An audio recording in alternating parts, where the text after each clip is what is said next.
Ang MPL Philippines Season 7. MPL Philippines Season 7 is brought to you by Smart.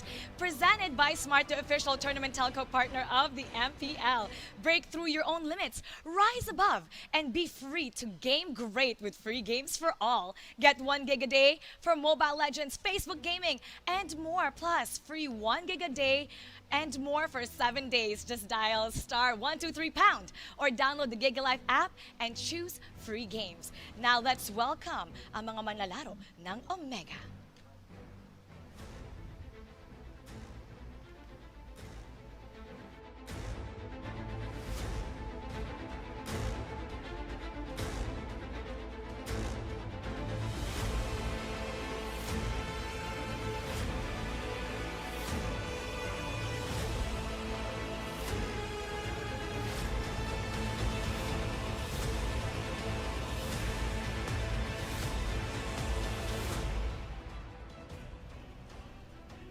Ayan, nakilala natin ang mga players ng Omega. Pag tinignan natin ang kanilang roster, walang nagbago. Sabi nga nila, if it ain't broke, don't fix it. Now, is this a smart move para sa Smart Omega? I love it. Omega Esports, they have stuck to their program, kumbaga. Now, napaka-interesting ng question kung maganda nga ba tong move ng Omega Esports or do they need to do something else. I think it is indeed a smart move from Omega Esports dahil maganda yung kanilang performance. But will it give them the championship? Will it finally give them yung talagang hinahabol nila? It might not be the case. They really need something else. Siguro pag nagbago sila ng kanilang mga roles that can bring something different for Omega Esports. But until then, baka walang mangyaring difference din sa resulta nila. Yeah, Omega is the team that I'd like to call as the team that looks the most similar but might feel the most different. Yeah. Because it just might be the Omega like, uy, si Hayes, Hajizi, Heath, Curtizy, Toshi, andyan pa naman sila. It's still the exact same squad. It's still the same fundamentally sound and great technical players that we knew from Season 6. But with under a different coach right now. Si Coach, why not? Not to discredit his abilities. He has been a veteran of this genre for a really long time. He definitely knows what he's doing. The question is, what is that new thing that he brought to the table? Because he came from the system of Dale as well. Siya yung kasama ni Dale sa coaching staff. Now, what is the why not system and how will it work for these players? Makikita natin yan maya-maya. And now it's time to welcome ang mga manlalaro ng Execration.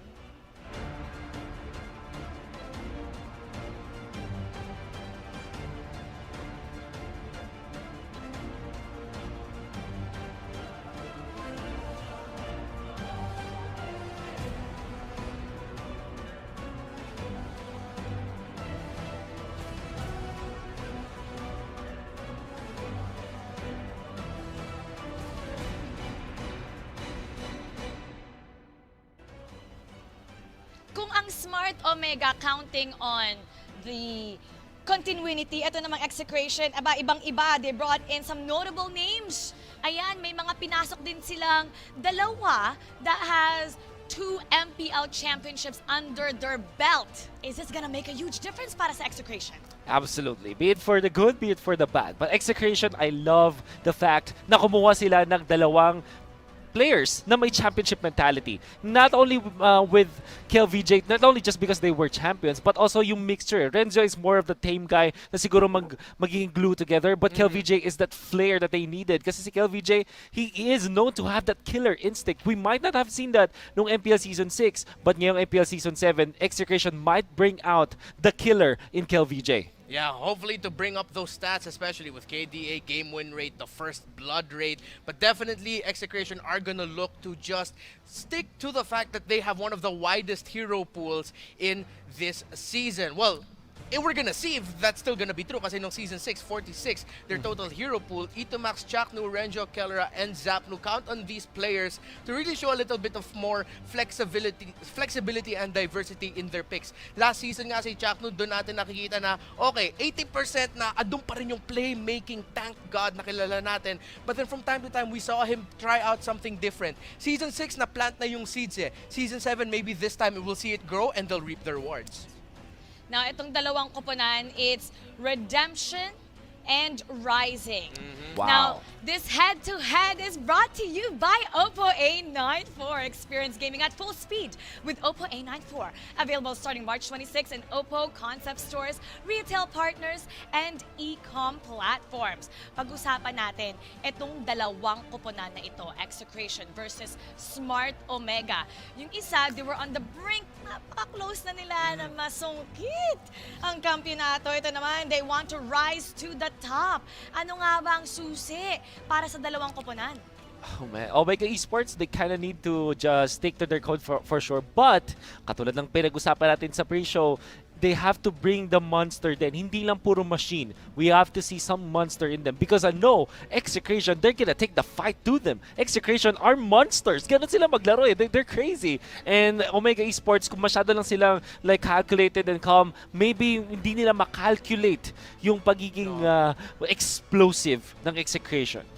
Ang tanong, who will be head and shoulders above the competition? Put your game face on and finally say goodbye to those awkward #it's a GG moment thanks to Head and Shoulders. 100% danger-free and itch-free, and now, mas mabango pa. Now, pinag-usapan natin ang mga manlalaro. He definitely has to step up against another former pro player now coaching Execration. Pacbet also part of the MPL for the longest time, played for OBS. Naalala ko din for Pacbet is one of the good players mechanically speaking, so maybe pwede din sila mag-focus on the mechanics of the players, and it's also been casting for quite a long time for si Pacbet, so we can see a lot of analysis from this guy. Ang tanong ay, kaya ba niya makipagsabay dun sa sanay naman mag-coach? Kasi it's one thing to know the game, it's also one thing to know how to coach a team. Yeah. Oh, speaking of teams, meron tayong mga manlalaro na definitely to watch out for. These featured players will do all they can para hindi maging GG. Bring your clay game with Master. Sikreto ng mga gwapo, dalawang gwapo na key players. Umpisahan muna natin kay Jhazz. Etong si Jhazz, yan. Kontra kay Renzo. Si Jhazz, gusto niyang itatak yung kanyang place as one of the best players in the league. Sa tingin niyo ba, kaya niyang i-continue yung kanyang strong performance dito sa Season 7? Absolutely. I think Jhazz, tapos na yung face ng Rising Star. Now he has to defend his moniker as the KDA machine. And you can see, sobrang layo ng average KDA nila just because of how he plays. Hindi lang siya careful. Calculated din siya maglaro. Kasi nakakuha pa rin siya ng kills and assists. That means na hindi lang siya hindi nagpapapatay, but also he gets to the fights in much better fashion para din naman makatulong sa Omega Esports squad. Yeah, we saw the laning formation there. It was actually Zapno whose face showing up there. But again, we were able to confirm already na maglalaro nga si Kel VJ. But if ever Kel VJ maybe decided to sit out once again last minute, then Zapno most likely will be the one taking up his spot dun sa jungle. Napag-usapan naman natin yung laning formation. Sa tingin niyo ba, may magbabago simula ngayong Season 7? Yeah, we might see a lot of differences sa Omega Esports. Na-mention ko kanina all about shifting roles. And I've seen kasi yung Omega Esports before MPL season started, nung off-season, some of their tournaments na actually ay nag-second place din sila. They also swapped roles. Minsan nandiyan si Heath, nandiyan si Kurt as a support. Sometimes nasa side lane. So we won't know. If you're asking me about it, will there be changes? I'm sure there will be changes sa Omega Esports. Yeah, Omega has to change a little bit. And then for Execration, maybe if they're monsters, if they're spontaneous, they need to be a little bit more textbook and fundamental katulad lang ng Omega. Yeah. Napag-usapan na natin ang bawat koponan. Oras na para masaksihan ang kanilang galing. Ito na ang unang matchup natin, Omega versus Execration. Kilalanin na natin ang ating mga casters, mga sikretong casters na sobrang gwapo. Pasok! Maraming salamat mga nagagandahan at nagwagwapuhang shoutcasters, Mara, Kino, Wolfcast, and Reptar. Once again, ladies and gentlemen, ang pinakabagong season ng MPL. This is MPL Season 7. Bagong history na naman ang ating matutunghayan. Of course, thank you to our official tournament telco partner, ang Smart Free to Game Great with Smart Free Games for All. At syempre, ang Gab, MPL Philippines Season 7 is under the supervision and regulation of the Games and Amusement Ako po Board. pala si Manjin Valdas, kasama ko this time si TDZ. Magandang araw sa iyo, TDZ. Kumusta ka, Tol, men? magandang araw din, Tol. Sobrang exciting! Woo! Gusto ko na makita ang unang laban natin for our Week 1, Day 1, starting things off with one of the best two Yeah. teams. Mga dalawang maiinit na kupunan. Mainit kagad. You have the first runner-up, which is ang Omega, and ang second runner-up natin na Execration, na magkaiba ang ginawang route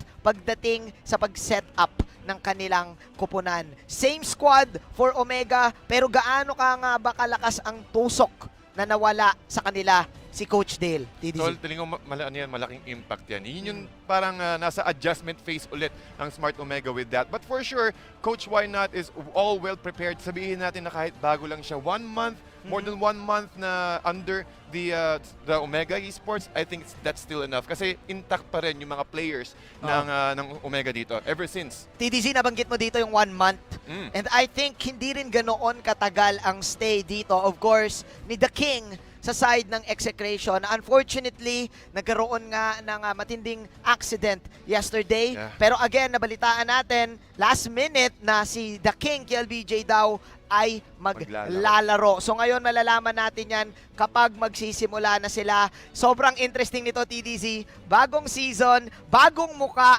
bago lahat, bagong update para sa MPL. Ang tanong, who will make the smart choices sa draft natin mamaya? Again, guys, thank you so much sa Smart, your official tournament telco partner. Free to game, great with Smart Free Games.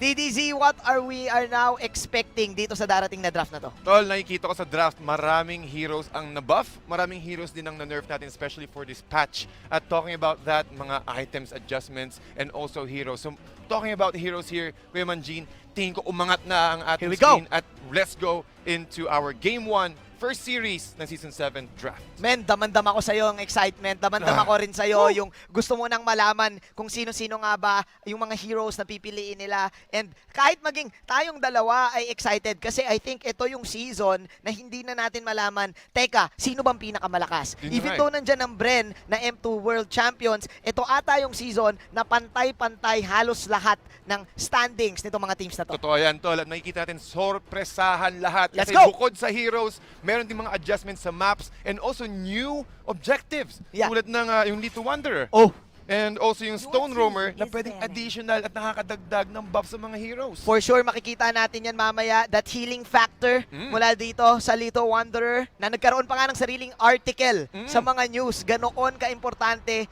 yung patch na naganap na ito. So now, TDZ, binanggit mo nga na umangat na yung draft. Nagpakita na rin sa atin ang ating mga players. Omega Esports now banning the Benedetta and the Sylvana. Meanwhile, you have the Selena and the Natalia. Magkaibang type ng bans dito. Assassin tank and then mga roamers ang bina ng side ng Execration. Tingin ko TDZ. nga kasi sa mga roamers, ang laking impact dito. Talking about the Lethal Wanderer, Aha. again, going for a roaming roaming role.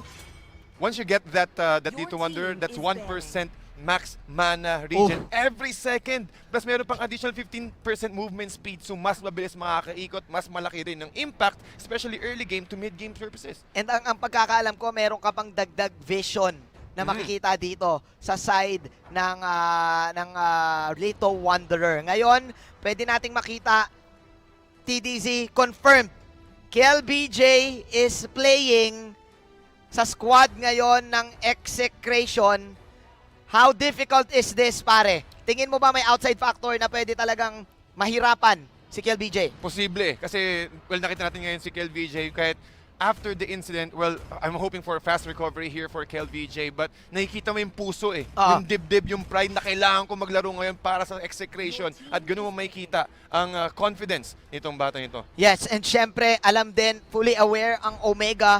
Of course, we're now looking at Omega's first pick. That is going to be the Jawhead para sa kanilang third ban dito. And ang ganda na na-emphasize mo dito, yung mga roaming junglers natin. We also have the Yishun Chin for Execration, but now, what is going to be the opening? Lancelot is up for the taking. pati yung Ling na madalas din gamitin na Jhazz. Napansin natin to Oh. kanina na siya ang naging prio pick, pero TDZ na pa-O ka dyan bigla dahil dito sa Matilda pick. Yes. Tama ba? Tama yan. Kasi Manjin, nakita natin yung Matilda dito. Isa rin siya sa mga heroes na na-buff for this patch. So, ang laki ng impact niya. As a assassin support hero, ang laki ng impact na kayang ibigay with the burst capability ng kanyang second skill and also the mobility that he can provide para sa mga allies niya. So, And ang laking impact niya. And ilang beses natin to nakita sa mga local tournaments and even before Season 7, if I'm not mistaken, available na rin si Matilda na around ng M2. Na itong hero na to na pwede mong i-build minsan na tank build or pwede mo ring i-build na mage build, talagang napakasakit. Yung kanyang kit nga lang na I think Soul Bloom ay kailangan na talagang nandoon yung player. Tama. Nandoon yung hero para tamaan. Tama ba ako? Totoo yan. Plus, meron pa siyang Circling Eagle na pwede niyang isabay yung isang allied hero na hindi ganun ka-mobile on that specific spot. So, ang laking kayang ibigay na potential ito, especially for the early game ganks and also for the early skirmishes. Speaking of ganks, we have one hero here na masakit gumank and masakit din mag-lane. You have the Paquito na tumaas din yung favorable pick output pagdating sa laro. Paired up with the Claude. Right now, let's talk about the other player na inaabangan natin ngayon sa side ng Execration. We have here Kelra. Para dito sa side ng Execration na I think ito yung magiging either gold or XP laner para dito sa side ng Exe. Ang tanong, itong Claude ba na to ang jungle ni KelVJ o mapupunta ba to kay Kelra? Kay Kelra, that's a very good question. Kasi sabi, nakita nga naman natin, after Execration, able to take KelVJ, Renzo, and Kelra sa main squad nila, malaking flexible. Mas nagiging flexible ang Execration ngayon kasi nahahide nila kung ano bang role ang gagamitin dito ni KelVJ at kung anong role yung kukunin dito ni Kelra. So it's a mind game here for Execration at tingin ko mahihirapan dito ang Omega Esports pagdating doon. Mahihirapan ng Omega Esports in terms of babasahin nila, teka, sino gagamit? Sinong gagamit? Which is, I think, TDZ, last time na nakita namin ng Omega, may ganun din silang formula sa lineup nila. Kasi mind you, si Toshi at si Kenji, and sometimes si Cortese, ay nagpapalit-palit. So, ngayon, hindi rin natin ngayon malaman kung sino ba ngayon ang magiging main side laner sa side ng Omega. This time, naglalaro si Toshi, and yes, that's the Alice, pero may part din na baka pwedeng gamitin ito ni Kurt. Tama yan. At nakita natin performance dito ng Omega Esports. They really shines when it comes to early game. At tingin ko yun nga yung parang kontrapelo dito, Gin ng Execration. Ang Execration, alam nila na mas malakas sila or mas tumataas yung win rate nila pag tumatagal ng more than 18 minutes yung laro.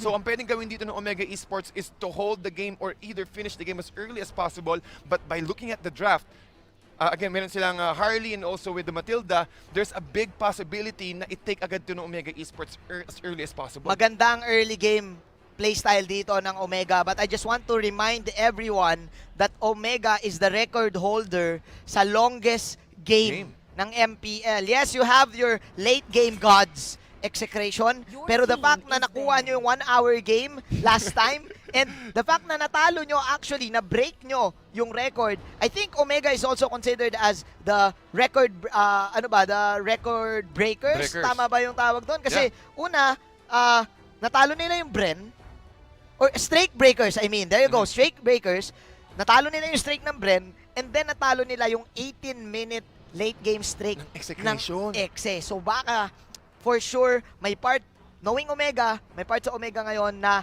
wala na sa kanila lahat ng stat line ng Exe. Pero tingnan natin kasi doon din papasok yung bagong playstyle na pwedeng i-introduce dito ni Coach Why Not after losing Dihildulus as a coach as well.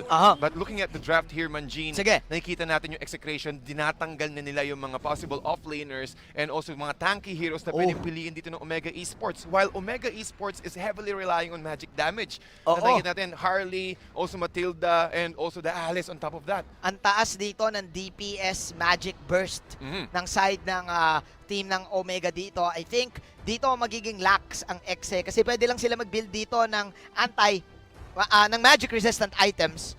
Kaso ang dilemma ko ngayon dito sa side ng Execration, TDZ, mukhang papasok nga dito yung sinabi mo. Kasi Lunox is a late game hero. Ganon din yung Claude na late game pa nga talaga. Unlike the Yishun Shin, na pwede mo nang isabak agad or pwedeng Lancelot. Totoo yan. Kasi, again, Execration, they're heavily relying on those late game heroes na pwede mag-build up kaagad. So, ang kailangan nila dito for the next pick is either a really tanky hero, such as Tigreal, na pwedeng sumalo ng mga damage as early as possible, and also using the Fearless, he can prevent most of the damage output from Omega Esports. And it really depends on how they can set it up. Isang magandang implosion lang with the AoE damage from the Claude. We are expecting a lot of high-impact team fights set up dito para sa Execration. Meron sila ditong knock-up mula sa Pakito. Meron pa silang AoE setup na I think TDZ basing sa mga na-interview ko sa mga players. Pag tinanong mo sino pinakamagaling na player mag-setup, ang sasabihin na walang iba kundi si Chakno. That Chak Mamba is back together with the King. Now, probably gonna play the Tigreal since yon yung kanyang main core. So, kailangan matakot siguro dito ng Omega sa mga setups na yon. But look at this! Ohoy! 4 mage lineup for Omega TDZ. Wow. Yun yung sagot nila dito sa late game ng Execration. Nako, tingin ko dito, Manjin, medyo more of an early game impact. Omega Esports heavily relying on those 4 magic output dealers. Mas madaling mag-itemize dito yung Execration just in case na ididiretso ito ng Omega Esports. So I think what they're planning to do here sa side ng Omega go for the early game, go for the early team fights. And also they have the Yuzong na pwedeng kumontrol din kaagad sa offlane side ng Execration. One of the best ways to control the Claude and also able to easily breach the backline. So yun yung magiging deal nila dito. Really mobile heroes ang dalawang mage nila. They have the Harley and also Alice, the Flowing Blood, plus the Trix, and also Matilda. So tingin ko, positioning ang magiging vital aspect dito ng Omega Esports. Kapag may nahuli silang isa, o kahit si Kelra or si Claude or kahit si Lunox man lang, that is already enough for them to disrupt the team fight composition of Execration. So, ibig sabihin mo sa akin dito, TDZ, mauulit na naman ang kasabihan na malakas ang Omega kapag umaga. Kapag umaga. Dahil, hinahalang tulad ko yung umaga dahil early game ang gusto dito ng Omega with the mages that they have. But I want to remember that Alice is also a late game hero, pero sobrang tama ka TDZ. The Claude and the Lunox, kapag pinagsama mo late game, kahit sino pang humarap, delikado. Delikado talaga yan. At nakita natin yung last pick dito ng Execration, back siya. That will be the offlane hero. Renjo. Yeah, dalawang frontliners na sobrang kunat, tapos merong burst damage and also with the physical and magical burst damage sa likod naman ng Execration. Talagang binild up ng Execration itong kanilang composition for them to get that late game scaling. We shall see at eto na ang buenong-manong laban ng MPL Season 7. Tatlo kagad ang makikita natin dito sa mid lane TDZ. We now have a timer sa ating mga buffs. 2 seconds left for the Lito Wonder, and here we go. Immediately, pumunta kagad si Jhazz dito. Ganyan ka-importante ang Lito Wonder ngayon, mga kaibigan, getting that additional 1% mana regeneration. Wow. Then magta-transition sila sa purple buff or probably steal the opposite side's turtle buff. Pero nakita si Haze dito, dumediretso sa may red, trying to prevent KLBJ from getting that orange-purple as soon as possible. Parang perfect nga yung Lito Wonder dito kung iisipin mo sa mga mage like si Harley. Kasi lagi kang may uptime lagi kang may regen. And kapag gusto mo mag-gank, meron kang instant sight, Stone Roamer, na umiikot-ikot na actually kailangan patumbahin ng kalaban. Pati makikita mo agad Tama-tama yun, Manjin. At makikita mo agad yung kung nasaan yung jungle heroes ng kalaban. So, taking the Lito Wonder is also one of the priority things or priority objectives na pwede mong gawin. Pero mukhang dito sa may bottom lane, meron din pala tayong changes dun sa may mapa natin. Meron ng brush area dun sa may gilid ng Turtle Cave. So, swak na swak dito yung mga tanks na pwedeng pumasok doon sa bagong brush area, doon papunta sa Turtle. And TDZ dito na, nakikita mo na ngayon, binanggit mo to kanina, na mabagal, mas mabagal ang Claude sa mga ibang junglers. Kasi kailangan niya una ng onting damage. Yes, meron siyang double attack with Dexter, pero meron pa talagang mga mas mabibilis na jungler. And with that, look at this! Jhazz level 4 na. Level 3 pa lang si KLBJ. Sobrang bilis, and with that, ang laking bagay talaga. Given the fact na meron kang Lito Wonder, other than the 1% mana regeneration per second, you will also get that 15% movement speed. Yun! Especially kapag nakakuha ng isang mobile mage heroes, sobrang bilis niya makakakuha nito. Habang si Chakno naman mukhang nagkaroon ng damage, deadly magic will be applied. Oo, habang chill lang muna dito ng pokes si Jhazz. But then again, TDZ, looking at the 2 minutes of the game, it's looking like Omega really controlling that wave in the mid lane. So mukhang palaban na talaga ng mid lane. There you go, the dragon is now up. At nakuha, of course, ni Jhazz yung turtle. But KLBJ will go for the BMI in. KLBJ nasa loob ng pit, but that is going to be the first blood mula sa KDA machine. Jhazz and company baiting out Execration, getting another little wonder, and probably will poke out the Baksha. Tatakbo na lang ngayon si Kelra palabas, and OMG will take this orange, or mukhang i-reset lang, TDZ. Nakita natin kanina yung pagkakaposition dito ng Omega, trying to position themselves near the brush area. Kasi kung sino nga naman ang unang makakapwesto dun sa may brush area, siya ang makakalamang kaagad. And also given the fact na nakaready na agad si Jhazz with this retribution at medyo naiiwan, na-out of position pa ang Execration doon, that really gave them a lot of opportunity getting that gold and that shield. So Omega Esports can play much more aggressively right now. Yeah, and Ben, nung nakita ko yung item, meron na kagad si Toshi na nabuo niya yung kanyang golden staff. And alam ko, importante yung golden staff right now. Tama ba?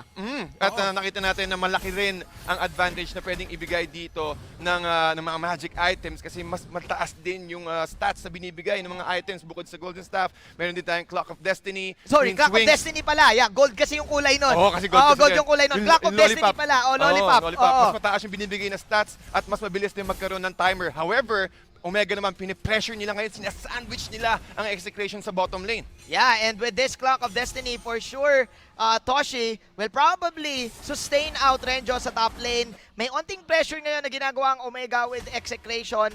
Naho-halt ngayon ang Omega pagdating sa pagkuha nila ng push. Mukhang paunahan lang to sa Turtle, DDZ. But Chakno is here. Here comes the Fearless out. There you go, Deadly Magic onto Chakno. Nice flicker out. Pero tumama dito ang Circling Eagle as Heat will just back off. Kelra now popping the poisons. Eto Max, napagamit dito ng dash out. Eto Max will just back off as Omega once again getting another turtle, pare. Yup, at nakalamang sila agad dito when it comes to positioning sa Omega. Alam nila na wait lang, nasa taas dito si KLBJ. So there's a lot of opportunity for them to take down the turtle again. At si Jhazz ulit ang nakakuha. Na naman! Gaano ka nakakatakot na to, TDZ? Isang Harley na fully fed. Oh no! Kelra na pa-roll out dito.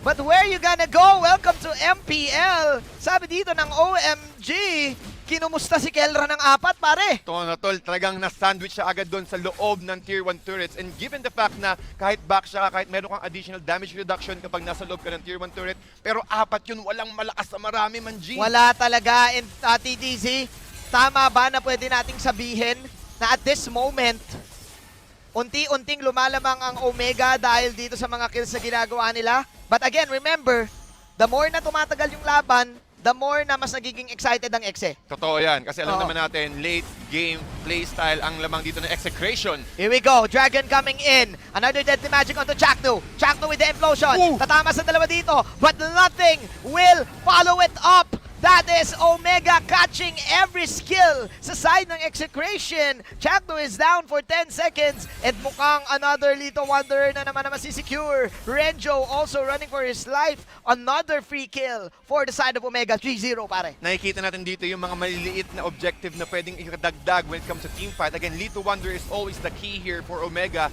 going for all of those pushes and also utilizing the mana regeneration in their favor.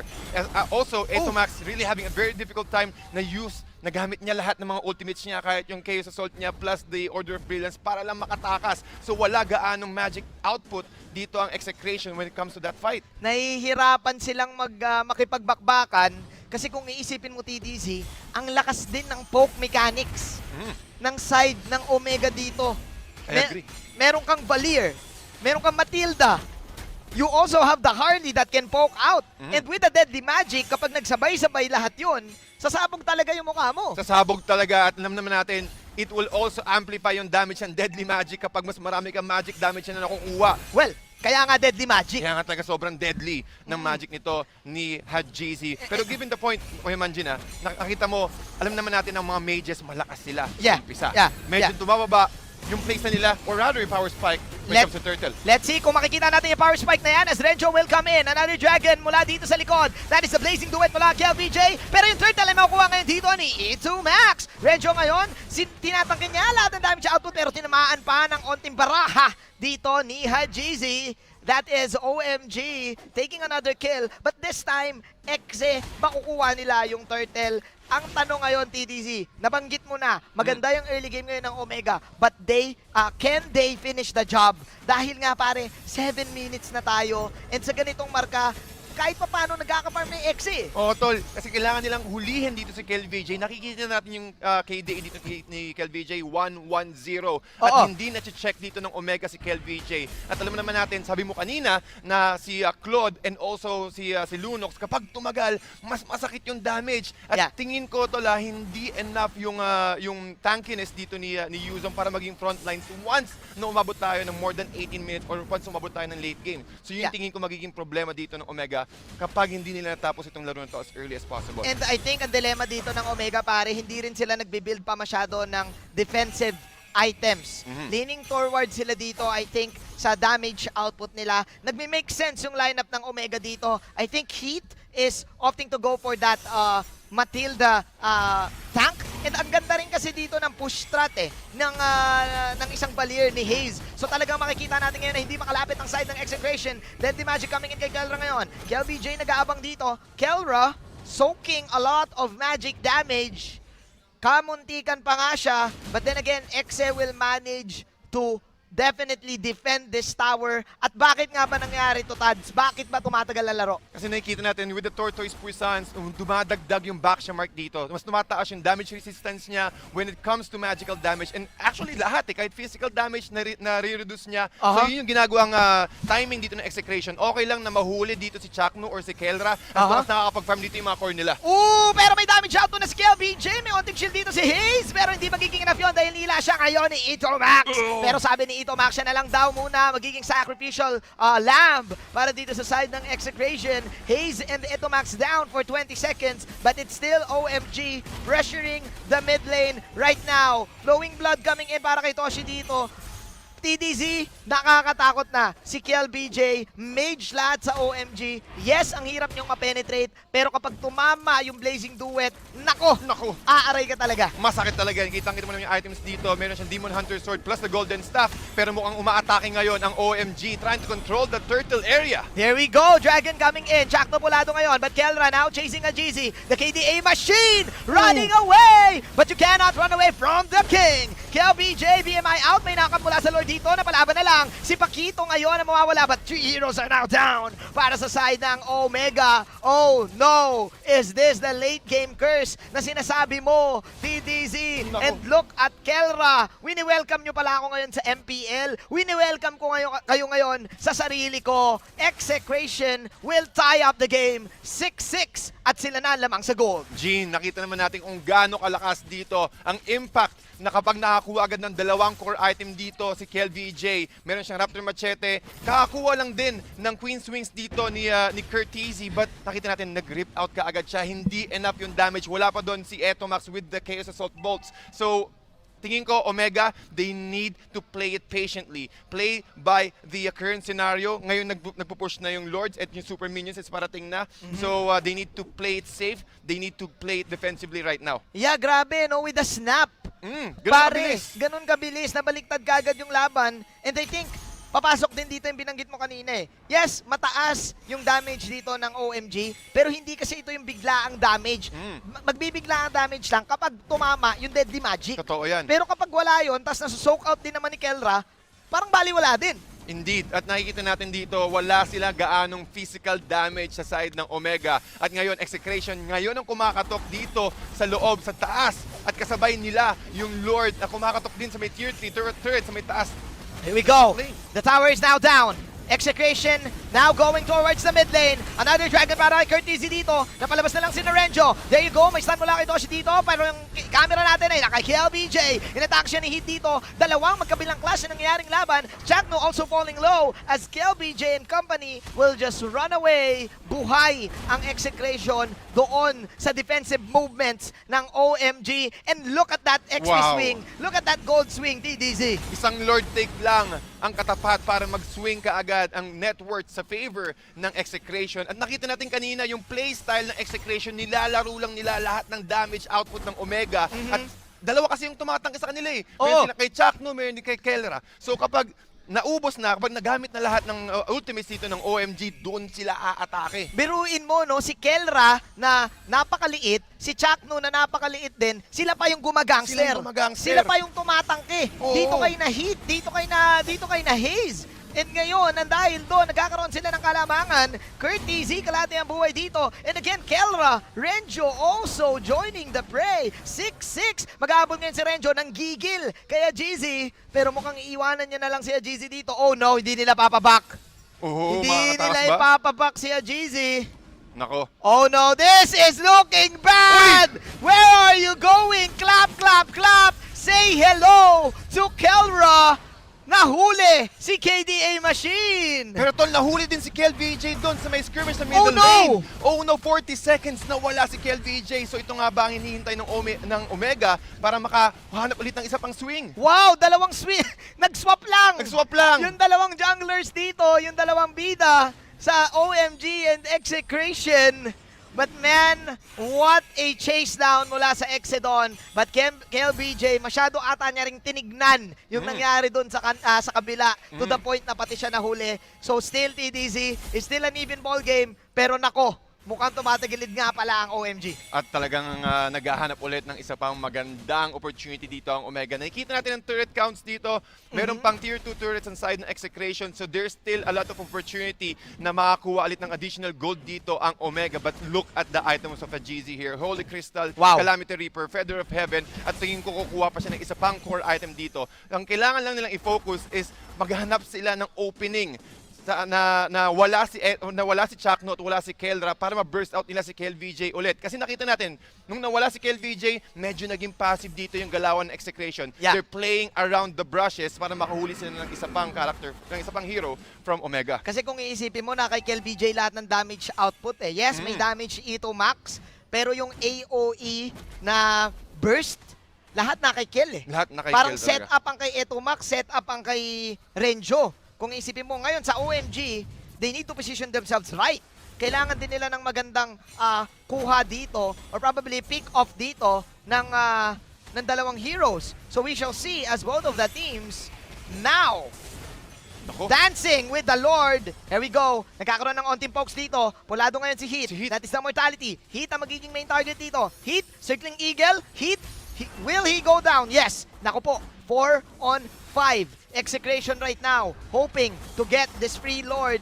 And oh no, mispositioning ata yun para sa side ng Omega, pare. I agree, tol. Taga naiwan dito si Heat, hindi tinantanan ng Execration. Kailangan agad mahuli natin to si Heat dito. Kasi with the additional gold or with the additional shield that he can provide, that will completely shut down the sustainability of Omega. Speaking of sustain, kaya ma-out-sustain ni Curtis ang damage output ni KLBJ!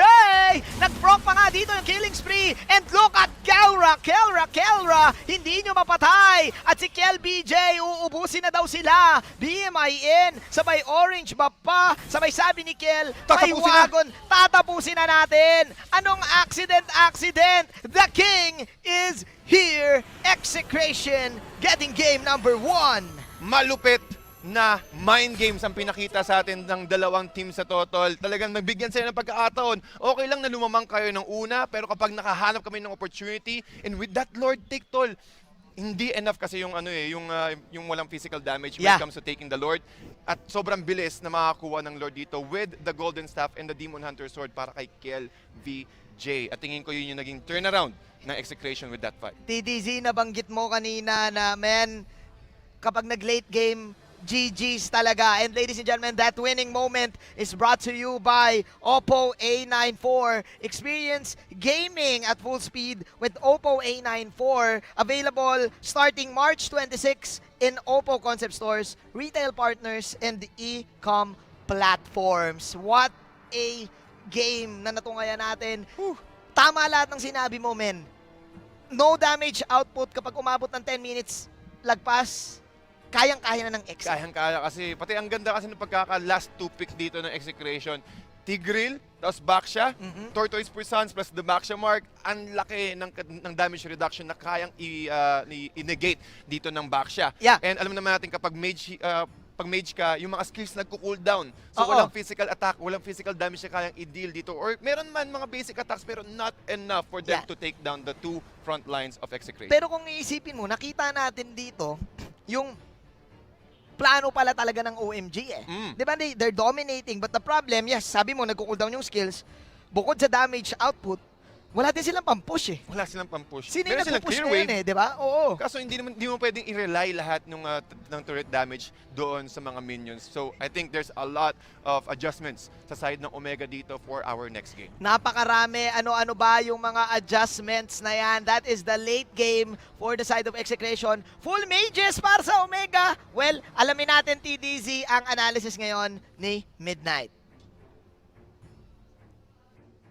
Thank you so much, casters. Hindi kinaya ng Kama ang hari natin and hindi rin kinaya ng Omega ang execration. Welcome to the Analyst Desk. My name is Midnight and pag-usapan natin ano ba yung mga naging key factors dito para sa victory ng execration. 1, full mages lineup ang Omega. They're easily countered by Athena Shield, even the Queen Swings on the Pakito. Kasi napakadali lang talaga i-reduce ng damage output ng Omega. All you need to do is just sustain the early game and go for the late game. You just need to have enough HPs to survive the fights and not let Omega take objectives. Tama yung mga sinabi ng ating mga casters. Late game, alam mo na execution ng lamang na lamang dahil nasa kanila lahat ng damage output. Omega, meanwhile, had the early game control. They had the early game advantage. They have enough damage naman to take objectives. Problem is, they weren't able to do so. After the first 4 minutes, isang tore lang yung napabagsak nila, and that is why it came to that point where execution won the late game. Now, the following post-game statistics are brought to you by Smart, the official tournament telco partner of MPL. Free to game great with Smart, free games for all. Papakita natin sa inyo yung items tsaka stats ng mga players natin dito. Again, key things to take note, no, yung itemization dito ng execration. Kelra and Chaknu first built the Athena's Shield. Kasi countered talaga yung lineup ng Omega. You wouldn't have enough damage on the mid to late game because 4 heroes on your side are reduced heavily. Curtezy, siya na lang nagkaroon ng enough effectivity on the latter parts of the game, pero hindi naman siya kasi main damage dealer. The objective of Yuzong is to have team fight presence with your ultimate. Dagdag pa natin dyan yung mga hero nuances, no, ng execration. You have Lunox that can easily dodge away the ultimate of the Harley. Pakito, very mobile, can catch easily off guard the heroes on the side of Omega, and yan yung mga dahilan bakit naging napakahirap talaga ng late game ng Omega dito against execration. Now we're about to witness the highlights here, brought to you again by Smart, official deco partner of MPL. Free to game great with Smart, free games for all. And just a bit makikita natin yung mga key moments dito, no, ng early game, mid game, and the late game. Kasi kailangan natin i-dissect kung bakit parang naging easy game ito for execration. Kasi mararamdaman nyo na parang early game, mas malakas talaga ang Omega. Pero pagkakuha ni KelVJ na kanyang DHS by 725, hindi na talaga nakalaban ang Omega. Ngayon papakita natin sa inyo yung highlights ng ating game from the early stages of the game, guys. Makikita nyo rito, no, na kaya naman talaga. The first turtle was taken by Omega. Napakaganda ng box establishment ni Curtezy rito with the Yuzong. Zoning out Kelra and the Claude. Hindi talaga basta-basta nakakapasok yung heroes ng execution, no? Even though they have a Basha and a Tigreal, 2 heroes that can easily destroy the box, the presence of the Matilda in these fights makes it very, very hard for execution to try and take out the heroes of Omega. Yung sustain and yung control na pinoprovide ng Matilda tsaka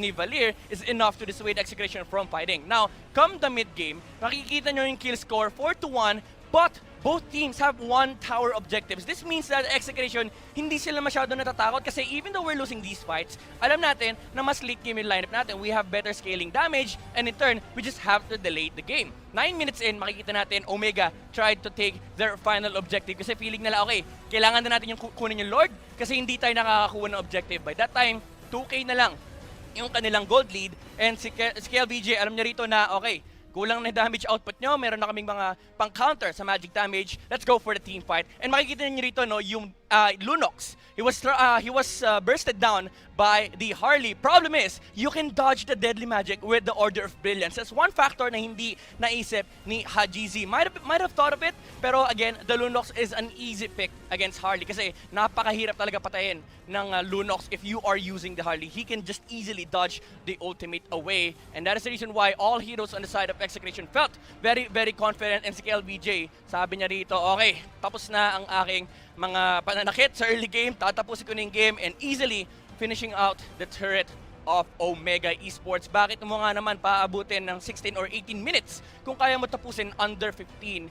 That is the first win of Execration. Now, the MVP of that game, this MVP is brought to you again by Smart, the official tournament telco partner of MPL. Break through your own limits, rise above, and be free to game great with free games for all. Makikita natin dito sino ba yung naging standout for this game, and I highly think that it's the man that you are thinking as well, no? Yung performance ng mga players dito, key indicator that they are really, really doing fantastically well. And makikita natin yung MVP of that game. Of course, it is the King, KLBJ on the cloud with KDA of 525, 13,000 net worth, damage dealt of 59,063, and objective damage of 10,250. Very, very easy cloud game for the King. Farm lang tayo, kunin natin yung mga items natin, gather the net worth, and just make it easy for the team. Paabutin lang natin ng late game and hindi na makakalaban ng Omega, and those were the keys as to why Execration was able to take out Omega on that first game. Now, titignan natin yung mga adjustments, no? Marami kailangan ayusin actually ang Omega from draft to itemization to rotation. Makikita ba natin yan on game 2 or will Execration close out the series? Casters, back to you. Napakahirap malaman, TDZ, dahil nga kung iisipin mo, pare, hindi rin naman magbaback out ang OMG, ang Omega, sa laban. Parang nabitin nga ako sa game 1 eh. Oo, tol, parang medyo nandun na tayo kaso meron nagkulang lang ng onte. Nagkulang lang ng onte. Lamang sila nung early game, pero sabi nga ni KLBJ kanina, nakapag-farm na ako, eto na ako, tatatatatad. Alam niya na eh, no? Actually, yung una, natalo-talo siya. Tapos, biglang nung na-realize nila, hindi, farm na lang tayo. Farm na lang tayo. Then nalaman na nila. And of course, ladies and gentlemen, bago tayo mag-start, this tournament is of course presented by our official tournament telco partner, Smart. Free to game, great with Smart, free games for all. Ngayon, ang tanong, kaya nilang magamit yung kanilang pagiging smart sa drafting phase as we are now heading to the draft ng game number 2. What are we expecting right now, TDC? Tingin mo? Tol, tingin ko, ano dyan, yung mga buffed heroes pa rin. Sylvana, tingin ko, hindi pa rin lalabas yan. Oo.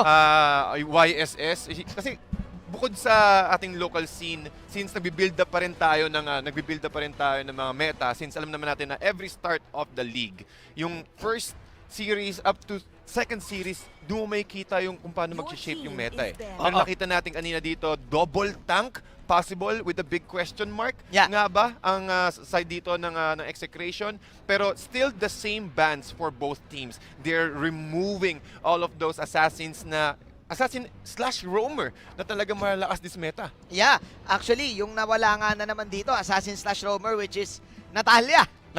Oo, na ayaw talaga, no? Kanina pa binaban ng Execration. PDZ, na-mention mo sa akin yung mga pwede nating makita right now dito sa draft. Pero I wanna talk a little bit doon sa game number 1 pa din.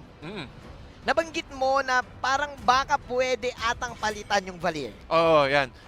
Kasi yung Valier kanina, yes, he can dish out damage. Nakapag-dish out siya, makapag-spam siya ng first skill niya. But unfortunately, with the tanks in front, kapag nalapitan ka agad ng Tortoise Puissance, ni-back siya, mapo-force ka na gamitin mo kaagad yung push mo eh. Yung push mo, di ba? Agad eh. Kaso yun lang din, kapag hindi available yung first skill mo, mahihirapan ka. Parang you can be there on the fight. Pero kapag cooldown lahat yung skills mo, mahihirapan ka. Hindi enough yung utility niya, yung skills niya to dish out that much damage na hinahanap para sa Omega. Even though masakit ang Masakit. isang Valir, Mm. pero parang kung iisipin mo yung mga projectile, mabagal. Mabagal. Pati sobrang mobile din naman kasi ng mga core heroes. Again, Claude, sabi mo kanina yung kay Lunox, Order of Brilliance, sabi rin ni Mitty kanina, ang daling iwasan ng mga skills sa side ng Omega. So, well, going back to the question, tingin ko, Valir, they can change that. 3 mages, I think it's enough. Pero gusto ko makita yung 4 mages composition na maging successful. Pero kung magde-delegate sila ng kahit isang tank, I think Hylos will be good. Yeah. Or maybe Hylos plus Valir. Yeah. Magpalit sila ng isa pa, which is really common. Sa side din ng Execration, nakikita natin yung before. Mas maging effective yung composition nila. Meron silang way to get out of the fight using the glorious pathway, at meron din silang tanky heroes na mag-absorb ng damage. Baka pwedeng ang Hylos Baka or pwede. any other tank na meron ngayon. Indeed. Ngayon, ang tanong, TDZ, since nabanggit natin yung expectations, baka nga mag-change na this time ang Omega ng lineup nila. Kasi Omega is known na kapag natatalo ng Game 1, ang ganda ng nagiging adjustment to the point na nakakambak nila yung series. Totoo. Kung kumbaga parang testing the waters. Pwede na sabihin na testing the waters dito sa side ng Omega Esports na, okay, hindi nag-workout yon, punta tayo sa plan B. Or try to make it work but in a different play style. So yun yung nakikita ko dito sa Omega Esports. Because hindi naman nila pipiliin yun kung hindi talaga effective eh. Kung hindi nila napag-aralan talaga yung buong play style, yung buong draft na yun. For sure, they're really known na maggawa dito ng mga hybrid types of lineups and composition. But then again, TDZ, here we go. You have the Cho Paquito for Execration. Are we looking at another Kelra special dito sa side lane? Dahil wala dito yung mga heavy side laners.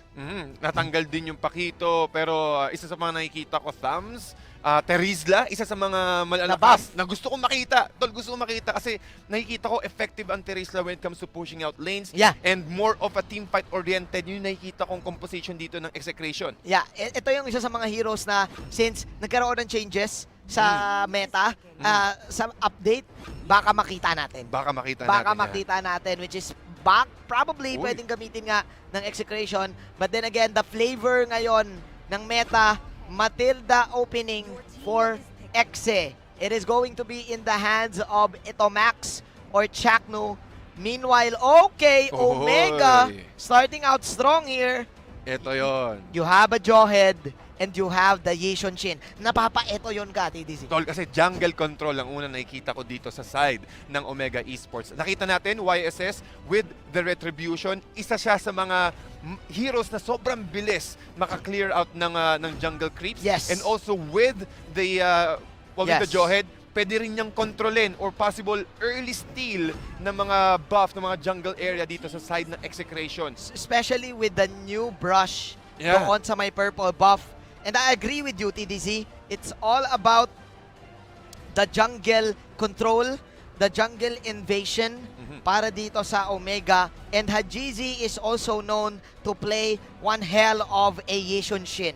Isa talaga siya sa like kahit nakapikit, kaya niya mag-in out. And this time, nandito pa si Heat. Nung nakausap ko last time, TDZ, ang kanyang main na nahihirapan daw na kalaban sa tank role ay from other region na si Leo Murphy, which is laging ginagamit ang Jawhead. So ngayon, may part sa akin na iniisip na baka makakita tayo ng Heat specialty naman with the Jawhead. Nako, napakalaking opportunity yan dito sa Omega Esports. At nako, Kuya Manjin, mukhang kaya yata doon. Uranus ang pick dito ng Omega Esports. Tingin ko talaga mobile heroes ang pinipili dito ng Omega Esports. TDZ, ang tagal na wala nitong Uranus sa meta natin and ngayon lang natin ulit makikita to. Ito yung mga ginagamit ng mga uncle natin na kahit pindot-pindot lang, napakakunat. At gusto ko makita yung battle spell dito ni Uranus. Pero eventually, base sa mga nakikita ko lower tournaments and rank games, may part na kaya nang ma-burn down ang Uranus. Bakit? Dorans, may back siya, tapos may mga sustained damage from the Alice. So, ano ngayon ang pinaplano ng Omega with this Uranus pick? Tingin ko they will stick to that early game play style. Nakikita natin dito na si Uranus pwede siyang gawing offlane. He can easily push or sustain the lane rather with this Radiance passive. Hindi niya kailangan umuwi. Para siyang walking well, tol. Para siyang walking Ang tanong, is Uranus back? Yun ang tanong. Kasi ako, I highly doubt, no? Again, I highly doubt the hero right now. Pero since this is Omega, baka they will prove us wrong Yun na dito nga sa pick na to. Kasi TDZ, looking at the Matilda, looking at the Baksha, and the Alice, ang taas ngayon ng DPS damage and ng sustain ng Exe. Healing from the Alice, Baksha defense, may shields ka pa from the Matilda. Yeah, Ano so- pang hanapin mo? Tingin ko kailangan ng Omega Esports dito yung mga burst heroes. Since ang ganda na ng sustain nila, meron silang Uranus.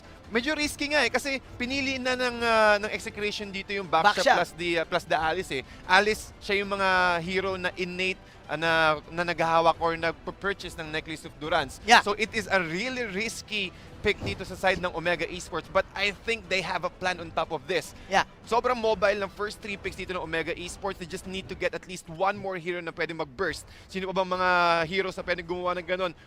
Lunox.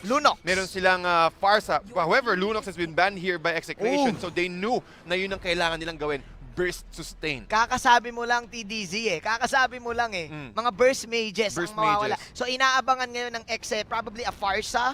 Siguro yung Eve is also available sa pool natin. But there you go. One of the burst heroes there is the Eudora on the side of Omega. Yep, I completely agree. Since ang taas na rin ng front lines, ng protection ng front lines dito sa Omega Esports, with the burst damage from Eudora, I think they can make this one work. Pero, tol, itong Eudora nito, hindi pa rin siya enough eh. Tingin ko hindi pa rin siya enough. Tingin mo. Yeah, kailangan nila ngayon ng isa pang AOE kasi most of the skills dito ng Omega Esports is really good when it comes to solo heroes. Yeah. Smart missiles, yung blood floods dito ni Yisun Shin, and also using the passive as well for using the Heavenly Vow, plus yung Uranus, hindi sila AOE, hindi sila AOE heavy sentry, eh. oo. Oo. Kailangan nila ng isa pa. Yeah. At tingin ko isa pang mage hero probably. Oh. Isang mage hero sa Omega, pero actually napauwa ko dito sa Exe. Oh. Because it is now the Ling. Aroy. Nagagamitin ngayon ni Kiao BJ. Tapos meron pang kasunod na Eve na nasa likod. So ang taas ng range this time ng Execration, nawala yung Ling sa lineup, nawala yung Ling sa meta. But I think with the help of the Little Wanderer, Yun.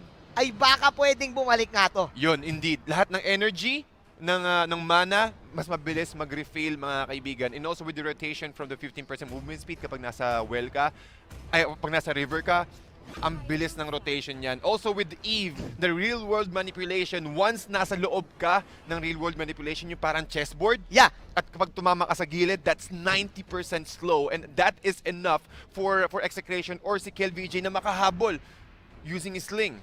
This is interesting. Execration with the sustained burst. I think gumawa sila ng risk dito with the Ling. But you have Omega Esports with that last pick, Hayabusa. This is classic Omega we're seeing, TDZ. You also have the Uranus na nagbabalik.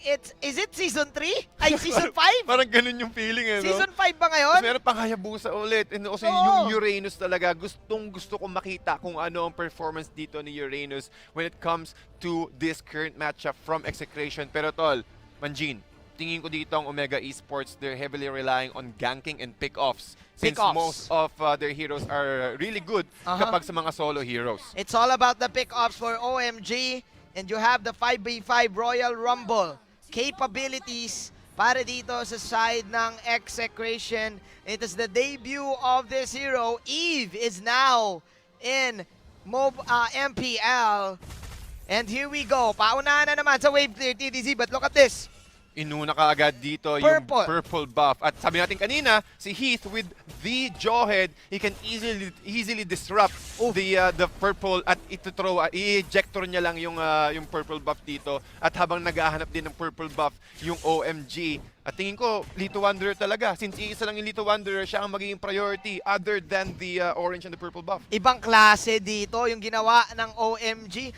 May napansin ako sa OMG ha. Oh. May meta sila ngayon, TDZ, na wave clear agad. Kahit anong mangyari, unahin yung wave para sa Lito. Tingin ko kaya Ganon yung ginawa eh. kaya pala ang play sa nila dito 1-3-1 para first wave clear, Ubos. puwersa agad Oo. sa Lito Wanderer. Puwersa agad, tapos ginamit dito yung Jawhead. Ngayon, ang tanong, how important is that delay na ginawa ngayon ni Heat kay KLBJ? Kuya TDZ. Tingin ko dito, napakalaking bagay kasi madi-disable mo kaagad si KLVJ moving around the area, but I think he was successful taking it in. Yeah. Pero may iiwan siya sa level. KLVJ, he just hit his level 4 and compared with the solo pressure na pwedeng ibigay dito ng OMG, that is already enough. Jhazz also got his level 4, so meron agad silang vision kung nasan si KLVJ. And look at the minimap, Kuya Manjin. Ano yun? Pressure kaagad ng OMG, lahat, almost yung pwestuhan dito ng OMG, dalawa sa middle lane, dalawa sa bottom lane, because after using the Mountain Shocker, meron silang idea kung nasan si Kiel. Alam nila, no? So talagang tinitignan ngayon ng Omega si Kiel. Actually, ako tumitingin ako ngayon kay Heat kasi eventually kapag meron ka talagang Jawhead in your lineup, gusto mo na makakuha ka ng vision. Gusto mo na makakuha ka ng scout para alam mo kung saan magpa-farm yung mga kalaban mo. There you go, there's ejector for the Eve! And hindi na tumama yung Thunder's Wrath. Nice! Purify from Etomax to get out of the way. Ang ganda ng pagkakapurify niya doon and also utilizing his mobility or with the lack of the mobility.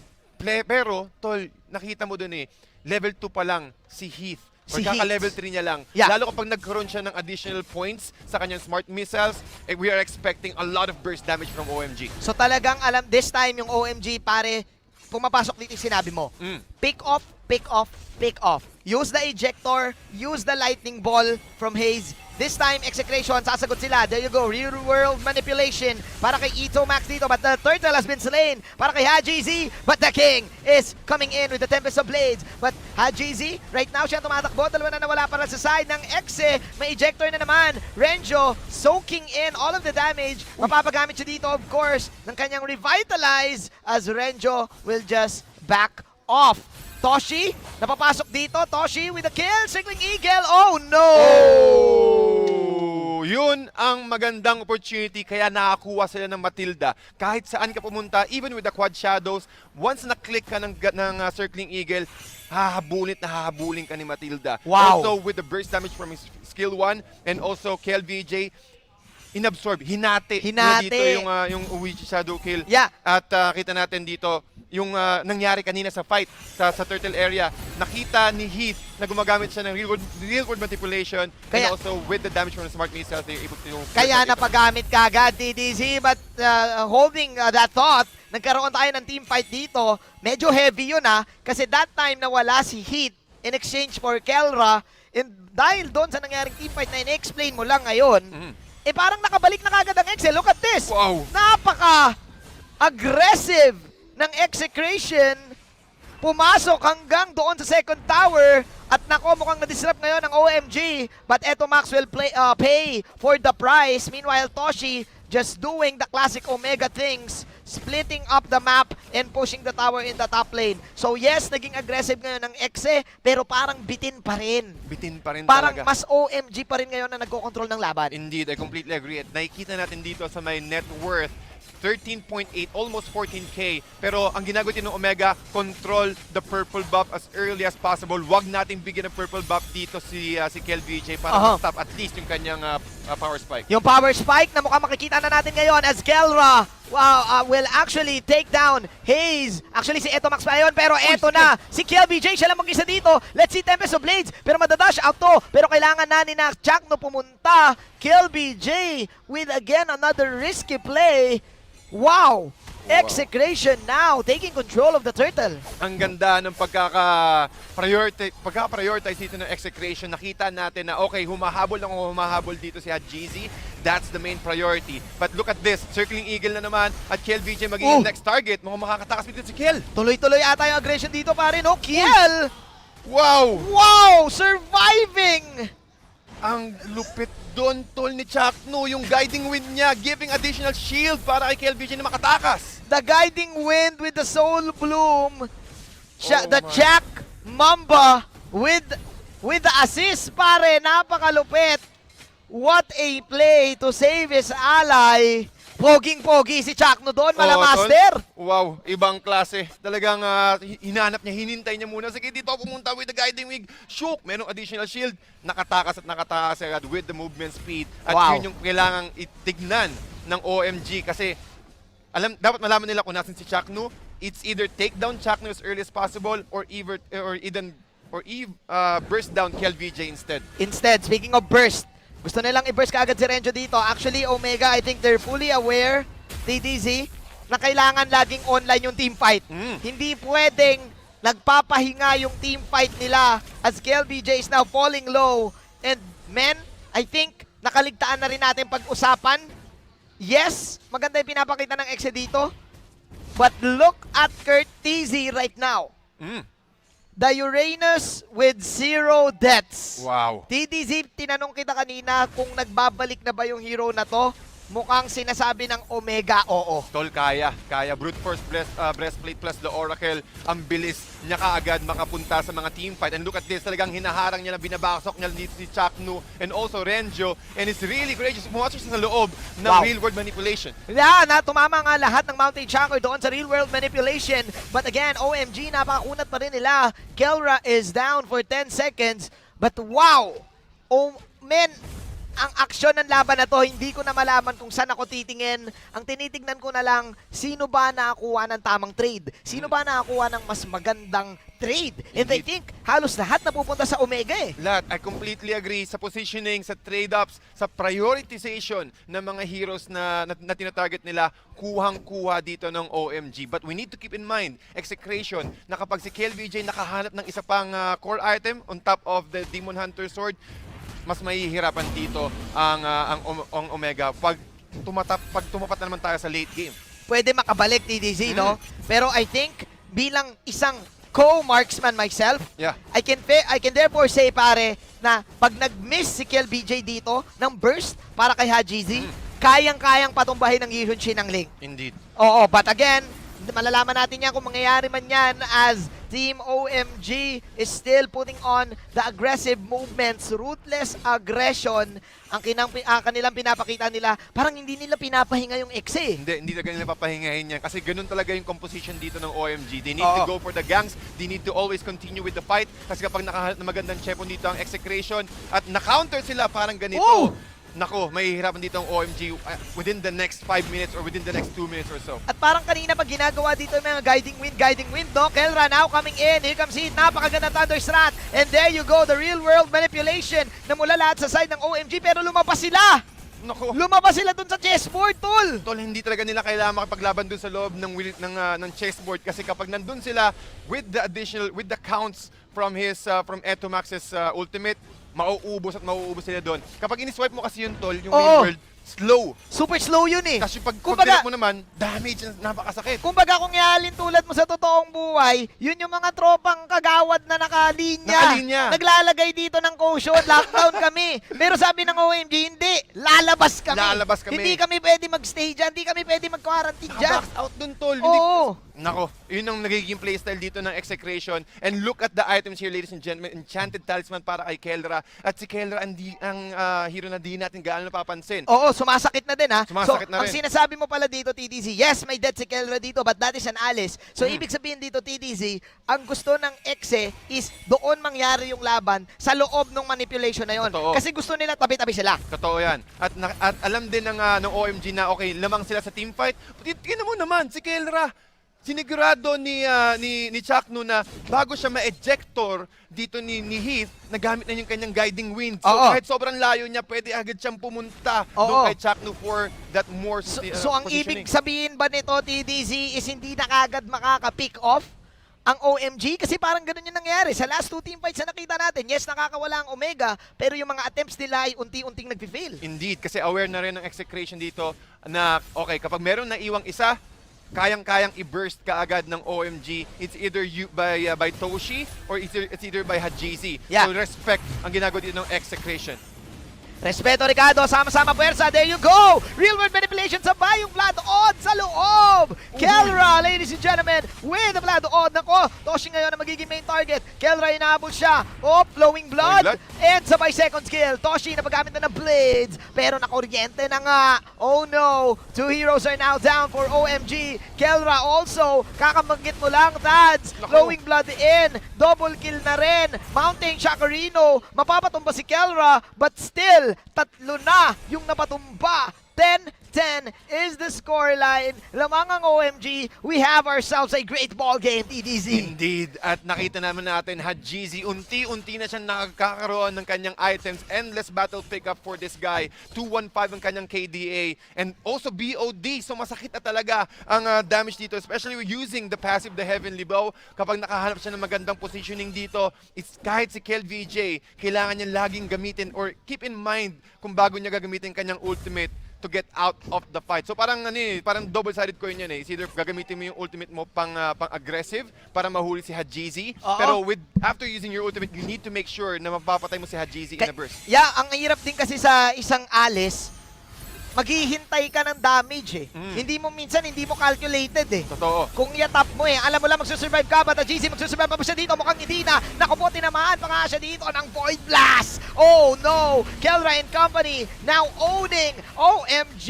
Dalawa na wala sa side ng OMG. There you go, na super slow pa nga. But Toshi from the back. Naku! There you go. Napalaban pa. Renjo magiging main target. Nasa loob ngayon ng execution. Can Toshi do it? Oh no, Kelra and KLBJ, the double K connection is here. Execration will wipe out Omega. Nakita natin yung positioning dito ng Execration. Magaling silang pumili ng fight. Nakita nila na maganda yung pagkakalagay dito ng real-world manipulation ni Etomax, and that gave them a lot of opportunity. And I saw them earlier na may nakakuha siya ng Ice Queen 1 to Yes, slow them down. and TDZ tapos ata. Nako! Tapos ata. Nako! Kelra and Kiel, ladies and gentlemen. Kalahati dito ngayon ang base. At ngayon napalaban pa ang OMG. Kamuntikan pa.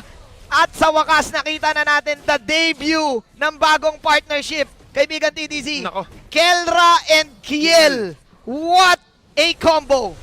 Pakagandang movement dito. The Kelra and KLVJ connection. Talagang alam nila kung sino ipa-prioritize nila when it comes to that fight. But again, another fight na naman. Umalis ka agad ang OMG sa real-world manipulation. Nahihirapan sila sa slow nun eh. Oo, man. At talagang nakikita mo naman, si KLVJ umaatake na naman. Oh! Able to take down the Jawhead out of the play. 2-4-1 exchange. Ibang klase pare, the sustain. And now nag-overstay ang OMG, nag-overchase sila. Execration. Again, another late game winning situation na pwedeng mangyari dito. Tatlong hero ngayon ang buhay sa side ng OMG, pero may revitalize dito ngayon ang side ng Exe. Toshi, he wants to target Chaknu. Chaknu with the circling eagle in. Matatarget si Toshi dito. Soul Bloom coming in. Toshi, oh my glove. Naging super sacrifice na lang para lang ma-distract ang execration, pero mukhang hindi mangyayari yun, TDC, dahil makatuloy pa rin ang Lord Dance natin. Heat right now. There you go, may ma-ejector siya. Pumasok mo lang si Kurt dito. The Uranus, but the Lord will go in the hands of the King. Kelra, papasok na naman. There you have it. Jhazz Polado, at mukhang tapos na. TDC ang laban. Heat na palaban pa. But then again, Kurt, can he manage to survive this? Mukhang hindi. At ang sakit talaga ng damage dito ng Execration. 4-4-2 exchange. Nakita natin yung fight dito. Again, with the real-world manipulation plus the ultimate here from KLVJ. Huling-huli ka agad. Tinanggal agad nila si Heat out of the picture. At dun sila naging confident na okay, sige, atin to. Walang unstoppable force, walang ejector. Makakagalaw agad si Kelra. And also with the mobility na binibigay dito ni Chaknu, mas mabilis mag-reposition dito yung Execration. And that's, I think, the reason why they won that fight. At mukhang it's game. TDZ, it is Execration with a 2-0 debut dito sa MPL Season 7. Wow, tol, Execration sobrang init. 2-0 sa Omega. At hindi ganun kadali patumbahin Hindi ganun kadali. ang Omega, your M2 representatives. But then again, men, new faces para sa Exe, KLBJ and Kelra. Hindi ko kinakaya, Kuya TDZ, yung excitement. And of course, that winning moment is brought to us by Head and Shoulders. Put your game face on and finally say goodbye to those awkward #itch-a-GG moments. Thanks to Head and Shoulders, 100% dandruff-free and itch-free. Now, mas mabango pa. Wow! tol, kasing bango ng Head and Shoulders ang nangyari. At tingin ko talagang cool na cool din ang feeling dito ng Execration after that 2-0 win against Yeah. Omega. 3 points yun, tol. Yeah, 3 points kaagad. And you know what? Last night, nung nakita natin yung news, Mm. nagulantang tayo, pare. Pero wow, Execration with the movements. DDZ, maraming salamat para doon sa game 1 na yon. Again, guys, alamin pa natin. I-dissect natin yung laban na yon. Ipasa natin ngayon sa analyst natin.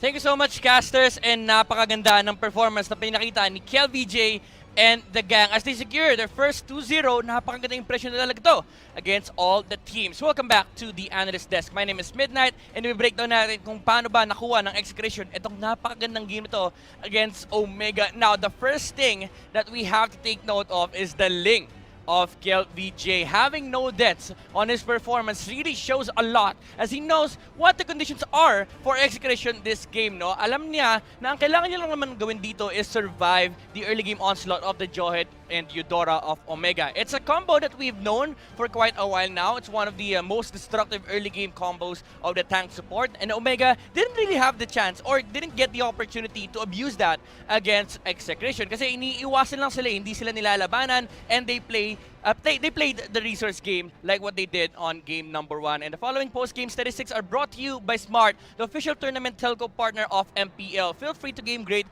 with Smart free games for all. Ito yung mga stats and yung mga items ng ating mga players for that specific game. I really want to highlight one important aspect of the itemization here of the players. Now, you're gonna see that on KelVJ, actually the king. Si Ling dito, after building up the Demon Hunter Sword and the Endless Battle, went straight for the Malefic Roar and threatened the base of Omega. This allows multiple options. Number 1, it provides a huge amount of damage, and it provides 40% physical penetration as well, plus 20% to tower. So Omega, even though they are very, very tanky with the Jawhead and the Uranus, all he needs to do is take out the Yisun Shin and the Hayabusa. Yan lang naman yung mga priority targets ng Execration. Now, Jhazz bought a Wind of Nature after the Endless Battle and the Blade of Despair, pero it was all for naught as the Alice went on to dominate the late game as well alongside the Ling, and that is what made the game easier for Execration. Itemizations are very, very key for these heroes. Now, following post-game, the highlights are brought to you by Smart, official tournament telco partner of MPL. Feel free to game great with Smart.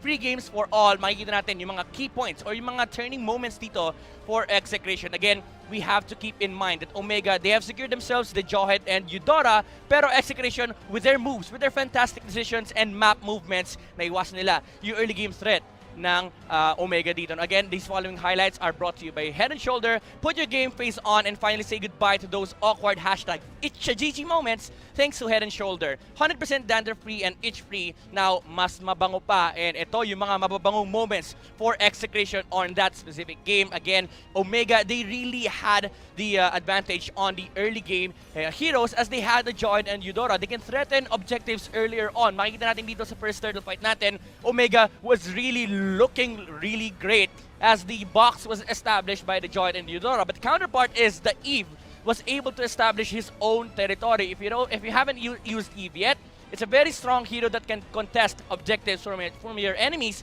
Kasi with his ultimate, you can threaten out-positioned heroes. And such as on that turtle fight, they found themselves in a very, very, very good position. Even though Omega sila pa rin nakakuha ng turtle. But that is to be expected. They have the early game lineup. But they don't have enough damage yet to dominate Execration. Kaya pagdating ng mid-game, kinakaya silang labanan ng Mathilda and ng Alice kasi hindi pa rin talaga sapat yung damage output nila against the sustain of the Matilda and Kelra. Now, fantastic initiations by Jackno actually on the Matilda, waiting for the dash of the Yisun Shin first before committing with Kelra alongside him. Napakagandang mga pasok dito from the Matilda and the gang. And of course, establish once again the ultimate of Eve. It allows Execration to dominate a certain area or dominate a place wherein Omega cannot really fight. And that allows KelVJ to look for other targets on the back line.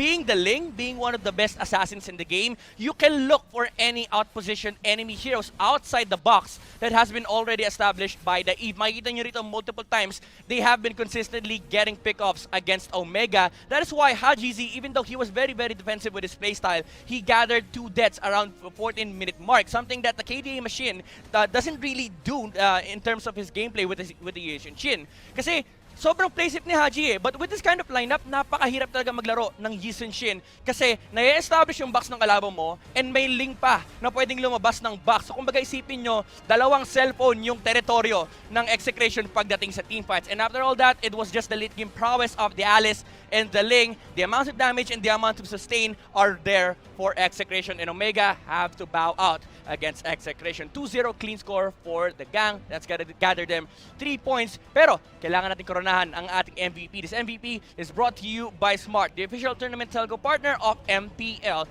Break through your own limits, rise above, and be free to game great with free games for all. I'm pretty sure kilala pa rin natin yung magiging MVP natin dito. No? Although napakaraming options sa side ng Execration as they did fantastically well. Napakaraming highlight plays nitong mga players ito. But we have to crown one specific MVP. We're gonna show you in just a bit.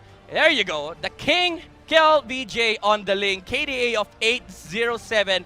Net worth of 11,127, damage dealt 65,231, and objective damage of 10,978. If you look at the stats, no, sobrang balanced out. The KDA is good, the net worth is overall good, damage dealt is really, really high, specifically when your main job is just to farm and you're alongside an Alice that primarily deals the damage for your team, but KLVJ didn't really let go of the pedal as he knew that he had the advantage moving on to the late game. And that is Execration taking 2-0 against Omega. Now, we are going to be waiting for the next match, but I'm really excited for future games here in MPL. Casters, back to you. Napakaraming salamat sa napakagandang analysis. Midnight. TDZ, ang masasabi ko lang, what a way to start off the season. Tol, ibang klase.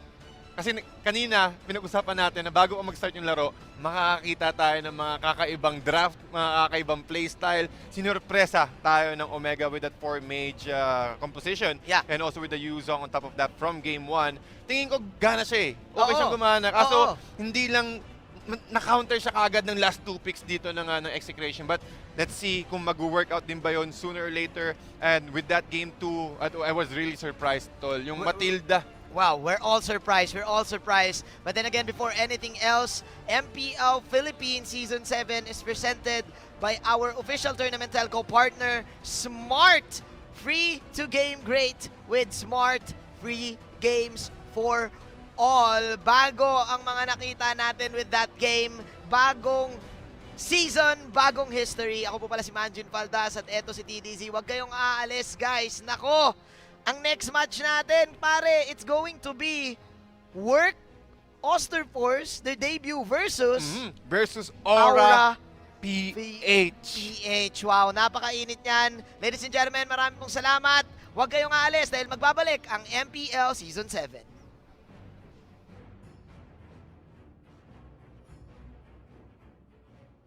Welcome to the Giga Life. Your passions, your stories, your life. Simplified with just one app. This is the future. The Giga Life in just one tap. Experience more Giga moments when you make the smart choice. With the Philippines' fastest mobile data network. How do I know it's T1? Simple, smart ako.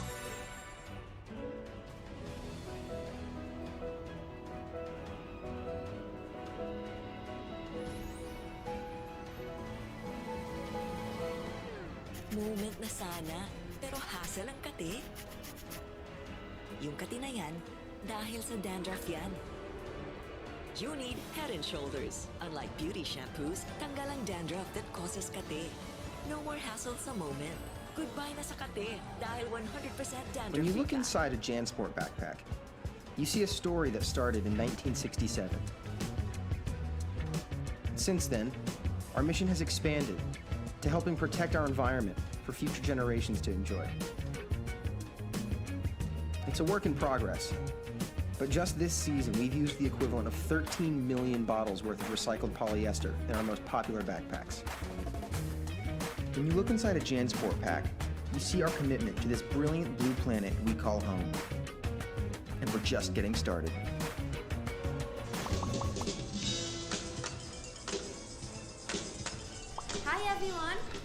Catherine Bernardo. At ako naman po si Daniel Padilla. Guys, may Paymaya na ba kayo? Kung wala pa, dapat mag-download na kayo sa Google Play or App Store dahil ito na ang usong pangbayad nyo. Ang Paymaya is a mobile payment app using only your cell phone and you can pay practically anything kahit online transactions pa yan. With Paymaya, hindi mo na kailangan magdala ng cash for your day-to-day expenses. Pwede kang magbayad ng bills, bumili ng prepaid loan, mag-online shopping, mag-send money, magbayad gamit ng QR code at marami pang iba. Pero ang the best part dito ay may balikbayan ka pa. Each time you use Paymaya, may balik sa'yo na cashback at rewards, kaya sulit ang oras mo dahil hindi mo na kailangan humila and you can just pay using your app anytime, anywhere. Kaya guys, huwag kakalimutan. Pag may babayaran ka, Don't pay cash, pay Maya. Hey guys, I'm here with Kate and Bea. Bad timing ang kate. Baka dandruff yan? Use Head and Shoulders every day. Unlike beauty shampoos, tanggal ang dandruff that causes kate. Para di pa balik-balik, kati gone for good na. Dahil 100% dandruff-free ka. Hi guys, I'm here with Kate. Para araw-araw, close na close. Max pinabango pa. What do you do when what you desire is beyond reach? You use power that breaks barriers. The Giga Life. Now in 5G. Do you believe this is possible? I do. How do you know? Simple, smart, Ako. Inevitable.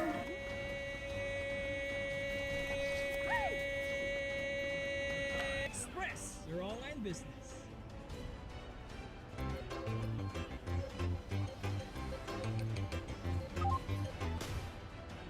Express your online business.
Welcome to the Giga Life. Your passions, your stories, your life. Simplified with just one app. This is the future.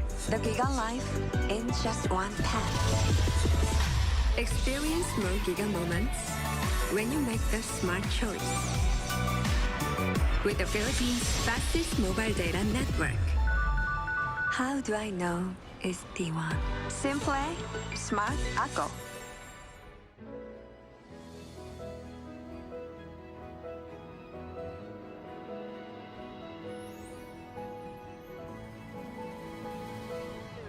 Moment na sana, pero hassle ang kate. Yung kati na yan, dahil sa dandruff yan. You need Head and Shoulders. Unlike beauty shampoos, tanggal ang dandruff that causes kate. No more hassle sa moment. Goodbye na sa kate, dahil 100% dandruff-free When you look ka. inside a JanSport backpack, you see a story that started in 1967. Since then, our mission has expanded to helping protect our environment for future generations to enjoy. It's a work in progress. But just this season, we've used the equivalent of 13 million bottles worth of recycled polyester in our most popular backpacks. When you look inside a JanSport pack, you see our commitment to this brilliant blue planet we call home. And we're just getting started.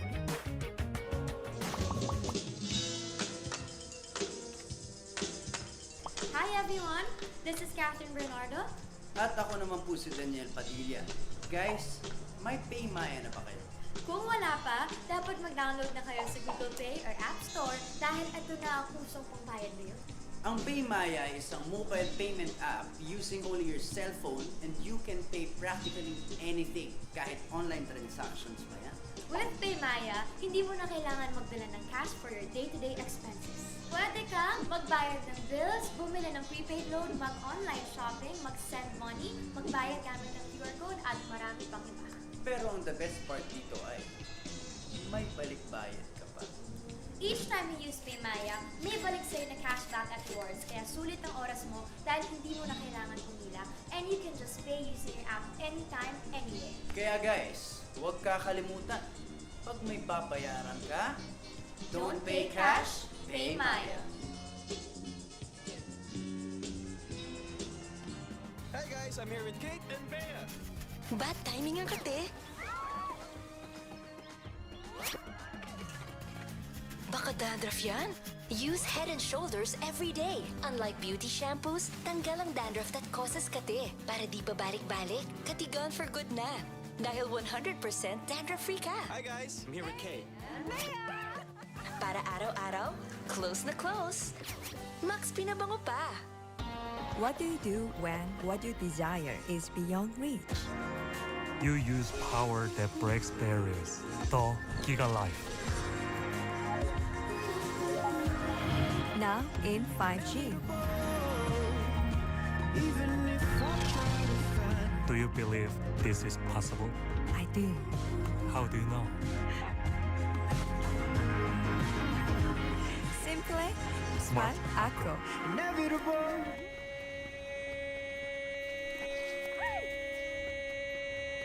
Express your online business.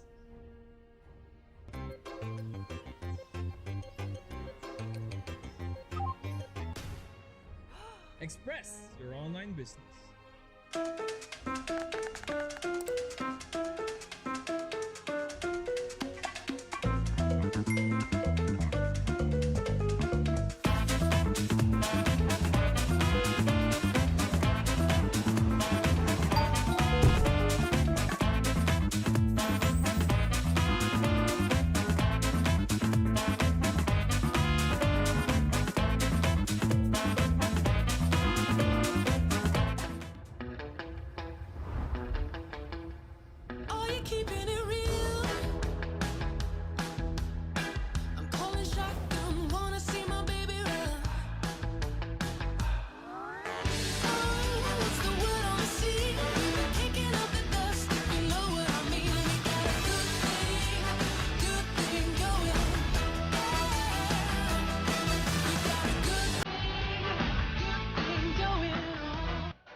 Welcome to the Giga Life.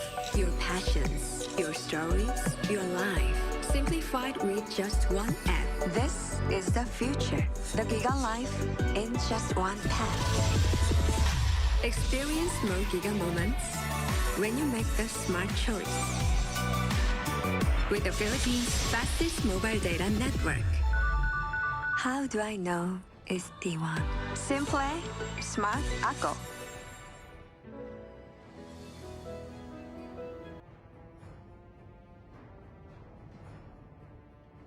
Patuloy ang aksyon sa MPL Philippines Season 7. Ako po si Mara Aquino. MPL Philippines Season 7 is presented by Smart, the official tournament telco partner of the MPL. Feel free to game great with Smart Free Games. Ngayon naman mga kapatid, pwede niyong itong Smart Free Games for All. Meron din tayong mythical raffle draw. Ito yung inaabangan ko na ma-reward ang ating mga manonood syempre sa inyong participation. So napaka-exciting ng ating mythical raffle draw. All you have to do is scan yung QR code na nakikita nyo sa TV. Pag in-scan yan, mapupunta kayo sa isang site na merong mga tanong.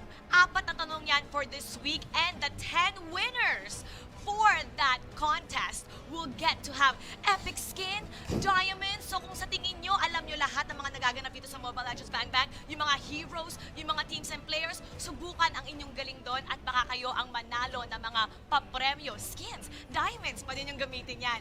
At eto, hindi lang yan ang gusto namin ibigay para sa ating mga manonood, meron din tayong lucky number draw. So yung mga ID nyo sa Mobile Legends, kapag tugma yun sa mga numero, yung last 2 digits, kapag tugmayan, pwede kayong manalo ng mga papremyo. Ang last 2 digits, if your number ends with 09, 04, or 00, pwede kayong manalo ng mga in-game prizes natin. All you have to do is scan yung QR code na yan, fill up the form, apad kayo ang mga first 3,000. Congratulations sa inyo. Marami kayong makukuha para dyan. Eto na, mga manonood dito, meron tayong isa pang laban na talagang inaabangan ng mga tao. Work Oster Force versus Aura PH. Pag-usapan natin yung kasama ang ating mahusay na casters, Manjin Valdez and Leo. Manjin, Leo, first day, how is it so far? Intense kagad para sa akin yung first day, bagong set, bago lahat. And well, total, lagi tayong hype kapag laging day 1 pag MPL eh. Oo. Actually, natuwa ako na ganun yung kinalabasan ng Game 1. Nakakita tayo kagad ng glimpse ng mga pagbabago. Ako, man, sasabihin ko lang disappointed ako. Kasi gusto ko 3 games. Gusto ko may bawi. Bitin. Okay? Pero agree ako, naninibago ako dito. Ang daming bago. Again, Mara, nice to have you on board. Oh, thank you. But, again, it's all for the fans, and what an honor it is to be back in the MPL. Yeah, intense lahat. Ako, knowing MPL since Season 1, ang dami ng pinagbago, men. Para sa akin, proud na proud ako na nakita natin to ngayon. And napakalupit. Next game, excited din ako. At ang hindi nagbabago, syempre, MPL Philippines Season 7 is presented by Smart, the official tournament telco partner of the MPL. Break through your own limits, rise above, and be free to game great with free games for all. Get 1 gig a day for Mobile Legends, Facebook Gaming, and more. Plus, free 1 gig a day for 7 days. Just dial *123# or download the Giga Life app and choose free games. Ngayon, ang susunod na laban natin, grabe. Ito, Aura PH kontra Work Oster Force. Pero, i-welcome muna natin ang mga manlalaro ng Aura PH.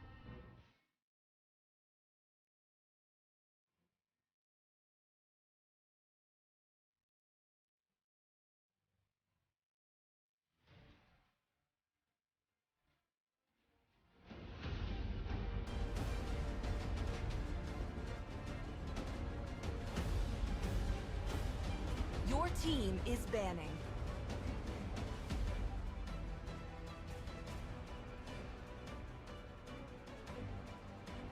Manjin, Leo, yung mga ibang koponan, maraming veterano, okay? Pero dito sa Aura, meron tayong mga roster changes. May mga pagbabago tayo dito. They traded their mainstay. Sa tingin niyo ba tamang formula ito? Para sa akin, ang formula ngayon ng Aura ay talagang nakakatakot with having Benny Cutie and Lord Hades in. Hindi ko na ngayon malaman kung sino ba magiging main carry dito sa team ng Aura PH. I can therefore say, nung pagpunta ko sa mga kanya-kanyang bootcamp, na fortunate ako na nakilala ko sila, ang masasabi ko lang dito sa Aura PH, tinatapos nila yung sentences ng isa't isa. Ganoon yung bonding ng Aura PH dito. And the fact na hindi lang nakikita ngayon, pero nasa kanila yung tinatawag naming si Mr. Worldwide. Si Dale, nako, para bang mas lalo akong natakot sa Aura, kung iisipin eh. Actually, if it comes down to Aura, we're gonna go into the numbers and the skill cap of these players. Feeling ko, they really missed out on Kiel, VJ, and Renzio. We just saw them in action previously. Kanina. Diba? Ang lakas ng execution. So I feel like there's some gains and some losses for the side of Aura PH, especially looking at their stats from Season 6. No, tingnan natin dito, they finished 5th.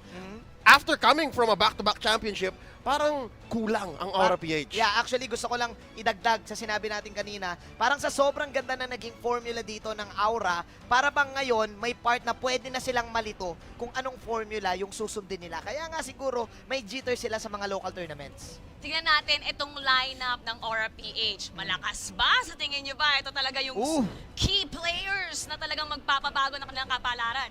Mara, teka lang, napapa-shock kami ngayon ni Leo Kasi hindi maglalaro si Lord Hades. Hindi maglalaro si Benny Cutie. Si Benny Cutie na yung arguably rookie of the season ng Aura PH. Wow! Ang daming players na nagsabi sa liga na Benny Cutie is the future. Benny Cutie ang magiging parang pinaka-consistent newcomer para sa Aura PH. Yeah, pag nagtatanong ka ngayon ng mga players na sinong ilalagay mo sa gold lane pag bubuo ka ng World Championship, ang sasabihin nila Benny Cutie. And the fact na ito nga, nabanggit nga natin, Leo, na yung Aura, ang dami na nilang formula. Siguro kung gusto nila na medyo agresibo, kung gusto nila na mga medyo safe play, pwede silang magbago-bago dahil meron silang 3 core eh. Yeah. May JP, may Hades, may Benny Cutie pa sila. Tapos, ngayon, I think, step up ngayon sa call the shots, si Grid, na nakita naman natin na mukhang exciting sa mga posing niya. Excited ako para kay Raflesia. I like that Chan is playing again. Na naman. Sobrang importante nun.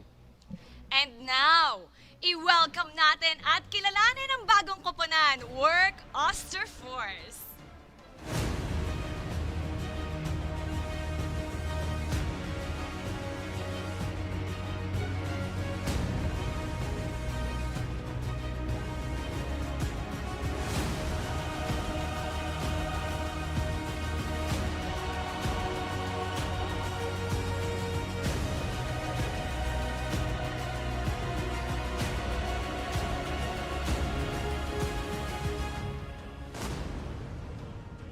Work Osterforce, maraming mga bagong salang dito. Actually, si Chu lang ang familiar. Advantage ba ito para sa kanila? I think so. Kasi at least nagkaroon sila dito ng isang player na may experience na sa MPL. And I think nabanggit natin sa mga meetings natin, I think maraming tao din na ito na yung pinaka-comfortable team ni Chu. Sa Season 5 na nandun siya, para bang ito yung pinaka na-activate talaga siya. At dahil doon, never silang natalo sa qualifiers. This is everybody's measuring stick. Ito yung parang pruweba ng tao na bakit malakas tong team na to. Why is Work Osterforce a team to be reckoned with? Why do they belong in the MPL? I need to check back on history, but never in the history of open qualifiers has there been a team na parang, men, panoorin mo to. Promise, on mo yung stream, panoorin mo. Panoorin mo yung qualifiers nila. Parang MPL na to. Yeah, and ito pa, dagdag lang kay Chu, never siyang namatay nung qualifiers. Never siyang nagkaroon ng deaths as Claude. Pero nagtatalo pa nga kami nung nakausap ko siya. Sabi ko, hindi ba nagkaroon ka ng death nung nag-asim ka lang? Pero sinabi niya, hindi talaga ako nagkaroon. And doon pa lang mapapatunayan ko na naging confident si Chu ngayon with his team na para sa akin, magkakapatid ang Turing. Leo. Yep, the main lineup here, Mara, these young men. Mga bagong muka. Talagang making a name for themselves this season. Sino sa kanila talaga nakita nyo nung open qualifiers na na-impress kayo?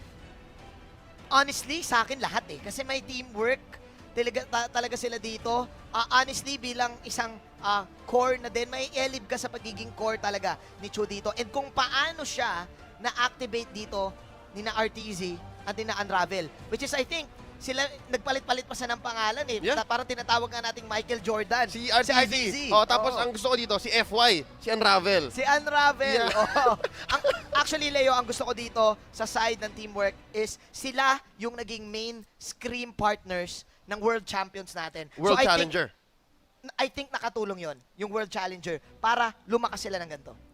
Etong Work versus Aura. This head-to-head is brought to you by Oppo A9 for experience gaming at full speed with Oppo A9 IV. Available starting March 26 in Oppo concept stores, retail partners, and e-com platforms. Etong dalawang koponan na to, Ang work, gusto nilang patunayan na hindi tsamba ang pinakita nila nung open qualifiers.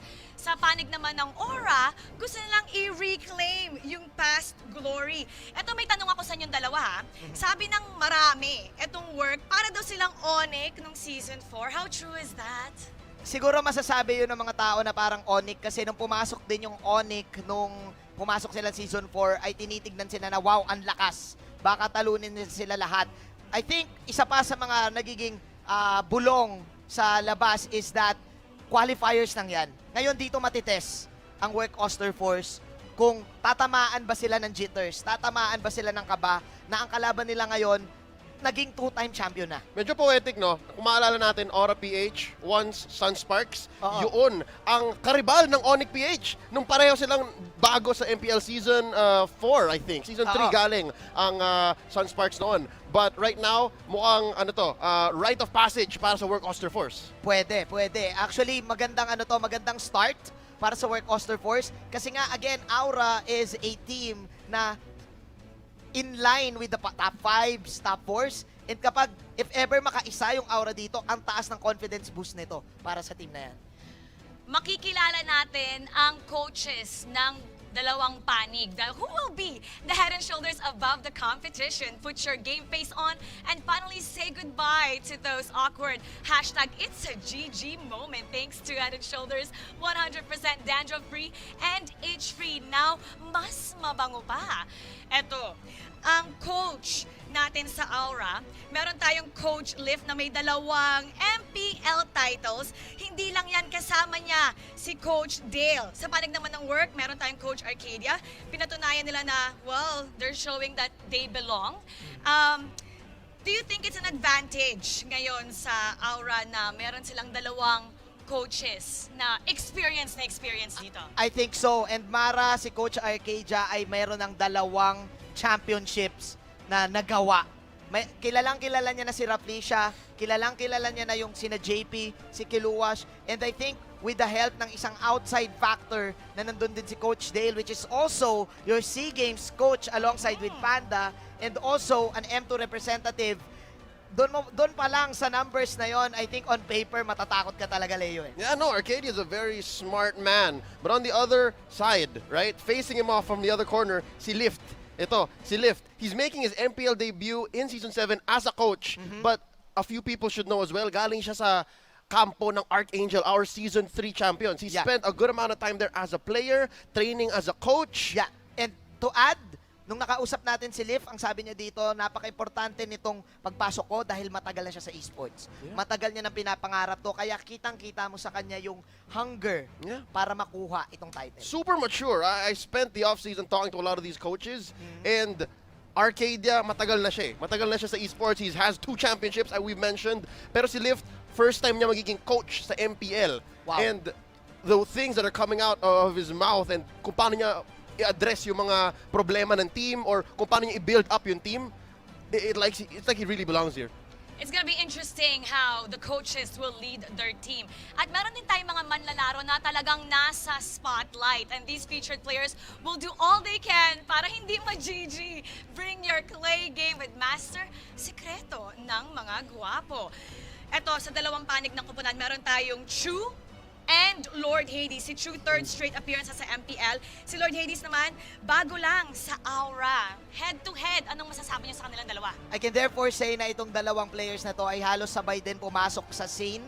I think Hades is also close with the NXP squad na sinabi nga sa akin ni H2O na kasabayan niya si Hades dito. And nandito rin si Chu. Para sa akin dito, pareha silang play safe. Ngayon, para sa akin, kailangan lang ma-activate ng dalawa yung killer instinct na tinatawag. I think yun ang pressure ngayon sa jungle role. But then again, basing sa mga local tournaments na nakita natin and basing sa performance, mas may killer instinct para sa akin this time si Chu. Ayan, Leo, meron tayong lane prediction. This is how it is. Like, Benny Curie's not playing, so medyo ibahin natin yan ng konti. But at least for the side of Work Oster Force, this is what you can expect. Arteezy in mid, Chu in the jungle, Unravel bilang tank, Trim Arteezy and Kusei taking the side lanes. Marami nagsabi na ang Work Oster Force parang one-trick pony. Parang basic, di ba? Tapos ang liit pa ng hero pool. But I think, given a team like Aura-PH, they're gonna have to be forced to step up. Baka may bago silang ilabas. That's what we're looking for. Eto na! Work Oster Force kontra Aura-PH. They're armed! They are ready! Simulan natin ang bakbakan at samahan na natin ang ating anchor and analyst. Aura-PH, isang team na gustong kunin yung kanilang former glory sa past seasons. Work Oster Force, isang team na gusto naman patunayan na sila ay nabibilang dito sa MPL-PH Season 7.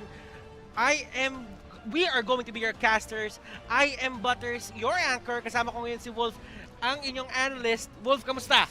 I am so excited about this. Kanina pa ako nanggigigil mag-cast and I'm finally here. We're excited to bring you the action for this wonderful series kasi isang veteranong team na may gustong patunayan samantalang kalaban nila isang team naman na ang gusto nilang sabihin ay dito kami, belong kami dito. Belong na belong kami dito. Pero syempre, bago tayo manggigil ng todo, the MPL-PH Season 7 is presented by Smart, or official tournament telco partner, free to game great with Smart free games for all. Now, Wolf, looking at it, ang daming binigay dito ni Mara, ni Manjin at ni Leo.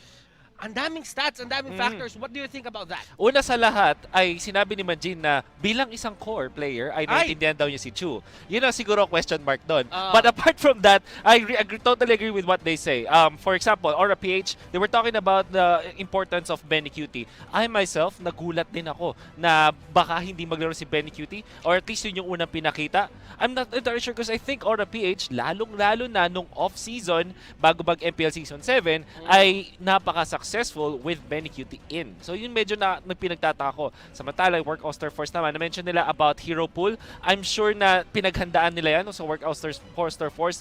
But key to victory ng Work Oster Force brings something different para sa MPL Season 7. Alam mo, going back to Work Oster Force dito gusto ko lang malaman yung side mo kasi nakita naman natin dun sa graphic na pinakita kanina na sobrang smooth sailing talaga nung naging qualifier nila. Hindi sila masyado naglabas ng hero. Do you think that is an advantage for them? Okay, so that is definitely an advantage for them. Pag inisip natin na pag sa liga, every single game matters. So that also means na bawat laro na lalaroin mo sa MPL Season 7 for you to get points ay yung best sana na heroes ninyo, best strategies. And for Work Oster Force, ang kagandahan is pag binigay mo sa kanilang hero na gustong-gusto nila, sobrang eksperto naman nila nun. Hindi lang sa macro, pati rin sa micro. Okay, so MPL-PH Season 7 is presented by Smart, the official tournament telco partner of the MPL. Free to game great with Smart free games for all. Ang tindi ng bigayan dito, Wolf, kasi talagang MPL Season 7, think about it. Think about it, Season 1, nandito na tayo pareho.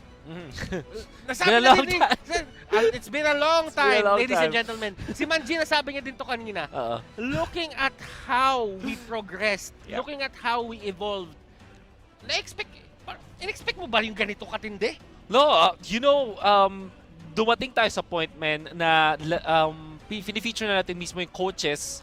Last season, ang taas ng emphasis natin sa mga coaches at coaching staff. Ngayon, even yung secondary, mga analysts, may mga casters at may mga nagpo-post din sa social media na ito na yata yung season na i-feature natin yung dual, alam mo yun, may hindi lang isang coach, meron pa mga analysts. Kasi nga, lumalaki na ang bawat every single season. Like for example, Aura-PH, when they started, nag-back-to-back sila si RKJ, tapos tinalo sila ng isang team na sobrang lupit, tapos Bren na yung biglang champion.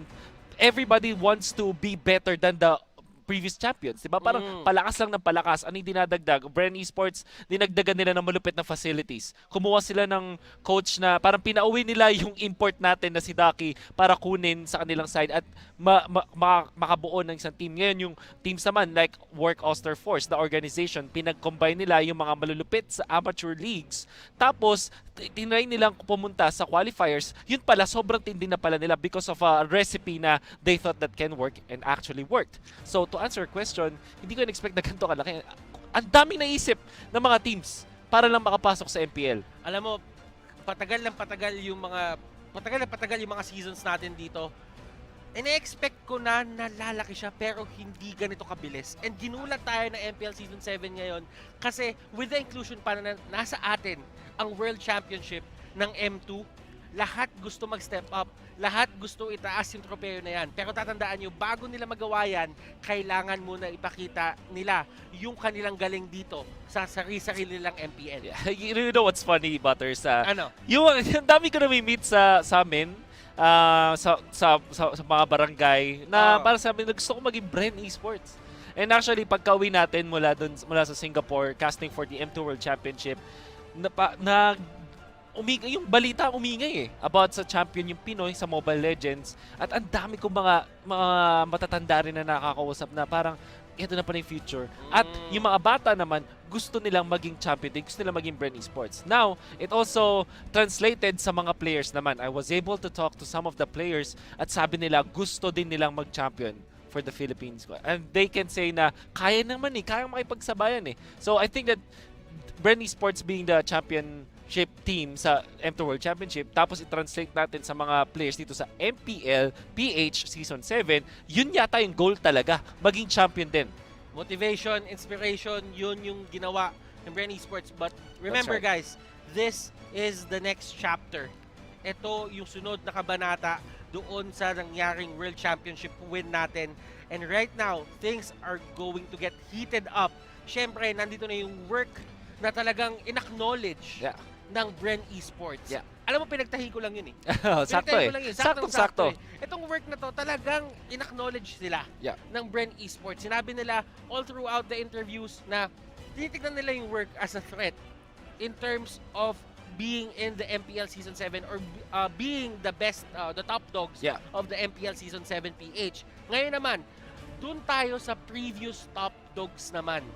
Etong Aura PH. Aura PH, they found themselves sa isang slump nung playoffs. Ang ganda din naman ng performance nila nung regular season nung MPL S6. Pero, nung pinakadulo na, nakatapat nila yung Onyx sa isang unfamiliar territory, which is the quarterfinals. The first round of the playoffs. The first round of the playoffs, doon sila nagkita and na 3-0 sila ng Onyx.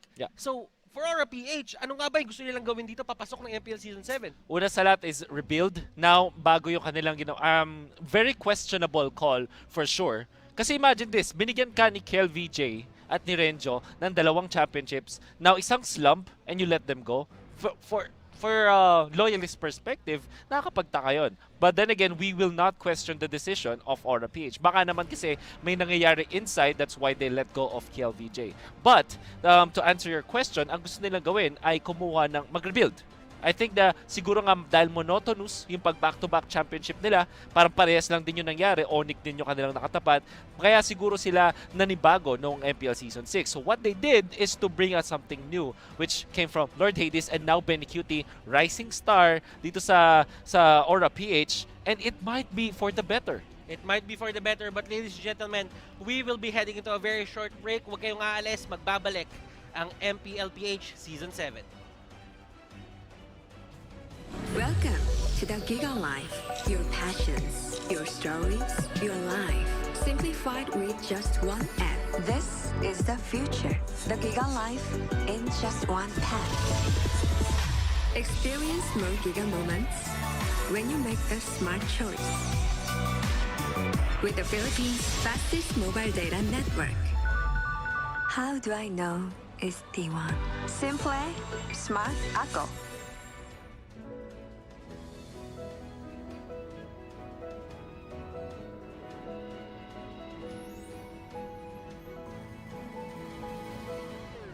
Moment na sana, pero hassle ang kati. Yung kati na yan, dahil sa dandruff yan. You need Head and Shoulders. Unlike beauty shampoos, tanggal ang dandruff that causes kati. No more hassle sa moment.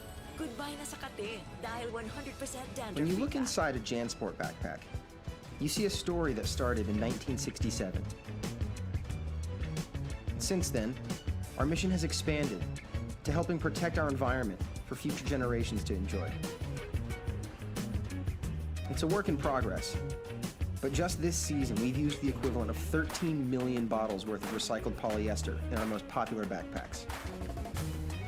When you look inside a JanSport pack, you see our commitment to this brilliant blue planet we call home. And we're just getting started.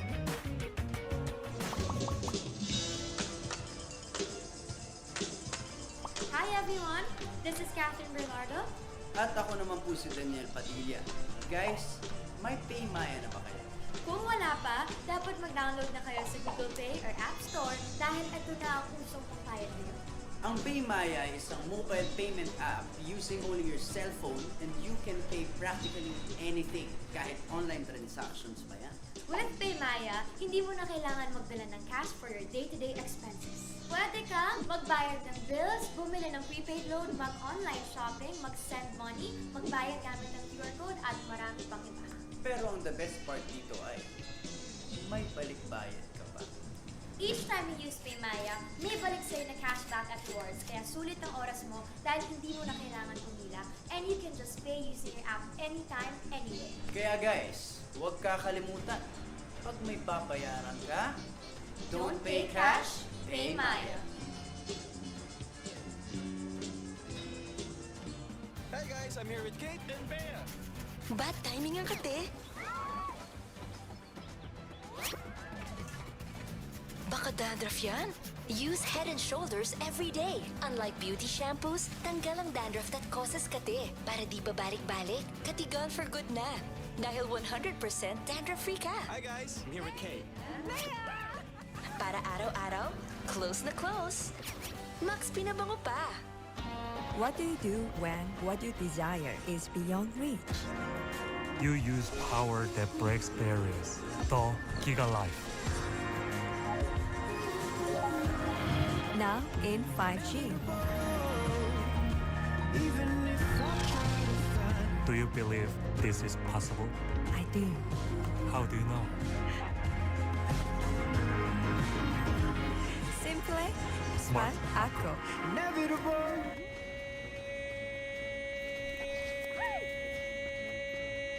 Express your online business.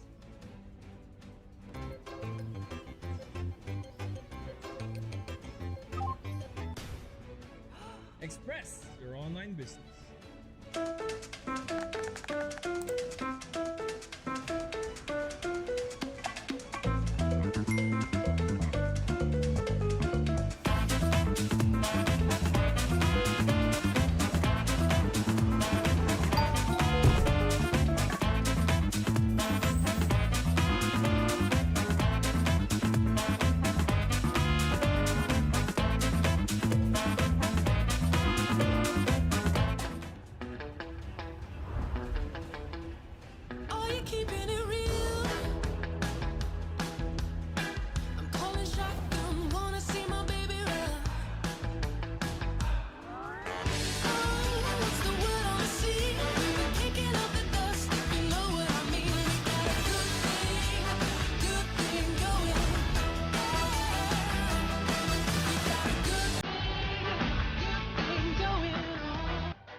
Welcome to the Giga Life.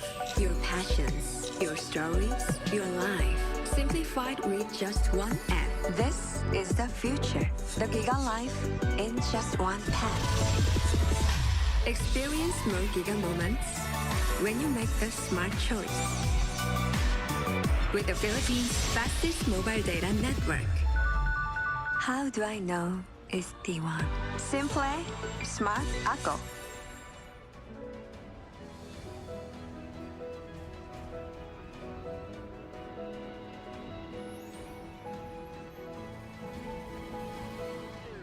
Moment na sana, pero hassle ang kate. Yung kati na yan, dahil sa dandruff yan.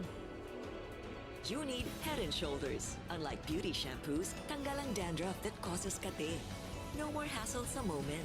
Goodbye na sa kate, dahil 100% dandruff-free When you look ka. inside a JanSport backpack, you see a story that started in 1967.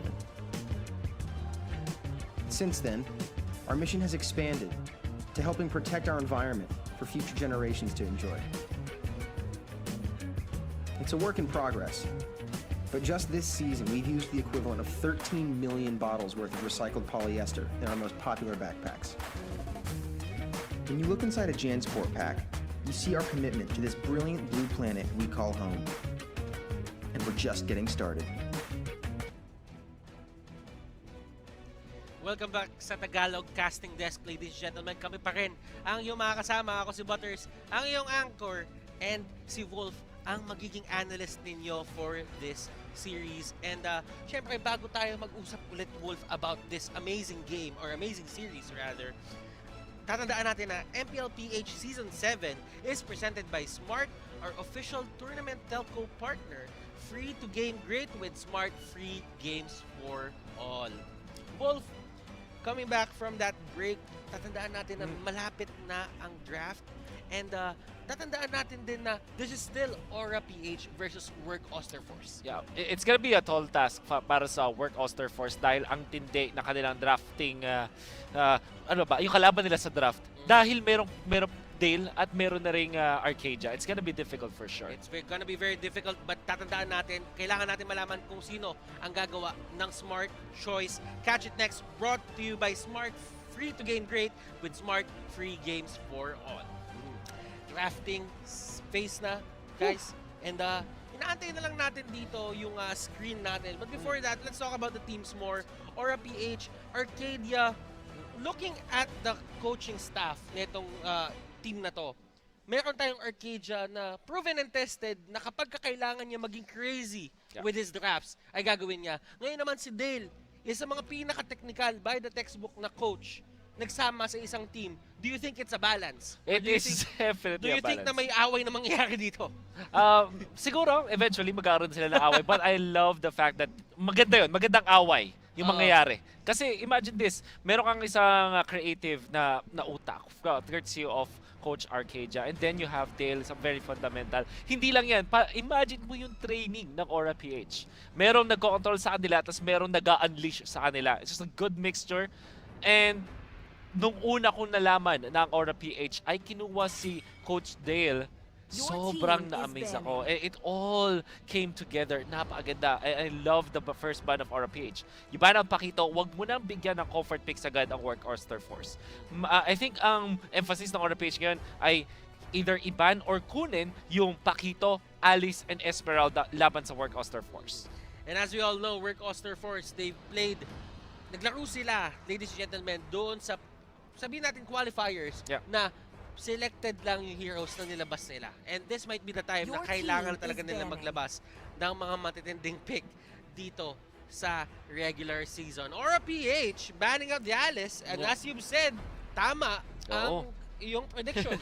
Yeah, this is a comfort pick ng Work Osterforce. For sure ay hindi dapat yan ibigay ng Aura PH. And mind you, hindi lang naman ito ang unang beses na nagkaroon ng paglalaban ng Aura PH at Work Osterforce. In fact, yung Work Osterforce, minsan nanalo sila sa Aura, minsan naman sila ay natatalo. So this is not new for both teams. Ngayon, ang Aura PH, knowing that Work Osterforce nag-ooperate sila with this very farm-heavy side lane composition, courtesy of their wonderful player Kose, hindi mo na lang din siya bibigyan ng comfort pick. Even when Alice is not banned first, kailangan mong iban yan laban sa Work Osterforce. Work Osterforce here, banning out Natalia. Ayaw nilang mabigyan ng problema dito si Chu. And as we all know, Work Osterforce, they really like to pick Claude din. Yeah. That's also true. Selena, finalo up dito ng Aura PH as Work Osterforce, paborito din nila ang gamitin itong Selena na to. I think RTZ, yung quote-unquote support player, the mid laner for Work Osterforce, really loves this. At alam na gustong-gusto yan nilang gamitin. Yan, daming open. This means that Matilda might be open up para sa Aura PH, pero ibaba niyan agad ng Work Osterforce. Yan ang tamang ginawa ng Work Osterforce. You don't wanna give the Matilda sa Aura PH. First pick dito ang Aura PH, that means pwede silang kumuha dito ng isang hero na tingin nila ay talagang bagay na bagay sa kanila. A comfort hero if you will. And they can actually go for another meta hero dito. Sino pa ba ang mga open wolf? I think pwede sila mag-consider something along the lines of nasa Brody Benedetta. But according to what we can hear, it might be Sylvana. It is going to be a Sylvana. And sabihin na lang natin, isa sa mga pinaka-consistent na tanks. Yeah. Noong nakaraang M2 World Championship, Wolf. Butters, may na-mention tayo kanina and sa panel din about Benny Cutie not playing. At nakikita ko ngayon, mukhang siya ang sinala. So again, Benny Cutie is one of the most important players for Aura PH. Instead of Lord Hades, JP, ang makikita natin yan sa Aura. Ang taas ng priority dito ng Aura PH para sa isang Sylvana, to the point na i-give up pa nila itong Cho at ang Esmeralda. Natandaan natin, Aura PH, dalawang magaling na Cho player ang meron sila dito. Meron silang Benny Cutie, meron silang Kilowash. Depende na lang kung sino yung gagamit sa kanila yan. I think you wanna go Claude this time para sa Aura PH, but Bane. Oh, Bane and Eve. Ang mga bagong mga additions. Of course, Eve bago dito sa ating meta because she is literally the newest hero. Hindi pala, may Bellatrix na pala. May Bellatrix na, Second kakalabas lang. newest. Kakalabas lang kanina. Second newest, you have Eve na pwede na rin gamitin ngayon sa dating liga. Ang ganda ng wave clear, ganda ng poke. Ngayon yung Bane naman, recently ay na-buff. If you don't know, yung kanyang second skill and kanyang first skill in combination, pwede sila mag-physical and magical build. At napakataas ng poke potential at napakalakas ng AoE damage. Na ang ganda rin ng kanyang ultimate, of course, isa to sa mga counter, sa mga hero na makukulit. Alam mo yung gustong pumasok? Like Esmeralda and Cho, for example, maharit. Kasi bago pa sila makarating, ay mapipigilan sila. Look at this! A Diggy picked up by Work Oster Force. Pinipigilan na ng Work Oster Force dito yung potential ng Aura PH sa pag-lockdown ng mga heroes, sa mga heroes nila. Ng Aura PH, looking at it, ang dami nilang pang-isolate dito, ang dami nilang pang-zone out Wolf. Yeah. Nandyan yung Shark Attack, andyan yung Imperial Justice, andyan din si Eve na walking zoning hero to eh. So literally, napakahirap niyang kumilos. But yung Diggy, obviously ang Work Oster Force mo, ang gusto nilang kumuha ng isang hero na sa juggling position ay ayaw magulo. In fairness with Aura PH, yung Eve and Sylvana, sobrang lakas pumatay nitong combo na to. Imagine this, yung ultimate ng Sylvana, tapos meron kang Eve, so much magic damage out there. Magandang combo kasi yan eh. So, in the mid-game, kailangan mag-ingat ng Work Oster Force. That's why they were, ang kanilang pinili ay isang Diggy para at least makatulong sa pag-jungle nila. So, I'm thinking of something along the lines ng Claude, Hayabusa sa side ng Work Oster Force. Pati rin naman sa Aura PH, pwede rin nilang gamitin yung Claude laban si Esmeralda. Alam mo, Wolf, ako personally nasasaktan ako ngayon kasi yung Benedetta, fourth ban. Hindi na ganun, no? Hindi na siya pinapriority. Alam mo naman, pagka tayo naglalaro, kung pwede Benedetters. Pipiliin natin yan. Pero sabi dito na Aura PH, may Bane kami na iniisip eh, Benedetta. Pwede na. But then, no, kidding aside, Benedetta, dahil sa mga nerfs niya, most importantly pala, ay yung cooldown ng kanyang ultimate, pati na rin yung damage reductions kasi yung pag kinomboy mo yung lahat ng nerfs na yun, ang tagal nang mag-clear ng Benedetta compared before. Well, actually, iniisip ko nga dito, parang ito dapat talaga, ganito lang dapat talaga kalakas yung Benedetta. Yung nakaraan ay sobrang malakas, sobrang OP. But then again, there is gonna be the ban sa Benedetta.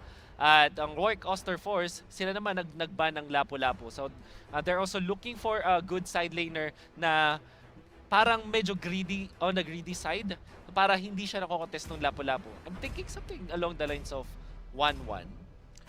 Pwede. It is a possibility. Or a Claude side lane.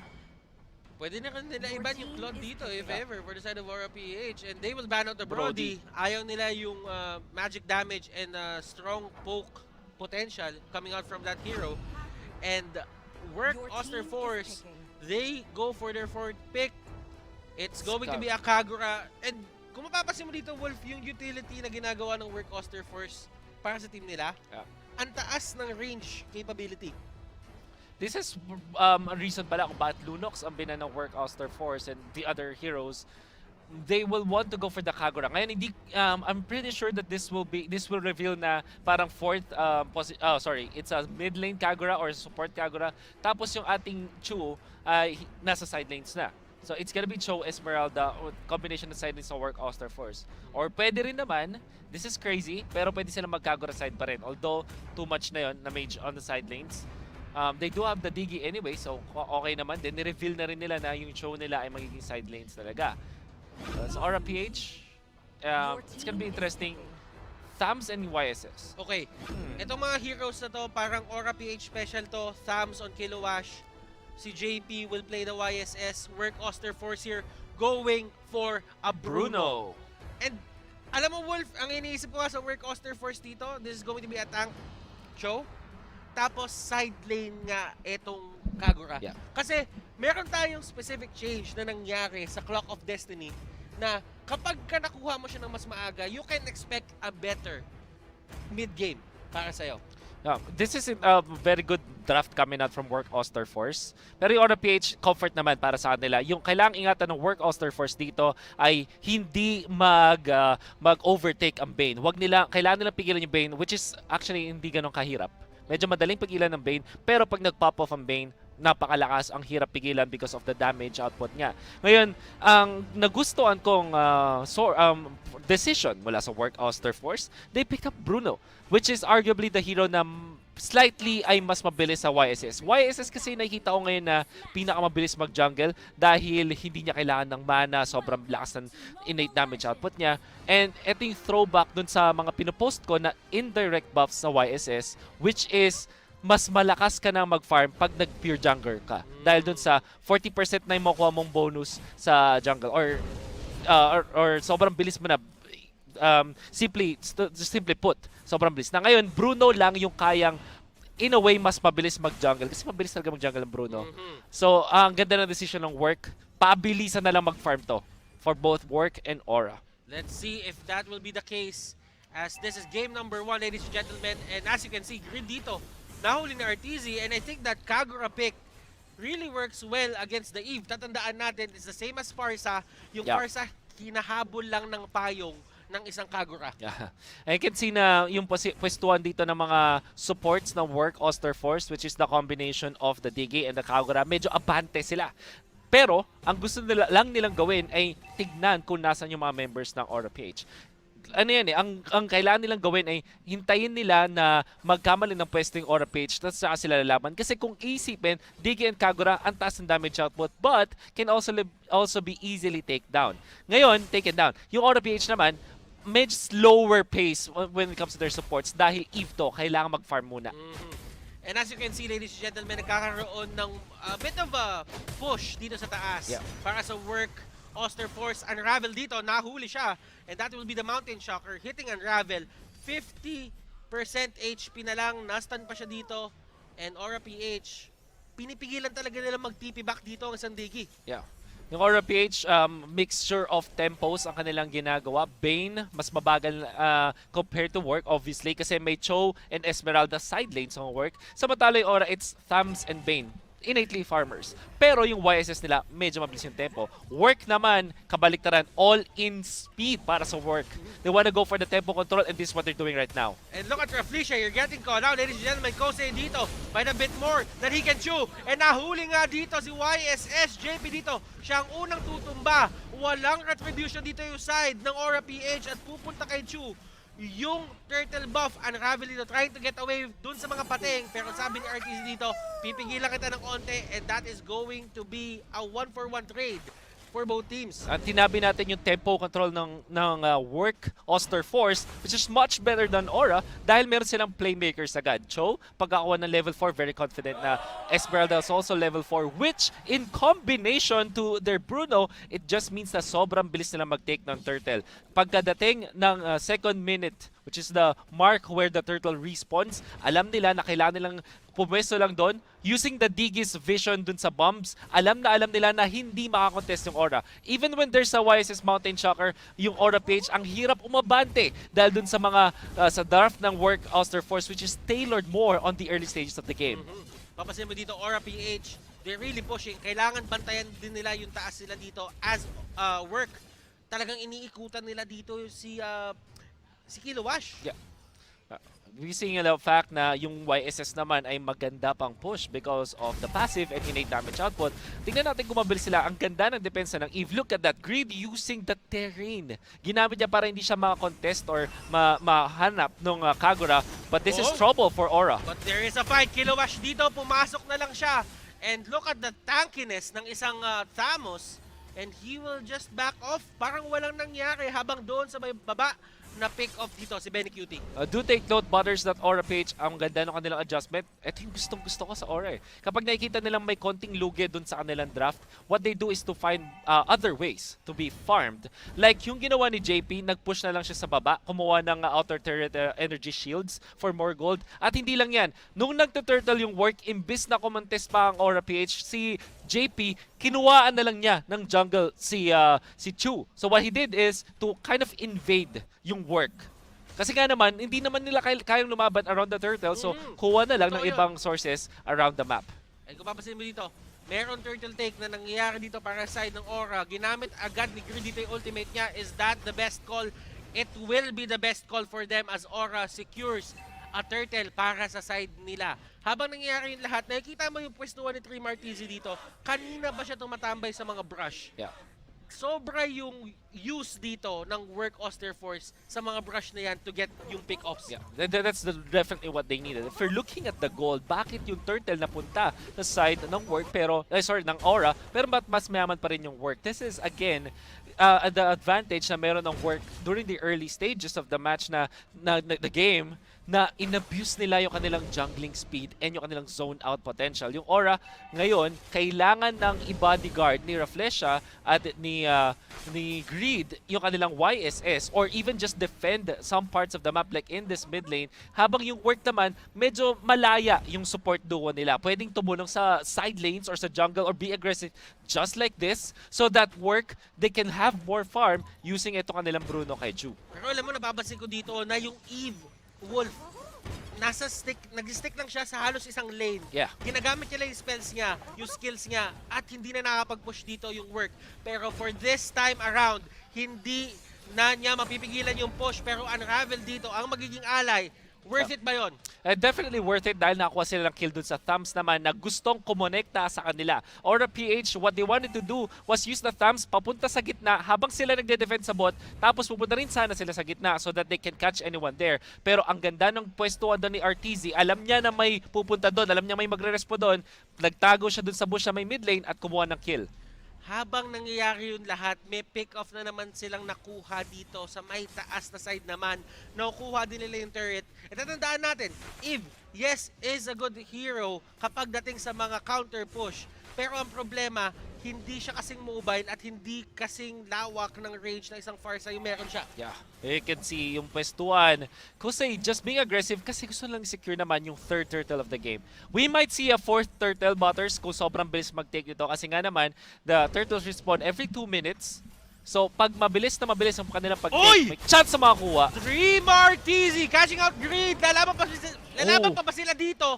And that is going to be 2 kills, ladies and gentlemen. Kosei, pumasok. Tingnan natin kung makakalabas siya. Benny Cutie trying his best to deal damage. Pero Wolf, hindi talaga kinakaya dito yung protection na nabibigay ng isang Digi. Yeah, and so much damage output coming out from the Bruno. Nakita mo naman, saglit lang na stun. At nakuha agad nila yung burst and mukhang hindi pa sila tapos, mag-i-invade sila ngayon, Butters. Ayan ang magandang gawin laban sa isang Yisan Shin. What you need to do is to not let the opposing team get that buff. Napakagandang flicker. Using the animation kasi nung flicker, parang nasa taas ka pala nung third shun pa mo na meron kang stun, mag-flicker ka na para pag flicker mo, babang-baba agad, instant stun. Rafflesia, kamunti ka na doon. Pero alam mo, Wolf, ang napapansin ko dito is yung pagmando ng work ng mapa eh. Kumbaga, napapasayaw nila yung Aura PH sa isang kanta na sila yung gumawa. Exactly. Napapa-TikTok sila ng gano'n. Napapa-TikTok sila dun sa gusto ng work. Yeah. This is the problem kapag ang passive ng approach mo when it comes to your hero picks. Surely, ang Aura PH, pwede sila na mag-sit back and relax kasi meron naman silang Bane, meron silang Thumbs, meron silang YSS. However, yung work, dahil sila yung may mga heroes na kayang mag-control, katulad ng sinabi natin kanina, tempo controller, ang mga picks ng work Oster Force, gamit ang Digi, gamit ang Kagura, pati na rin ang Cho Esmeralda sa sides. Hoy! Tingnan mo yung damage output nila dito. RTC going in! Look at that! Yan yung overturn dito. Tutumba siya pero kaya ba i-clean up to ng work? Kosei, pinupunta si Rafflesia. And the Fallen Star Moon, nandun na Rafflesia dito. Sinishake and bake pero hindi siya makakatakas. That was 2 kills going to the side of Aura PH. Wow. And Work, Osterforce, hindi nila nirespeto ang damage output ng isang Bane. You can see that nag-dive sila even under the third. Imagine this. This is Eve, Bane, may thumbs. Kapag nakapwesto na yung mga yan, kahit gaano kakayaman, malambot ka pa rin. Grabe din yung pinakita ni ni RTZ. Kung papansinin mo kung paano siya pumasok, hinanap niya yung perfect opportunity. Yung Aura PH, masasabi kong nag-drop sila ng guard doon. Talagang, alam mo yon, naging confident sila, nagdikit-dikit sila, at hindi nagdalawang isip si RTZ na gamitin sa kanila yung burst niya. Yeah. Unfortunately, it wasn't enough at that point. Yung Aura, magaling ang Aura PH sa pagpapadala ng game into the late game. Ang dami na nilang mga laro na lugi sila sa simula, pero dahil dun sa kit na meron sila, ginagamit lang nila para umabot sa latter portions of the game. They might have a better draft sa late game compared sa Work dahil malalambot yung heroes ng Work, and eventually yung Bruno hindi na siya ganun kalakas pag meron ng mga dominance eyes or may skiras na yung kalaban. But it seems like Work, they're making it work, basically. Inaabis nila yung strength nila at this point at kumuha ng Lord sa ngayon. They're making it work. What's gonna work? Teamwork. Yun yung pinapakita ng Work dito. Kung papansinin nyo, yung bomba, yung payong, ang daming binabato. 3 RTC dito. Makakapag-flicker out pa. Look at that. Habang ang daming binigay ng Aura doon na oras, natanggalan sila ng turret sa may mid lane pa. Sila pa ang nawalan. Wow, man. Alam ng Work na malakas yung kanilang minions because of the Lord of the Burst! Oh! My goodness, ladies and gentlemen, Benny Cutie doon! Shredding 2 people sa side ng Work. Pero will it be enough to stop the push na ginagawa ng Lord? Oh my. Might be enough. Wala ring pang hit na ng Torre ang Work ngayon since Chu is already down. And Trim Arteezy, hindi rin siya in position just to push. And look at this. Yung Aura PH, eto na yung kakatakutan mo. Merong Eve, merong Bane. Sobrang taas ng wave clear potential. At ang taas na rin ng damage output doon sa mga heroes. And you also have Thumbs. Do take note, Thumbs, ang taas ng damage output sa mga heroes.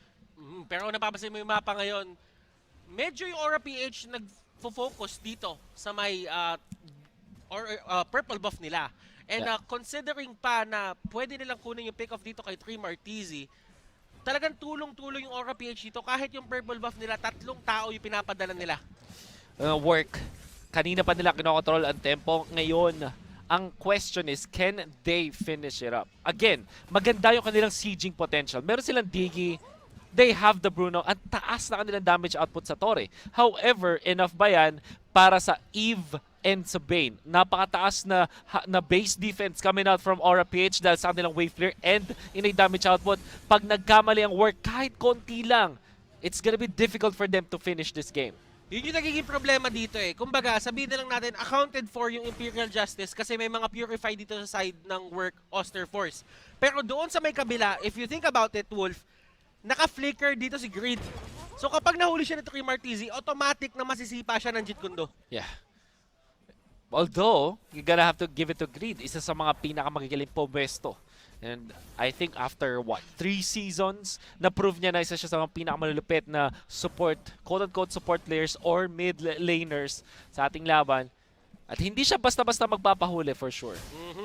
Wave the Dragon yung sumisipa. That was my mistake, ladies and gentlemen. But right now, looking at it, talagang nagpipilit sila ditong i-push yung mga minions papunta sa side ng Aura. Kung papansinin mo yung timer ngayon, 60 seconds till the Lord comes up. That is going to be the Enhanced Lord, the Luminous Lord na nagcha-charge. Holy Crystal para dito kay Kosei. Do you think si Kosei dito online na? Definitely. Kayang-kaya na nila makakuha ng malulupit na one combo finish, kumbaga, when it comes to their damage output. Yung Work Osterforce, meron silang lamang ngayon na 6,000 gold and they can even use this. Butters, pwede nila ito gamitin para maging aggressive at mag-dictate ng tempo around the Lord timing. Pag nakuha ng Work Osterforce ang Luminous Lord, ang level 2 Lord, yung may talon, ika nga, napakahirap mag-defend niya for Aura. But, meron naman silang heroes to defend. So, again, nasa Work kung paano sila mananalo o matatalo sa game na to. Yung Aura PH, ang kailangan lang nilang gawin, maghintay. Wait for the right moment to strike. Mag-defend lang na mag-defend kasi maganda naman talaga yung depensa ng kanilang mga heroes. And maybe, just maybe, paabutin nila sa super duper late game kung saan may mas advantage na sila over work. Ako nga, Wolf, ang gusto ko gawin dito ng Aura PH, biglain nila ulit. Pwede Katulad rin. ng ginawa nila kanina. Binigla ni Benny QT, gumawa siya ng magandang play. Tapos sumabog dito si Chu, sumabog si RTZ. Parang wala na silang nagawa. Pero eto na, Aura PH. Hindi ba nila makokontest to? Chu, nahuli ni Raflesia. Pero Raflesia, siya pa ang mapapatakbo. Flame shot, hindi tatama, pero hindi magmamatter yun. As Raflesia will still go down. A very bad decision from Raflesia. Tapos na yung Lord eh. They didn't have vision. Wala silang way para makontest. Not in a million years. Hindi niya talaga kaya. Kaya hindi rin niya disrespect yung fact na may digi. Tandaan, may tali yan. Which means that the reverse time will really stop the Sylvana ngayon. Man down ng Aura PH. It's gonna be difficult to defend. It might be even impossible to defend all of their turrets at this point. Genius one para dito kay RTZ. Ito na ba yung kailangan niya para mag-burst down ng mga tao? Si Creed dito ginamit na yung kanyang ultimate. And that is going to be the Lord marching on. Papunta dun sa may base. The burst down. Kilowash dito. Tutumba. Lord is down as well. Dun sa may taas may nagpo-push. Imperial Justice dito. Susubukan hulihin si Kosei pero Purify is up. 3 turrets down. The inner turrets are down. Aura PH. Paano sila magka-comeback dito? All what they can do is defend if I were to answer a question. Pero napakahirap niyan. That is true. Butters, alam mo yung work Oster Force, ang taas masyado nung kanilang naipong pera na pwede pa sila maghintay ng pangatlong Lord para tapusin laban. Pero mukhang hindi na yun yung gagawin nila. What they need to do now ay hintayin na ang Aura PH ay lumabas ng kanilang base. Baka nga ang gawin pa nila dito ay wag i-clear yung lanes. You know, yung term nila is freezing the lanes para required ang Aura PH na lumabas na kanilang base. At alam natin, ang Aura kapag hindi sila magkakasama, katulad nito, mababurst down talaga sila. And look at that, the burst potential. Unravel dito with the Time's Journey. And nagamit na yung ulti ni Greed, nagamit na yung ulti ni Benny. And this is the right time para sa side ng work na lumabas sila dito. Jit Kundo on 3! Knock up tatlo, ladies and gentlemen. Greed dito, ang susunod na tutumba. Vengeance is up, pero sabi ni Kosei dito, ito yung gusto ko, yung Benny yung gusto ko. Benny Cutie, makakapag-defend nga ba siya? And look at that burst. Tumba dito agad mga kaibigan si Chu. Pero Kilowash, the last man standing, 1v4. Kakayanin kaya? Hindi kakayanin, and that is going to be work. Taking game number 1. Ang unang laban ng Work Oster Force in the MPL Season 7 mula sa qualifiers. Already proving na belong sila dito sa liga. Kasama sila talaga dito sa ating liga. Napakaganda mula sa unang laban, mula sa first minute of the game, in control ang Work Oster Force. Nagpakita ng iba't ibang mga heroes as what we did say. Na ang kanilang keys to victory is to bring out something new. Diggy Bruno, tempo control to the max. Para sa side ng Work Oster Force, hindi nila pinahinga ang Aura PH. Kaya hanggang dulo sila ang nagdikta ng laban. And masayang-masaya mga kaibigan dito yung Work Oster Force with their first win. And ladies and gentlemen, that winning moment is brought to you by Oppo A94. Experience gaming at full speed with Oppo A94, available starting March 26, and Oppo Concept Stores, retail partners, and e-com platforms. Okay, so excited. Sobrang ganda ng progression ng draft ng side ng Work Oster Force. It's smart. Yung sa side ng Aura PH, comfort nila to eh. Yung mga late game heroes, yung mga wave clear heroes, gusto nila patagalin yung laban, but hindi sila necessarily nagko-control ng tempo ng laban. While yung Work Oster Force naman, nakuha nila yung mga gusto nilang makuha. They have Diggy, Bruno. It works in the meta. Isa pa sa mga bagong highlights ng patch ngayon na pwede ninyong i-expect sa mga susunod na laban. Diggy, Rafa, Estes, yung mga nag-heal talaga, yung mga nagsusupport talaga or nagsuzonod ng kalaban, lalabas at lalabas sila sa mga susunod na laban. I really think, ladies and gentlemen, map control ang kailangan natin bantayan dito. That's and right. We will throw it over to our resident analyst, Midnight. Midnight, alam ko madaming masasabi tong taong to eh. Ako naman. Madaming masasabi tong taong to. Nakita ko siya, nag-aaral siya kanina. And Midnight, take it away. Thank you so much, casters. And wow, what a showing from Work Oster Force, showing that their force is to be reckoned with. My name is Midnight. This is the analyst desk. And pag-uusapan natin kung ano ba yung mga naging keys to victory dito ng Work Oster Force. Number one, it's the old school answer against crowd control. The Diggy. Sabi nila, hindi natin kailangan ng mga malulupitang hero. Kailangan lang natin intindihin yung mechanics as to how skills work. And against an Eve and against a Bane, that is no-brainer, easy Diggy pick talaga for Work Osterforce. Mamaya makikita nyo no, sa mga highlights natin kung paano ba iniiwasan ng Work Osterforce yung teamfight aspect ng kanilang kalaban. Of course, we have to look at the stats, which is brought to you by Smart, the official tournament telco partner of MPL. Feel free to game great with Smart, free games for all. Makikita natin dito yung itemization ng ating mga players and of course their stats or records dito sa ating game. Now, one thing to note is the damage score of Chu dito. No? He is standing at 7.2. Hindi nga ganun kataas yung damage output ng Bruno. It's primarily on the objectives here for Work Osterforce. Who did the heavy lifting here for Work here?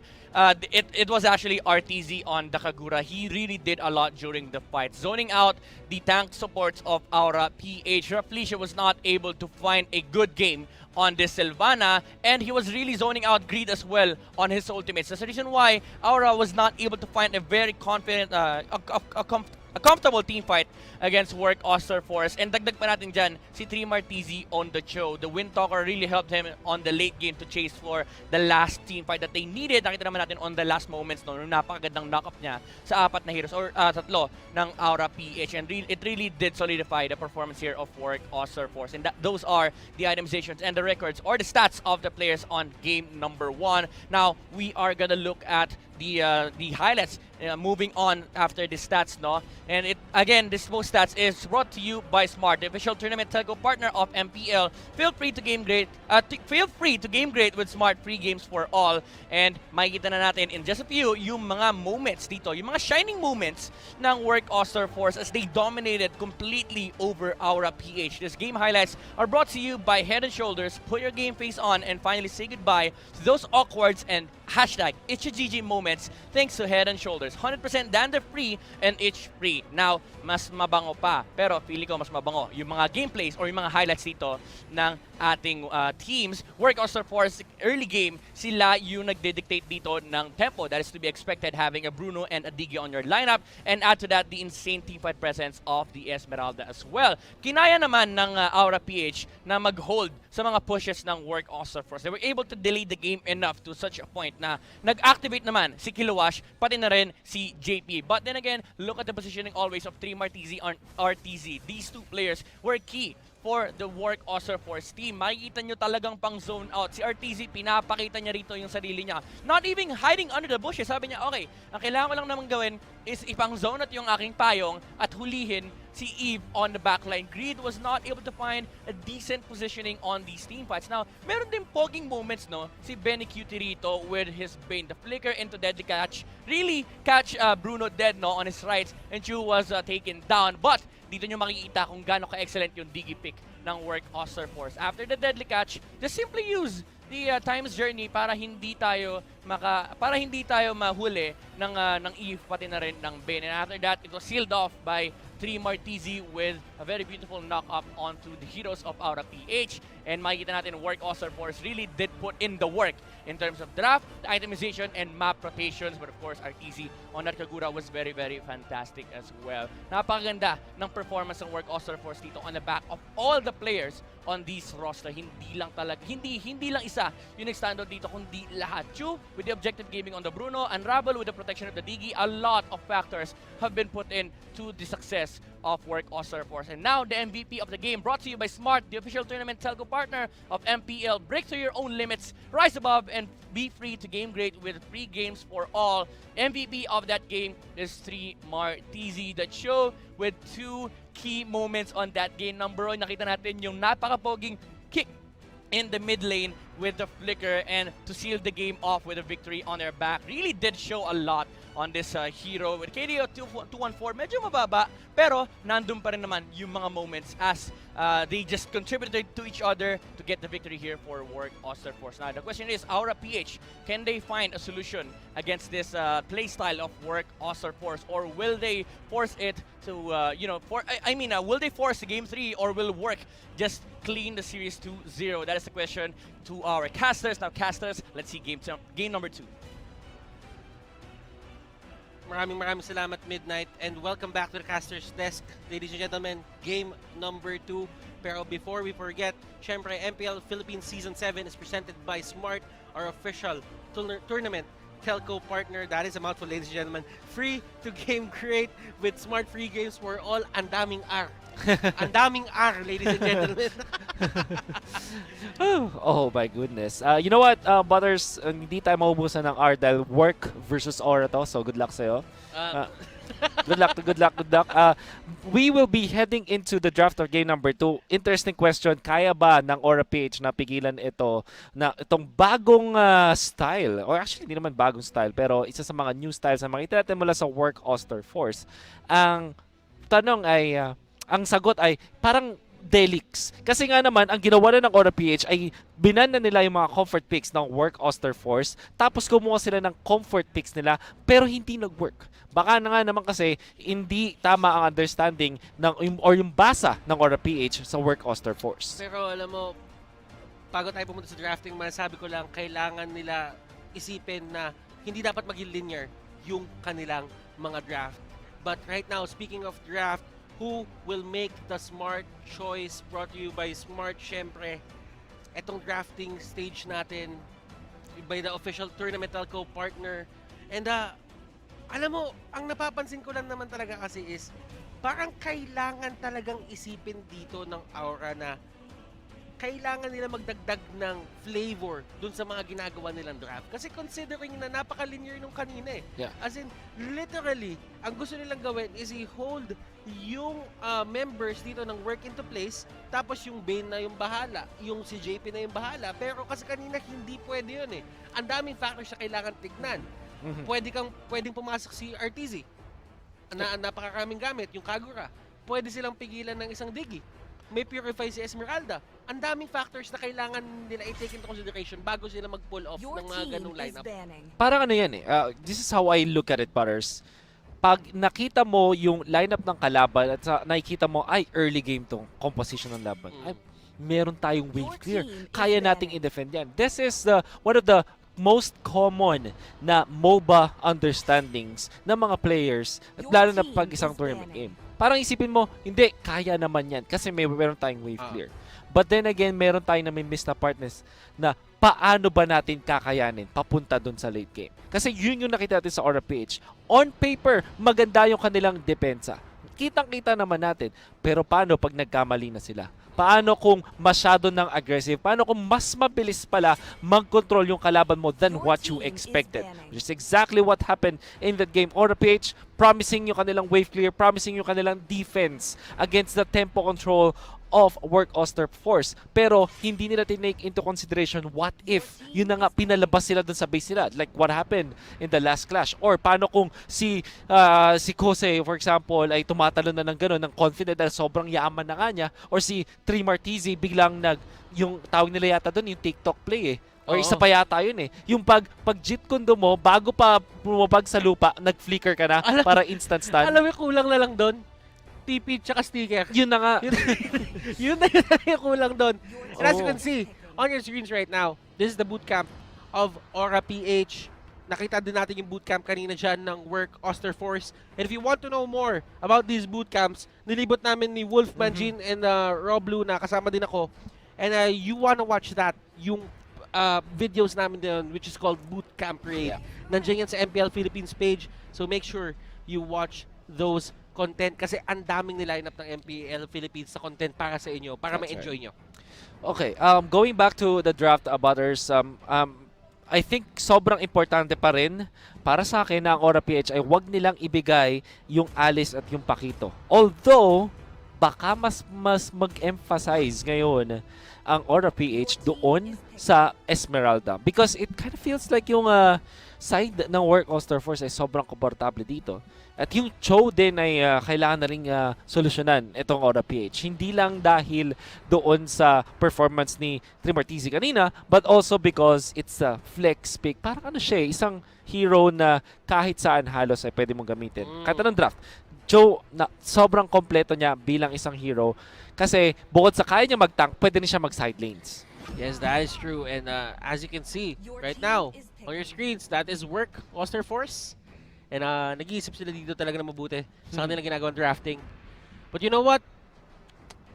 Game number 1, kailangan mo talagang pansinin yung mechanical skill dito na pinakita ng Work All-Star Force. Kung paano nila ginamit to the maximum potential yung kanilang mga heroes, Wolf. Yep. Like yung Kagura.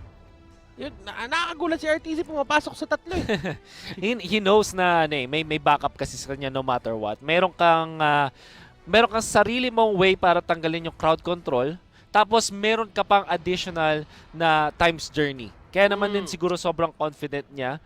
Ganda rin ng vision na napoprovide kasi nung bumps nung Digi. Kaya naman din matapang talaga itong paglalaro ni RTZ on the Kagura. Not only that, meron pang additional na tatalon for them. Puro talon yung heroes ng side ng Work All-Star Force. Which is great against heroes na mahilig mag-sit back and relax. Ano ba yung mga heroes na gano'n? Like Eve, like Bane, for example, di ba? Parang doon muna sila sa likod, tapos sila lalaban. Pero imagine this, merong isang Kagura, may Cho, meron din na Esmeralda. Talagang gap closers yan. Almost automatically, ang pupuntahan nila lagi is si Eve. And one of the things that Eve, sabihin na lang natin yung wala siya nung mga panahon na yon is going to be the Purify. Now, looking at it, maganda sana yung flicker, pero kailangan pagka flicker kasi yung gamit mo, automatic palapit pa lang yung kalaban, dapat na telegraph mo na kung saan sila manggagaling para makapag-flicker out ka sa safety. Yun yung wala siya. Kasi ang ginagawa ni Trimartizi kanina, kung papasinin mo, Wolf, dito yung pumapasok yung sinasabi mong TikTok play. Yung TikTok Jeet Kundo. Yung nasa gitna pa lang, nasa gitna ka na ng pagkakas, tsaka ka mag-flicker. Isipin mo, wala kang time mag-react kapag ganun yung ginawa sa'yo. Sobrang instant niya. Isa pang TikTok play na nakita ko, Butters, by the way. Yung ano? Yung Jeet Kun, di ba, stand ka. Tapos pag ginamit mo yung Wave the Dragon, flicker ka sa likod. Para yung, di ba, kunwari nakaharap ka dun sa hero. Pagka press mo nung ultimate mo, normally, di ba, syempre, patalikod nung target mo. Pero pag sinipa mo na, tapos nag-flicker ka, another TikTok yun. Nag-flicker ka ng sobrang instant, di ba nasa likod ka nung hero? So, mangyayari, sisipain niya, papunta dun sa base nyo. I don't know if imagine this, isa kang Cho, blue side ka na Cho, tapos yung red side kalaban mo kung sino man yung hero na yon, pinress mo yung ultimate mo, Wave the Dragon, tapos nag-flicker ka sa likod ng kalaban, papuntang blue side. Yung sipa mo, yun isang TikTok play din. Is this the same draft as... Oh, no. It's not, but... I think it is the same pattern as game number 1. It is the same pattern. Actually, nauna lang yung thumbs. Digi Cho agad para sa Work All-Star Force. And sabihin na lang natin dito for the side of Work All-Star Force, wala silang kailangan baguhin because automatically, pareho lang din yung mga picks na ginawa kanina ng Aura PH. This is so weird for me. Ang weird neto. Pero mukhang confident ang Aura PH and it doesn't matter so much. Kita mo naman, tumayo agad si our coach Arcadia at mukhang masaya si Benny Cutie. Ito yung mga mga masabi mong, okay lang. By the way, I wanna say, Butters, ang Aura PH, during the off-season, nananalo sila sa mga series kahit pa natalo sila sa game number 1. Tapos biglang dominant sila sa games number 2 and 3. Medyo version ng Bren Esports ng MPL Season 4 kung saan download game yung tawag sa kanila. At yun ang nakikita ko ngayon sa Aura PH. But this is off-season. Off-season games. Kasi nga naman, kakaiba mag-isip to si Arcadia. Galing nila mag-recover from losses. Yan ang masasabi kong isang napakagandang asset ng Aura PH. They are so good when it comes to recovering from losses. And yung pinaka-recent na nag-download game sa MPL regular season was probably Onyx. That is diba? also true. So, nung MPL Season 6. So, MPL Season 6. So, ibig sabihin yan sa mga nakapanood na Season 4, okay lang. Kung di ka mananood na Season 4, at nanood ka ng Season 6, okay lang din. May mga examples tayo. That's right. All seasons dito sa MPL, meron laging ganyan. Naalala ko pa, ginawa pa ng Archangel dati yan eh. At again, nung Season 3. Season 3, di ba? So, talagang, alam mo yun, these kinds of patterns or trends, nangyayari talaga siya all throughout the MPL seasons.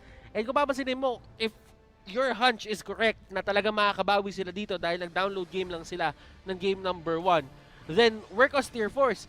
Kailangan nila dito na talagang mag-brace for impact. Ito na yung Aura PH na hinahanap nyo. Let's see. We'll finally see the draft as of now. Well, at least yung game, si Greed lumilipad muna sa mapa. Siya naman yung nagkagura. There's a Grok para kay Raflesha. Si Chu going for a slower tempo ngayon gamit ang kanilang Claude. Pero nasa kanila pa nga rin ang Digi. Napapansin mo dito, Grok with the high and dry Raflesha dito. Going for something unusual. Ito yung sinasabi natin, Wolf, yung creativity na Arcadia at yung consistency, textbook plays na ginagawa ni Dale. It's all falling into place. And nakikita mo naman kung gaano ka-aggressive dito yung Aura. You can see na ang ginawa doon ni Raflesha is sinreten niya yung Claude. Alam natin na compared to the Bruno, yung Claude mas mabagal mag-take yan ng buffs. Kaya siguro nag-high and dry ito si Raflesha kasi gusto niyang pigilan yung pagja-jungle ng Work Oster Force. And look at this, JP carry ang gamit niya bilang jungling hero. Retribution. Alam mo, dati nung sabihin natin M2 World Championships, ginagamit din to ng isang team doon, which is the Burmese Ghouls. And tinatawag nila tong Claude Killer. That's right. Kasi meron siyang wild charge na kayang pigilan yung Blazing Duet. At kapag sa mga early stages of the game, nahuli siya ng isang Power of Nature at ng isang wild charge, automatic, burado na ang isang Claude. Interestingly, Sprint instead of Flicker ang pinili dito ni Raflesha para maging anti-Claude. But in a way, it also makes sense. Para din maganda yung person like this, pwede ka maging aggressive and just to get out. Ang kaibahan nga lang sa mga normal na Claude Killer na Grox in the tank role ay nagpo-pull yourself together sila. With high and dry, medyo mas malambot ka. Pwede yan, Grox side lanes. Kapag nakakuha ka na ng Heptasis mo, go for tanky items at ang lakas mo from the side lanes at isa kang tunay na Claude Killer. But that was January pa, Butters. January pa natin huling nakita yon. It might not work this time. Sobrang iffy para sa akin ng choice nito para sa RPH. Then again, ang gusto naman nilang gawin ay mag-hyper farm gamit ang carry na naka-retribution. Now, this is very interesting. Doon sa nakita natin sa draft na una, it's not going to be a show. It's obviously a lapu-lapu for 3 Martizi dito. And dito natin kilala yung Work Oster Force na pumipili sila ng mga stable side lane heroes na kayang suportahan yung sarili nilang lane and they win from that. Ganito yung Claude formula na ginagawa nila. And that is their way para umabot naman sa late game. Ito yung talagang masasabi kong strategy ng Work Oster Force. Medyo late game centric kasi sila Kaya nga din nagulat ako nung game number 1 against the Aura PH, just the previous one, wherein sila naman yung tempo controllers. Oo, and JP right now, kinuhuli si 3 Martizi dito. And look at the damage output, na-stun siya dito. Pero Kilowash nasa vicinity, and that's going to be the turtle na talagang inipilit dito ng side ng Work. Kosei, RTZ, nag-rotate na sila dito. Ang kulang na lang si Chu, 5 na yung tao galing sa Work dito. Guardian's Barrier, tinapon, pero yung turtle dito hindi makabalik. Ay naku, nag-U-turn. Oy, pero nakahuli na dito, ladies and gentlemen. JP dito, gets called out. The Falling Star Moon is there. RTZ using the Cyclone. Ay! Makakatakas ba siya dito? Benny Cutie! Oh my goodness! Makakaalis ba siya? And kamuntikan ng makatakas. Pero si Benny Cutie, meron pa rin siyang skill. Meron pa rin siyang physical attack. And that's going to take RTZ down. And sa dami-dami na nangyari yun, Wolf, makukuha pa rin ata dito ng Work na hindi kinokontest ng Aura yung turtle. Ginamit ng Guardian Spare this time. Oh! What? Okay! Kakasabi ko lang na hindi mako-contest pero Wolf, mali pala yung sinabi ko. Inagaw pa nila. Okay. He's known as Insection ba? Tawag kay Intersection. Intersection. Raflesha, high and dry for maximum damage. Wala siyang kahit anong sanang way instead of the wild charge. Aside from the wild charge para manakaw yung turtle na yon. Pero may retribution kasi si Chu. So this is weird, kaya naman nakuha nga naman ni Reflesia kasi maganda yung kanyang timing. He knows na hindi ganun ka perfect yung retribution dito ni Chu, kaya naman nanakaw niya. So yun na super duper worth. Sobrang win-win yon para sa Aura dahil wala silang sinayang. Tank ni Reflesia, expendable ang wild charge. Hindi kinailangan ng oras ni Benny QT at ni Kilowash. Nakakuha sila ng free turtle. Alam mo kung naalala ko dito? Yung season 1, yung laging Grak yung kumukuha ng Si turtle. Lusty. Oh, yung Grak na kahit sinong Grak, sila yung humahawak ng turtle para extra protection para sa kanya. Yun yung naaalala ko. Si Unravel dito, kamunti ka na mahuli. Pero one more physical attack coming up from the Kagura. Tutumba siya dito. And kung titignan mo yung mapa ng work dito, talagang pinapalit ng Aura. Tignan mo kung gano'n sila ka-aggressive. Nag-work bigla itong Grok na ginamit ng Aura PH dahil pwede sila maging aggressive. Ito yung kinulang sila kanina. Wala silang hero na talagang nagfe-face check ng mga bush. For example, Sylvana, hindi ka naman din talaga dadaan dun sa mga bush para gamitin yung sarili mo dahil ang dali mong i-burst down, lalong-lalo na may Kagura tas meron pandigi with the bombs. This time, it's a Grok na pag dumikit sa mga walls, ang taas agad ng regen, nakakagiging aggressive siya this time. Nagkakaroon ng extra vision yung Aura PH in this game compared to previous game na wala silang ganong klaseng hero. Kung napapasin dito, nabibilitan kasi si Chu lagi na gamitin yung retribution niya. So ano ibig sabihin nun kapag nagamit niya yung retribution niya? May mga times na sa objectives dito sa may mapa, yung turtle up na, pag wala siya dito retribution, automatically, napipilitan silang i-give up yun. Katulad netong turtle na to, and that is going to be a great pick-off para sa work. And look at that flame shot.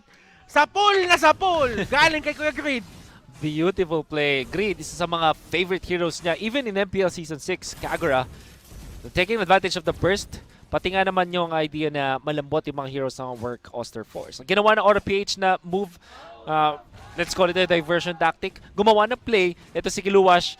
It looks really mindless, Butters, na lumaban ka, nakipag 1v1 ka sa 4 or at least 1v4. Pero, ang talagang gusto nilang gawin ay kumuha ng sarili nilang turtle. 1v1 sa 5, 1v1 sa 4. Nauso na talaga sa atin yan. Pero di na mawawala sa atin yan. Di na mawawala sa atin yan. 3 Martisi dito, inipit ng mga pating. Pating! And that is going to be another pick-off. Ba't ka umiiling? Wala. Ba't ka walang ilingan? Pating ang ginamit ng Aura PH para mas-slow down dun si 3 Martisi. Alam kasi nila yung weakness ng isang lapu-lapu. Kapag nabato mo na yung ultimate mo, hindi ka na makakapaglakad-lakad dyan. It's not like Pakito na makakatakas sa ganung mga moments. Dahil may slow din naman si JP na kapatay nila. And tignan mo naman, the Claude Killer is online. The Claude Killer. And napapansin mo din si Raflesia, talagang pinapakita nila na kaya din nila manduhan yung mapa. Binibigay nila yung ginawa, binabalik nila yung ginawa ng work sa kanila nung game number 1. Eh kung babasin mo dito, lumiliit yung mapa ng work. Ibig sabihin, umuonte yung resources na makukuha ni Chu. Yeah. Unlike the previous game, Work Oster Force, wala naman silang hard initiator. Hindi katulad ng mga members sa RPH kung saan yung Grok pwedeng mauna sa laban. Or in the previous game wherein may Cho, meron kayong mixture ng Cho, Kagura, as well as the Esmeralda. This time, meron lang silang Lapu and Esmeralda. Admittedly, maganda yung Lapu-Lapu before the nerfs. Napakalakas niyang pumronta talaga at magsimula ng laban. But this time, during the recent patches, hindi na ganun ka-effective ang isang Lapu-Lapu. In fact, makikita natin na nasa-shred ang Lapu-Lapu this time dahil nga naman meron na tayong carry. Walang makakapronta kasi nga naman sa carry, lalong-lalo na pag maganda ang simula. Kilowash dito trying to defend this pero nawala ang mga minions and Chu hindi aabot ang kanyang damage. RTZ dito hinahabol yung Raflesia, mapipilitan siya gumamit ng Flicker and that's going to be Guardian's Barrier. Hindi tatama yung wild charge pero doon sa may likod, Benny Cute dito pinapakita niya na yung potensyal ng isang Bane. Pero Greed, sabi niya dito, kala nyo kayo lang yung marunong mang-burst. Ako din. And I think nakikita natin ngayon para sa side ng Work Oster Force, nagkakaroon na sila ng range problems. Ano ba ibig sabihin niyan? Ito yung problema nila kasi kailangan nilang medyo mag-dive. If you're looking at their heroes, Lunox and Claude, hindi talaga sila yung pinakamalalayo ang range. In fact, kailangan lumapit ang Claude as well as the Lunox to deal the damage. damage. Hindi yung titingnan natin, Esmeralda as well as the Lapu, kailangan din pumasok yan. Which means na sobrang effective ngayon ng Bane, pati na rin ng carry. Even the Grok, pag lumapit ang Work Oster Force, without their time's journey, talaga makotros sila. Look at that! Burst coming out from the Bane. Ang lakas talaga ng zoning potential ng isang Bane. Nakita mo, lumabas yung mga pating. Pero napilitan umalis ng kabilang mapa, kabilang side dito, yung mga members ng Work. And right now, papansinin mo talagang nagpo-push na lang sila. Look at the damage coming out from Grid. Isang payong lang. One-fourth ng buhay ni Arteezy yung nawala. This is the problem when your Work Oster Force, yung sustain mo ay hindi talaga hard sustain. Hindi siya tulad ng mga heroes na katulad ng Grok, Tigreal, yung mga innately tanky talaga. If you're looking at Esmeralda, Lunox, and Lapu-Lapu as well as the Claude, kailangan nilang mag-skill muna para kumunat. Alam mo yun, may kailangan nilang ng shields or kailangan nilang mang-micro na kalaban. Like Lunox, kailangan mag-lifesteal or mag-pop ng ultimate. Pag binigla na sila ng isang Bane na nag-flicker ulti, doon na sila mayayari. Mapasin mo dito, napaka-unusual din ang ginawa ni JP dito. He goes straight for the Wind Talker first. And that will give JP the extra, sabihin na ng damage output na kakailanganin niya into the early game, or into the mid-game skirmishes. Ngayon, mag-focus na siya into building an endless battle.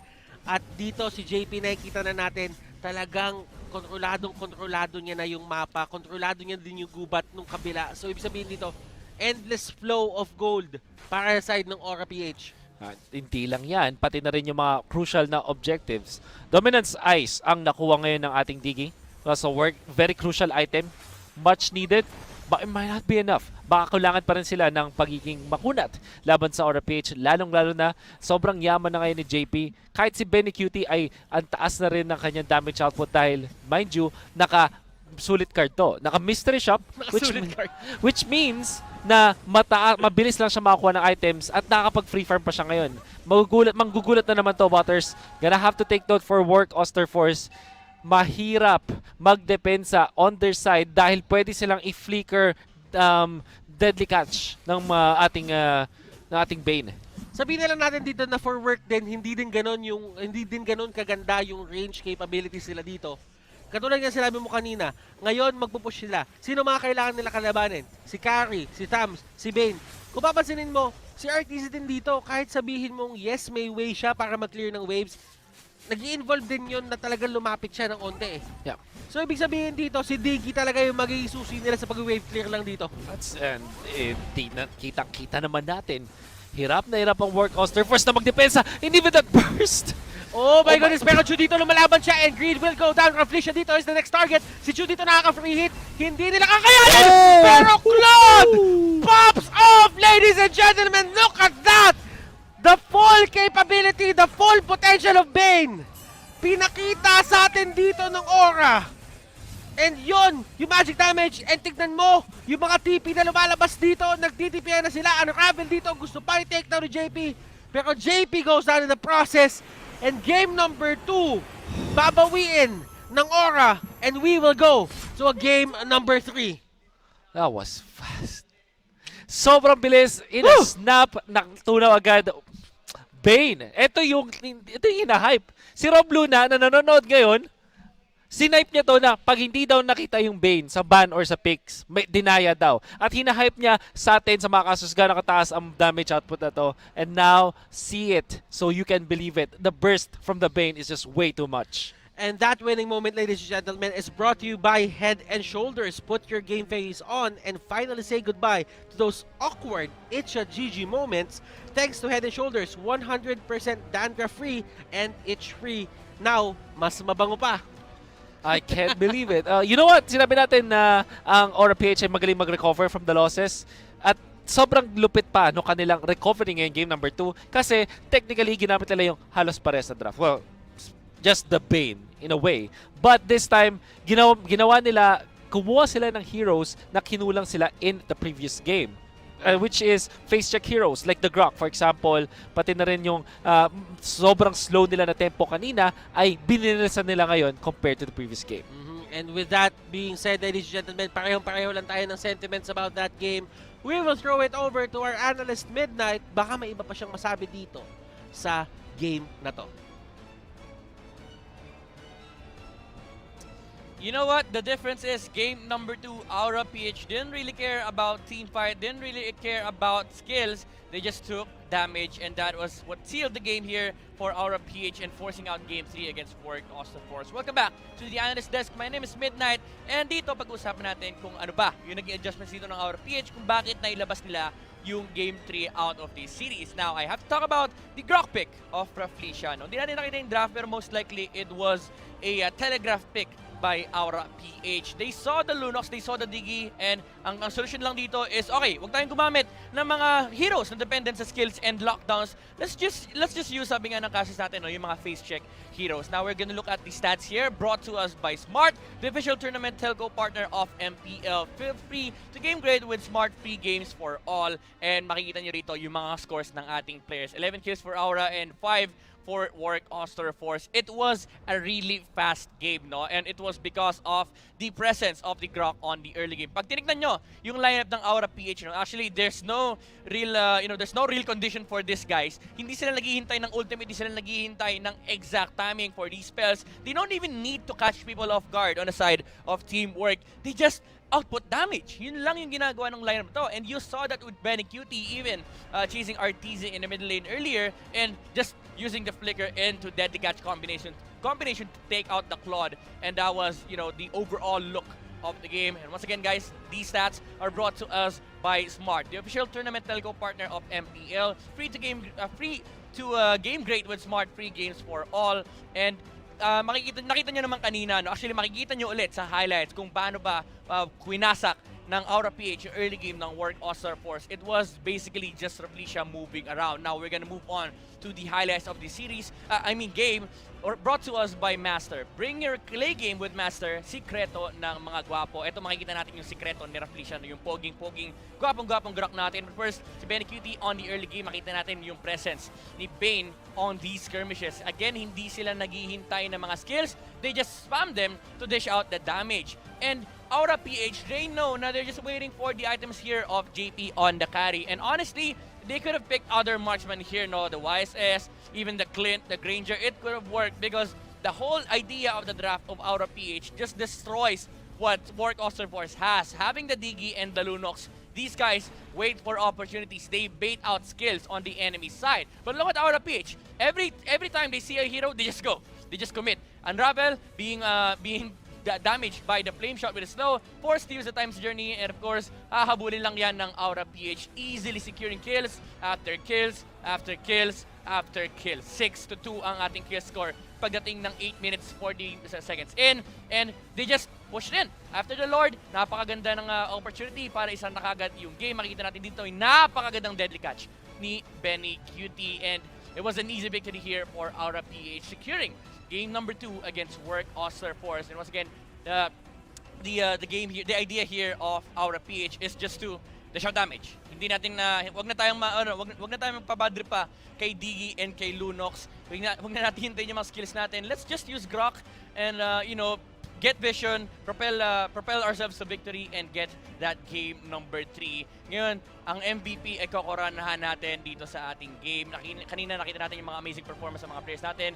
And this time around, we will have Benny Cutie for the MVP. Brought to you by Smart, the official tournament telco partner of the MPL. Break through your own limits, rise above, and be free to game grade with free games for all. He did break through his own limits. Sabi niya kay Coach Arcade, kay Coach Dale, Coach, lang pa alam, kahit pangit game 1 ko, Bane pa rin tayo game 2.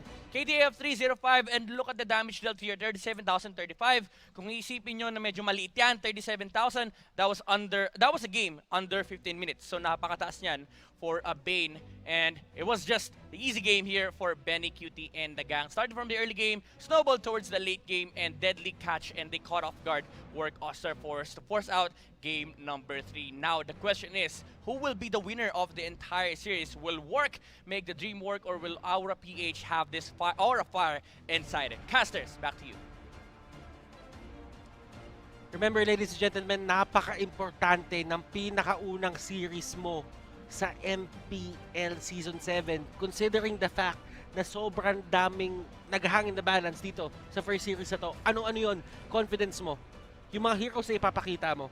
And with this win, dito mo natin makikita talaga kung ano nga ba ang mga ibibigay pa o ibubuga pa ng mga team na to. Pero let us not forget to thank our the one who presents us. Syempre, ang MPL-PH Season 7 is presented by Smart, the official tournament telco partner of the MPL. Free to game great with Smart free games for all. And you did mention about the importance of your first series. Ano nga ba ang importansya ng pinakaunang series ng iyong MPL Season 7 run? You know what? Weirdly enough, Butters, mukhang mas importante pa to sa Aura kaysa sa Work Oster Force. For Work Oster Force, they don't need to prove anything in a way. Pero yung para sa Aura PH, parang eto na naman parang yung huling laban nila sa regular, sa season, sa MPL Season 6 was kind of bad. Kala 0-3 sila. Pero ngayon, pag natalo pa sila ng isang bagong team sa MPL, edi lalong-lalo na talagang mahihirapang makarecover mentally in a way or emotionally ang side ng Aura PH. While yung Work Oster Force, pwede nila i-shrug off yan. They still have plenty of more things ahead of them.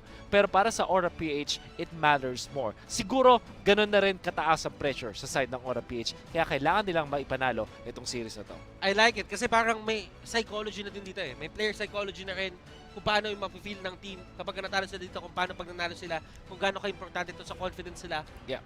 It's something that we really have to consider because the thing is, although nakikita natin dito yung mga games, there is a factor din, ladies and gentlemen, na may mga iba't ibang personality mga teams, may iba't ibang mga nakakapagpasaya sa kanila, may iba't ibang nakakapagpalungkot. So ibig sabihin, ang daming kailangan i-consider dito sa MPL-PH Season 7. And I'm glad we got to know the players even more as the seasons went by. Oh, saktong-sakto nung nakita natin yung Aura PH. I think ikaw mismo yung nagsabi at nagkwento sa akin kasi na-interview ninyo ang Aura PH. Isa sila sa mga pinaka-masaya na team, mas bonded together.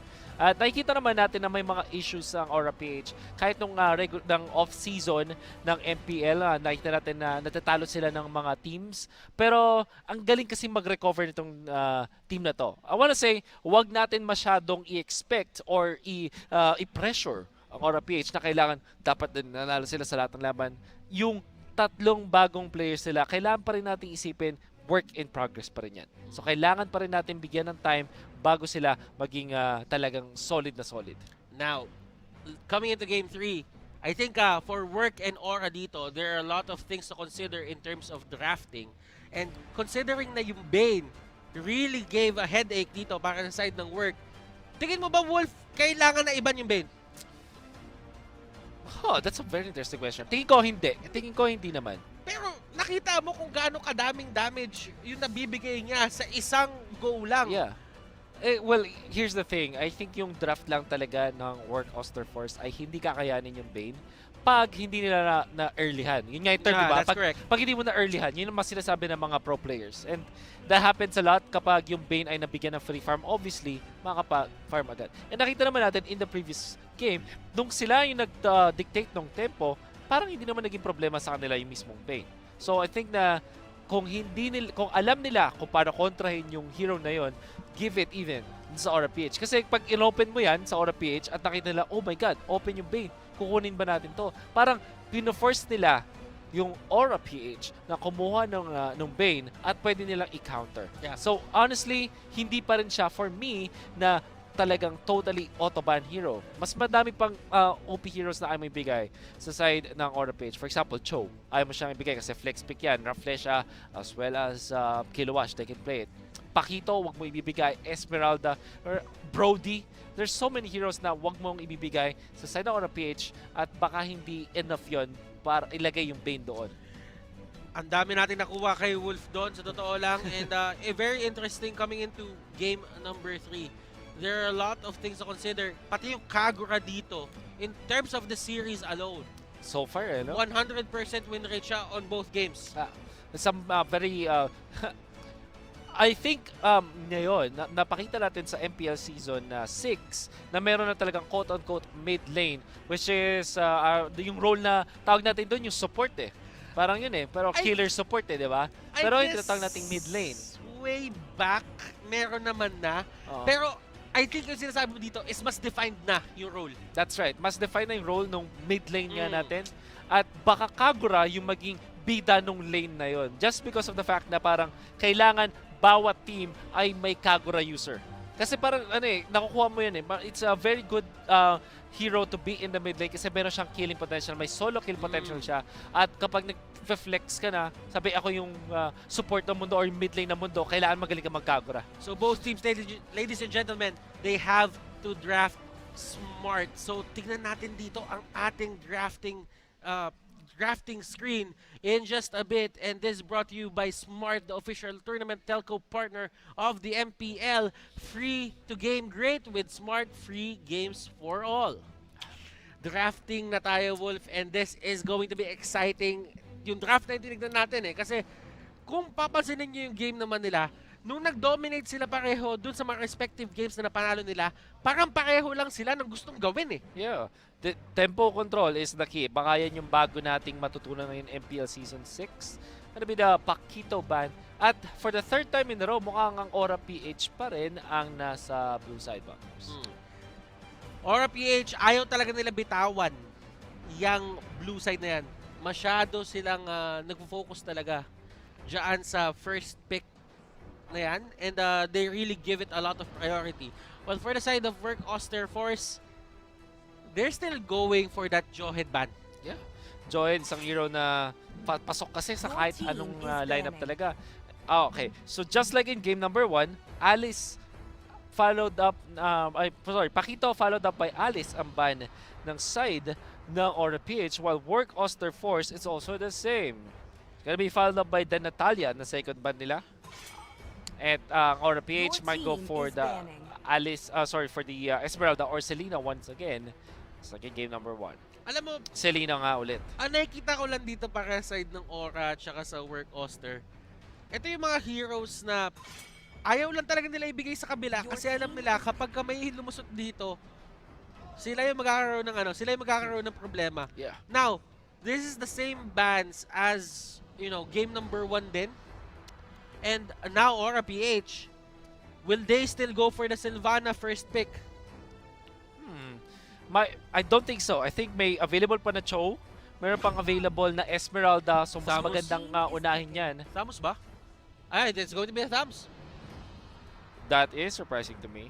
Pero kasi naman, don't fix what's not broken. I mean, para dito kay Kilowash, ang sabi ni Coach Arcadia, pre, tamos hanggang mabulag. Tamos hanggang mabulag. That's how it goes. Isa sa mga paboritong heroes ni Kilowash. Baka naman din kasi mas na komportable ang side ng Aura-PH kapag ito ang napipick. Kumbaga nagkakaroon sila ng isang stable or consistent na side laner na pwede niya sabihin sa early game, anak, ako na, itabi mo na. Ako na bahala. Yun yung sasabihin ka dun sa nagpa-farm. It's probably the jungler, it's probably the gold lane. Pero may isa pa tayong aspeto na hindi nakikita dito sa Aura-PH. They can still go for a possible 1-1 pick, a possible marksman pick on Benny Cutie. Kasi hindi lang naman ito talaga yung hero na hindi lang naman talaga Bane yung ginagamit ni Benny Cutie. Benny Cutie. Pero alam mo, pwede ka mag-Kagura Bane ulit para sa side ng Aura-PH. It's really not stopping you. Kasi Work Oster Force, kinuha din nila yung Esmecho. So ano nga bang kunin? Grok as well as the Kagura. Naku, kumuha ng mga bros ko agad dito yung Aura-PH. Kumuha sila ng Thams, kumuha sila ng Grok. And this is para sa akin yung winning formula na iniisip dito ng Aura-PH is to just go for that Kagura. Yeah. Ang dami nagagawa ni Kagura ngayon, napaka-swabe ng utility niya, yung mga stuns niya instantaneous. Pag pumasok ka pa at nag-mix or nag-join ulit kayo nung payong, nagkakaroon ka pa ng extra armor. But for Work Oster, they get the show. And this is the surprising change na hinahanap natin kanina pa kasi parang sabihin na natin, although may mga heroes na nababago, identical pa rin yung gusto nilang gawin. Yeah. And Sylvana is yung change na hinahanap dito ng Work Oster. Kailangan nila ng konting tankiness sa kanilang side, and Sylvana syempre may konting sustain yan.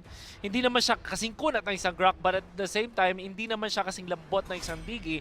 At ang bonus sa kanya is meron siyang extra catch. Ayaw nilang makatakas itong si Kagura or si Thams or maging sobrang problema sa kanila sa mid games. That's why they already took this Sylvana. this also tells us na mukhang side lane Cho pa rin para sa ng Work Oster Force. Nag-work na siya before, it can work again. Thams versus Cho in the side lanes, yan ang gustong matchup na ipakita ng Work Oster Force. And in a way, may konting advantage sila pareha sa isa't isa. Cho being mas maganda siya sa team fight, mas maaga siya mag-online when it comes to team fights.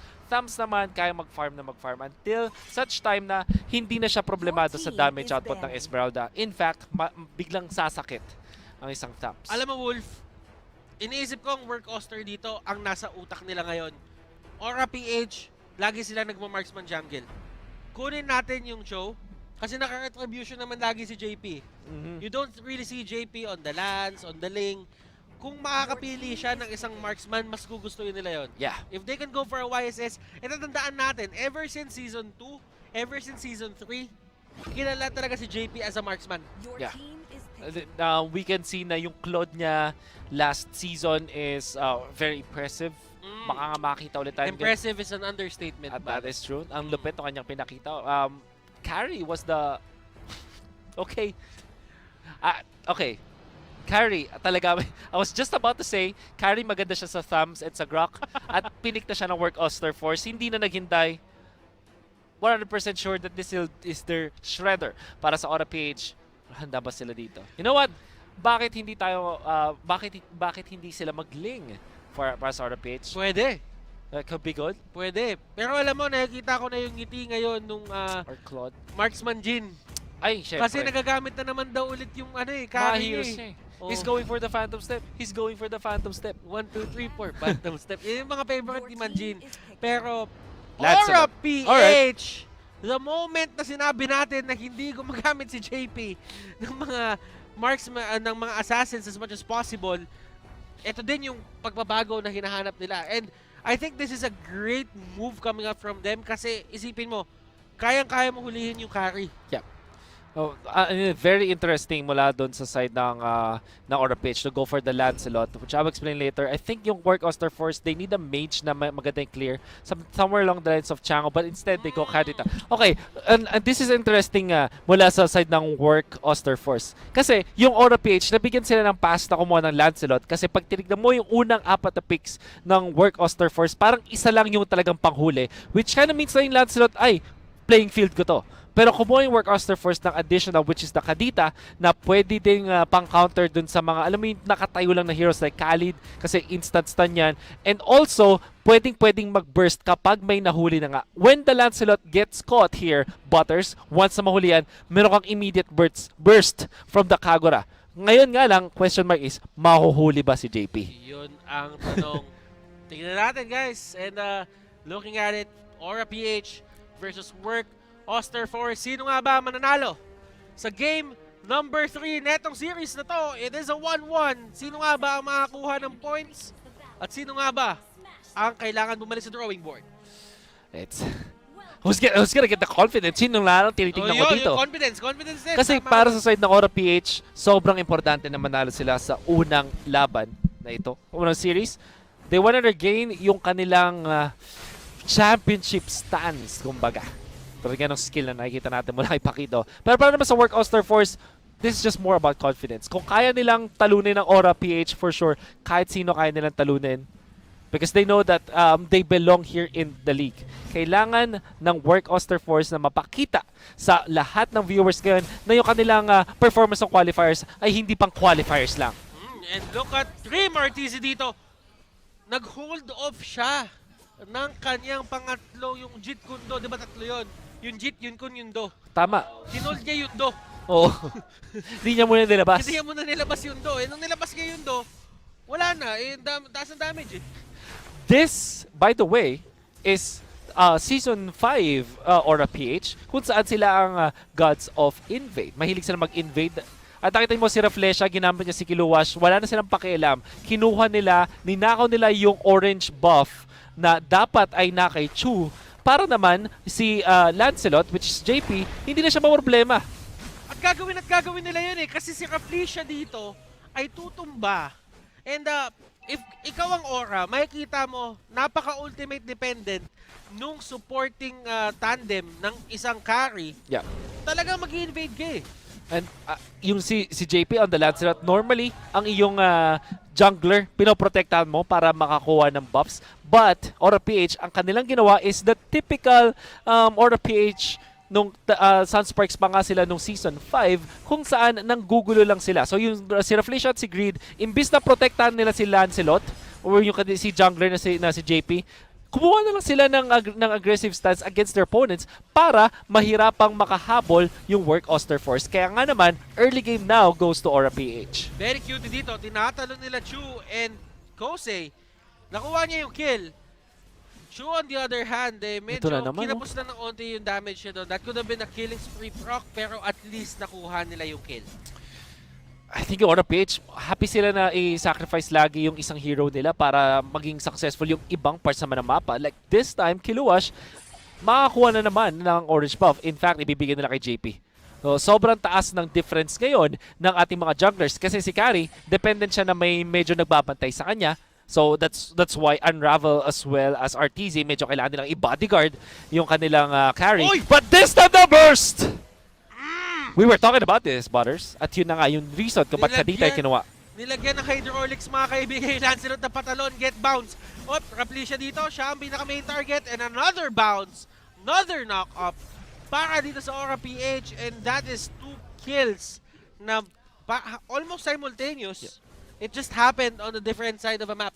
My goodness, RTZ, very impressive sa kanyang pwestuhan sa mapa.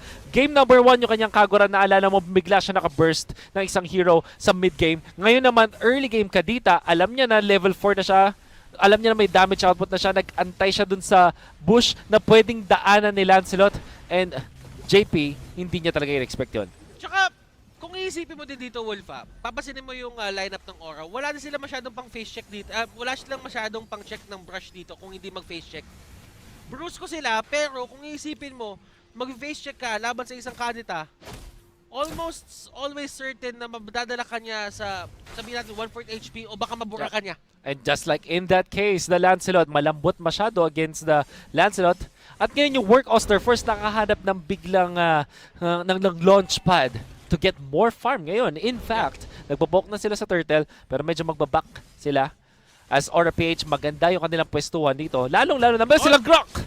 Then again, ladies and gentlemen, merong Kagura doon. And look at that, Khalid going in. 3 Martis dito, gets punished. That's going to be a double kill para kay Kiluash. Kosei dito, hinahabol siya ni Kiluash. At galit na galit si Kiluash dito. And look at that! RTZ with the play! And nahuli niya dito si Lancelot, pero that won't be enough. Grabe ang ginagawa ni RTZ dito. Talagang pinipilit niya na ma-burst down etong si JP. At sa 2 beses na sinubukan niya gawin, successful siya sa 2 yon. And it's worth it. Kahit namatay na doon si RTZ, okay lang. Nakuha sila ng, pinigilan nila yung pag-farm dito ng Aura PH. Then again, I would love to take note ang ganda ng ginawa dito ni Benny Cutie. After that fight, dumiretso siya dun sa purple buff na dapat ay na kay Chu. That's why mahirapan na naman ulit makarecover si Chu when it comes to the farm. Kailangan ng Work Oster Force ng way para makakuha ng items dito si Chu, pero pinipigilan talaga lagi sila ng Aura PH. Kanina, yung orange buff yung target ng Aura. But this time, yung purple buff naman, using Benny Cutie, the thumbs, para sila ang makakuha ng advantage in jungle control over Work. Alam mo, laban lang talaga para sa akin dito ng mga support ko eh. Kailangan maghanapan dito si Kagura at si Kadita kasi sila ang nagiging main piece of the puzzle para mapanalo etong game na to. And 3 Martizi dodging that, pero hindi magmamatter. Tutumba pa rin siya. That's a tank para sa isang side laner na trade-off for Aura PH. Obviously, mas gusto yan ng Aura PH. Yung next na point of contention of for this game, Butters, ay syempre yung ating turtle. The third turtle of the game. 6 minutes in pa lang. Pero ang Aura PH, ang ginawa nila na lang ay kumuha ng pressure sa other part of the map. And syempre, with the Lancelot and Tams na maganda naman ang simula ng laban, for sure makakuha sila ng turret. Unravel dito. Sinusubukan niya gamitin niya talaga yung brush, pero still, Greed is in the area, kaya hindi niya masasabi na safe siya anytime. Kasi pagka binatuan siya ng payong, makikita siya na nandun siya. And that's going to be an engage para dito kay Raflesia and kay Greed. So, feeling ko ganun lang talaga, Wolf, yung formula dito para kay Ore. Kailangan lang nila lagi ma-pinpoint kung asan dito yung Kadita. Pagka nagamit nila yung payong nila ng tama, si Greed Jose. gamit niya yung payong ng tama, talagang sila yung work yung magkakaproblema dito. But looking at it, Unravel, forced to use the Imperial Justice para lang makatakas. Chu happily farming. Although, hindi siya kasing bilis ni JP for sure. Kasi si JP ay nakakuha ng mga turtle takes, which means more farm on his side. Pero, hindi naman siya ganun ka-concerned sa ngayon. I think yung Aura PH, yung kanilang pressure sa mapa ay paunti-unti nang nawawala dahil patating na tayo sa mid-game. That's why work, it kind of feels like hindi sila nagpapanik. Hindi sila sobra-sobra nag-decide na parang, okay, pilit natin sa ibang part ng mapa. Sige, ibigay natin yung turtle. Kasi alam nila na kung farm lang ang laban, syempre naka-marksman sila. But they have to be careful. Look at JP. Nahuli lang stun si JP dito, pero oh my God. Petrify was there! And nahuli din si JP. I think nasasagot na dito ni RTZ yung tanong natin kanina kung mahuhuli ba. Yes, nahuhuli niya. Oh my goodness. RTZ showing up, pero sabi ni Green, okay, wait lang. Ako muna ang mid lane guard. Naghuli na yan. Tatandaan mo, ano ang ginagawa mo para hindi mabasa? Nagpapayong ka. Payong lang. Nagpapayong ka. Yun naman talaga yun. Counter, kumbaga. Counter ang payong sa tubig, technically. Sa ulan. Sa ulan. Pero alam mo naman, Kuya Wolf, etong si Kanitap, galing sa ilalim yung tubig. Gumagana ba yun doon? Feeling ko hindi pero sabi nito. Depende sa timing. Depende sa timing. Totoo naman, depende sa timing. Okay. Jose, tinamaan siya dito ng isang wild charge pero wala sa pwesto yung mga members dito ng Aura PH para gawin yon ng isang kill. I love the fact na ginagamit nila yung si Kiluwash this time aggressively kasi normally siya yung parang medyo laid back eh. Yung dynamic kasi ni Kiluwash pati ni Benny Cutie, normally talaga nagpo-farm sila parehas. But this time may isang aggressive na player which is Kiluwash in this moment and Benny Cutie a little bit on the back end, medyo nag-farm. I like that dynamics from sa Aura PH. It makes it so na kahit dumating tayo sa late game ay meron pa ring laban ang Aura PH. Even against this carry na 4-0 and 1 na ngayon. Tingnan mo yung pwesto dito ni RTZ. JP going in. They want the turtle now. Turtle will be secured. Hindi na pipilit dito ng work. Magtatakbuhan na lang sila. Look at that discipline coming out from this new team. Talagang hindi sila magpipilit kasi alam nila may nakukuha sila dun sa may taas, which is si Trim RTZ with a split push. So hindi rin masasabi dito na basta-basta lang natatalod yung work dahil nakukuha ng Aura yung objectives katulad ng turtle kasi napapaliit din naman ni Trim RTZ yung mapa nila. That's absolutely right. Sabi kasi ng work, let's not fight head-on kasi alam natin na yung draft nila at pati na rin yung items na nakuha nila sa una ay mas malakas. Kaya nga naman, mag-split push na lang sila. Like yung deaths on Unravel for this time, hindi ganun kataas yung impact niyan for work Oster Force kasi nakapag-farm pa rin yung ating carry as well as the Esmeralda, pati na rin yung Choke. Kanya-kanyang lane sila at eventually ay makakuha sila ng enough farm to go up against Aura PH in a head-on collision. Greed! Tumalon sa may likod! Kiluwash dito! Catching out Kadita! Kosei dito na Guardian's Barrier! Tatakbuhin ba nila to? Wild Charge hindi tatama pero sabi ng Aura, disiplina. Kailangan natin tumingin sa objectives. Hindi to padamihan ng patay. Kailangan natin palitin yung mapa nila. Nakita natin na yung significance ng Wild Charge even from before. Isa sa mga pinakamalalakas na ultimate dahil sa kanya knock-up. Pati na rin yung damage output. Reflection with the perfect timing para counterin yung pag-defend ng Work Oster Force kahit gaano kakayaman bilang carry. Isang stun, isang burst mula sa Lancelot, you're gone. Alam mo, nakikita na rin natin dito yung importansya na ginagawa dito ng sprint. Given na hindi nga naka-tank or sabihin natin support emblems dito si Raflesia, kailangan niya ng extra protection eh. And yung extra protection na yun, hindi yun magagawa ng Aegis, hindi yun magagawa ng Flicker. Kasi para sa akin, pag nag-Flicker ang Croc, offensive eh. Yes. Diba? So, ibig sabihin, kapag nag-sprint ka, it's a good mix ng pagiging aggressive at pagiging balansyado din sa lahat ng ginagawa. At sobrang taas ng value ng sprint sa early stages of the game. Nakita naman natin si Reflection na pag-provide ng vision, pati rin na rin ng tempo when it comes to jungle control. At ngayon, sa mga mismong laban, yung high and dry, ito yung medyo tricky para sa akin. Yes, mas malambot ang isang Grok na naka-high and dry compared sa isang Grok na naka-pull yourself together. Pero kung damage output, gamit ang Wild Charge, lalong-lalo na sa third sieges, masakit yan. Pero Kosei dito with the Falling Star Moon, hindi ka masasalba niyan. Unravel dito, look at the damage coming out from Greed. Tank Sylvana yan. Tank Silvana yan. Yung Aura PH, mas naintindihan na nila ngayon kung paano mag-split ang Work Oster Force. Kasi nga naman, napuwersa ang Work Oster Force na maghiwa-hiwalay sa mapa. Kasi, of course, when going up against 3 heroes, mapapatay yan. Even si Reflection, hindi na nga kinailangan kasi mataas na yung farm ng Lancelot. Kaya naman, nababurst na yung Esmeralda. But look at that. Another kill. Even committing yung kanilang wild charge para sa isang Kadita. Kasi alam nila, at this point, Kadita pa lang yung problema mula sa Work Oster Force. Hinapos, mga kaibigan, yung palabas dito ni RTZ. Kaya niya sanang lagpasan yun eh. Pero kasi, wala, dulong-dulong. Ganda ng Guardian's Barrier. Oh man, look at that. Si Great with the combo. And Dream RTZ will try to get away. Thorn Rose, hindi na nga kinakailangan pero binato pa rin. And this could be the final push. Tingnan natin kung paano didepensahan ng work etong siege na ginagawa ngayon ng Aura PH. It seems very difficult. Unravel? Uy, nahuli na si JP dito. That is a step in the right direction if they want to do this. Kilowash dito, pumasok siya with the ultimate. Pero wala masyadong damage na ginawa si RTZ. Pero parang bilyar! Tatlong tao ang tinamaan dito. Nakaflee siya ng wild charge. And that is it! Aura PH wins the second series of the MPL-PH Season 7. Para sa Aura PH, di nila gusto yung mga pinaka-perfect, yung pinaka-flawless when it comes to sieging. Willing silang mag-sacrifice ng kanilang mga heroes. This time, even yung kanilang jungler na si JP, zinone out yung kalaban using all of the minions para makapag-unli dash, kumbaga. Kaso nahuli pa rin, but it was too late. Dahil nakapag-set up na yung Aura PH para makapag-takedown ng 3 tore, sabay sinargo pa ni Raplesha Batares. The Magician. The Magician. The Magician, tama yun. And that winning moment, ladies and gentlemen, is brought to you by Master. Hindi sila na GG. Instead, they brought their clay game with Master, sikreto ng mga gwapo. And that was a very gwapo play galing sa Aura PH. Dun sa mga last moments na yun, yeah, for sure. antindi.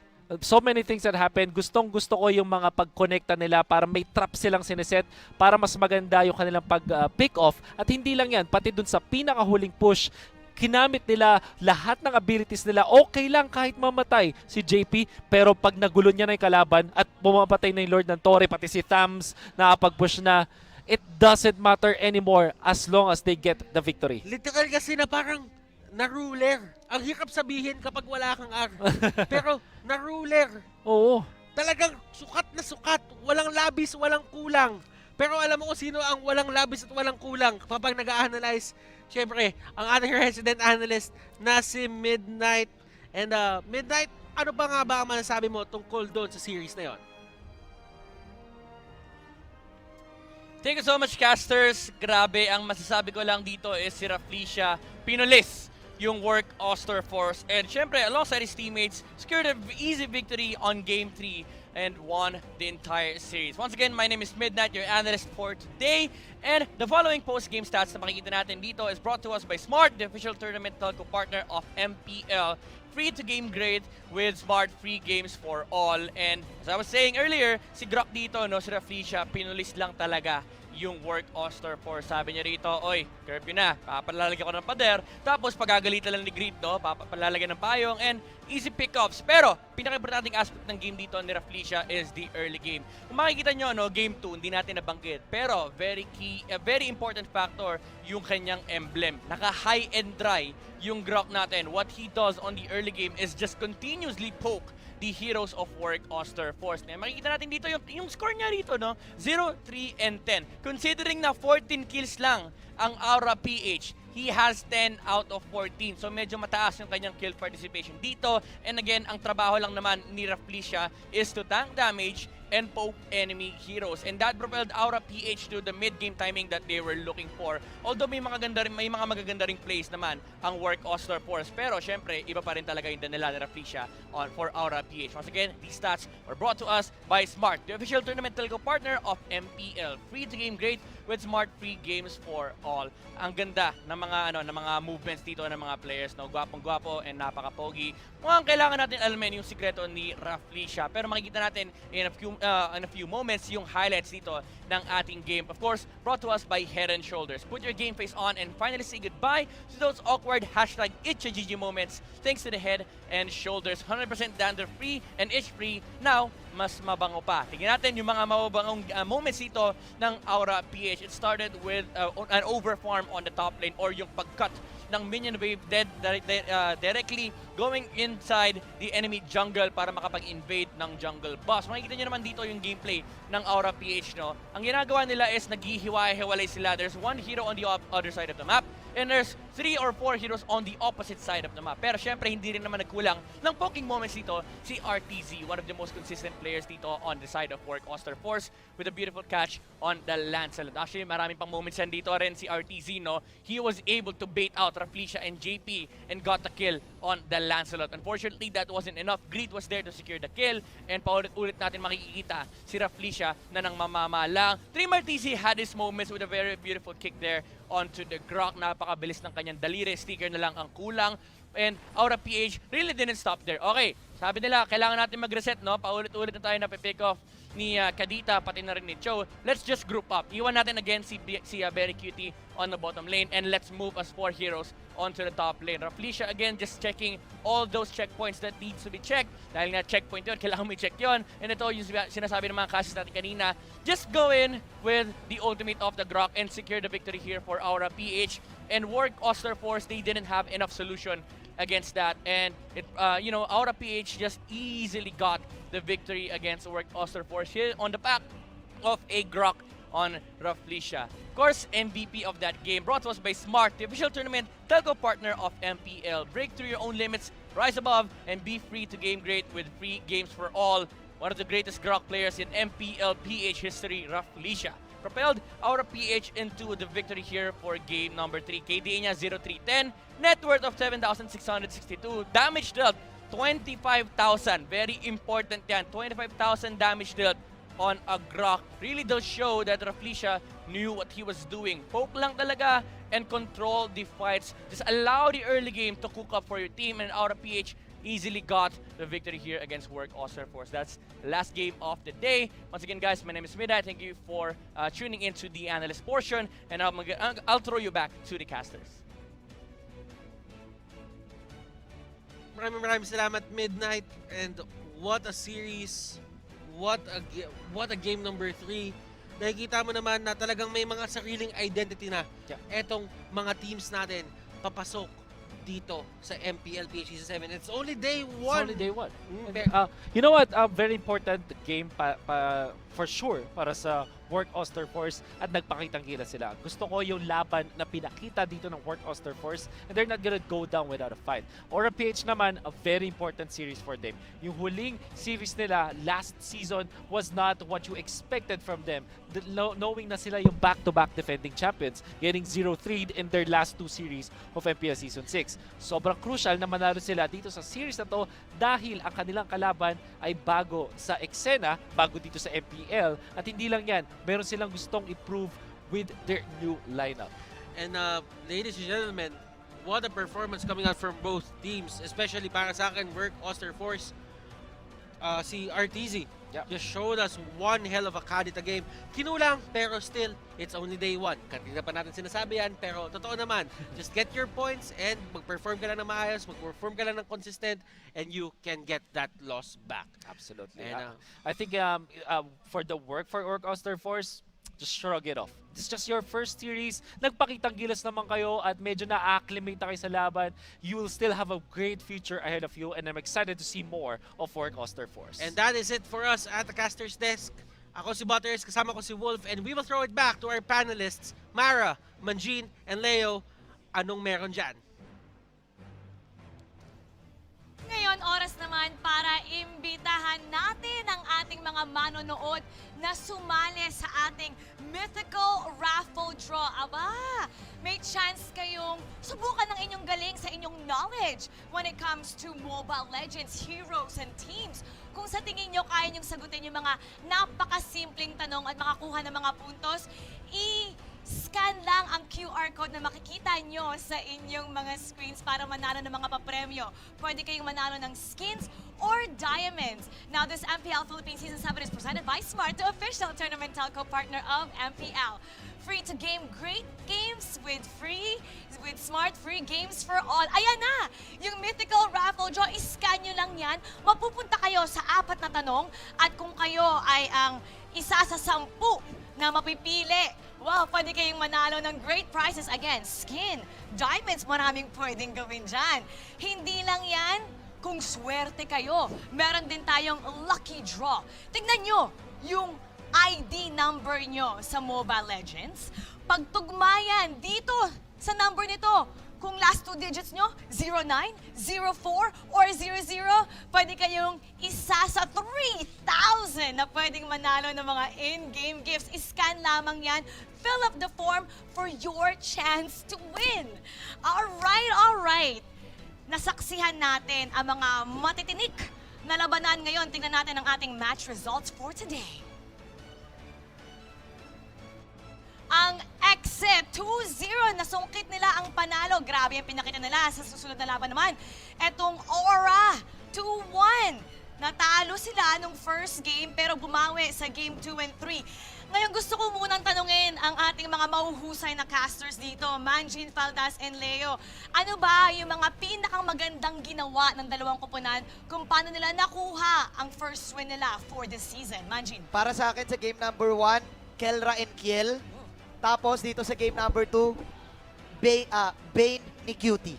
Bane ni Cutie. Bane ni Cutie. Ako ang gusto ko dun sa Aura-PH matchup versus Workoster Force, yung up and down ni Raflesia. Game 1, parang hindi niya kapa yung Sylvana, pero nung nag-grock na siya, yung bully grock na naka-high and dry, big fan. And of course, series number 1, the king is here, bow down to Kiel VJ na kahit na medyo may nangyaring hindi ganun kaganda nung kagabihan last night, it's fine. Actually, nag-status na yung isang mga member nila, si Zapno. Nagsabi na si Zapno, no offense to the people ha, pero nag-status na Zapno, sabi niya, bibili na ako ng marami pang double deck. Nag-joke na. Nag-joke na sila. Tama. So okay na yun. Oo, okay na yun. Ngayon silipin natin ang updated team standings so far. So 4 na koponan ng laban-laban ngayon.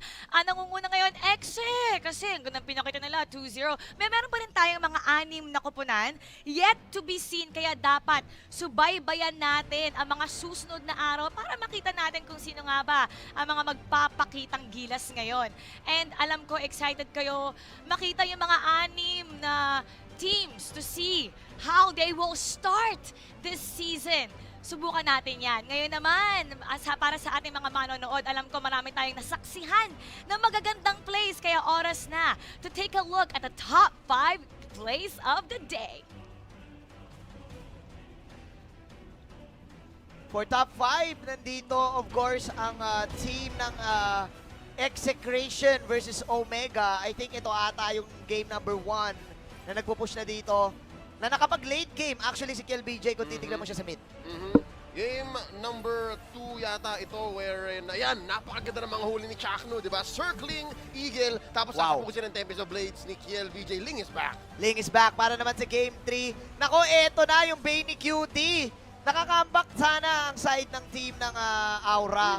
Pero I think ang nanalo dito was work. Yep, nabura ng isang deadly catch. Now, here we go. Nagpapakitang gila si Raflesia. Almost survives. But this is actually from game number 3. Na naka-Chu. Na naka-carry si Chu. Carry si Chu. Actually, naka-outplay pa nga si Bane ni Cutie dyan. Yep. And I think for the rest of this matchup, medyo tagilid na ang Workoster Force. Because again, the lack of catch dun sa Grok, sobrang laking factor nun. Laking factor. At saka I think na-outwit sila eh. Dito na pumapasok, sinabi mo pre, na lamang sa experience ang Aura. Again, napakalakas ng Workoster Force, but in one single series, nakaramdam sila ng una nilang pagkatalo sa MPL. Ang ganda ng pagka-welcome ng Aura-PH. Tough love. Tough love talaga. I mean, yung work, at least nakakuha sila ng isa. I think it's not bad for a debut. Start Lalo na strong.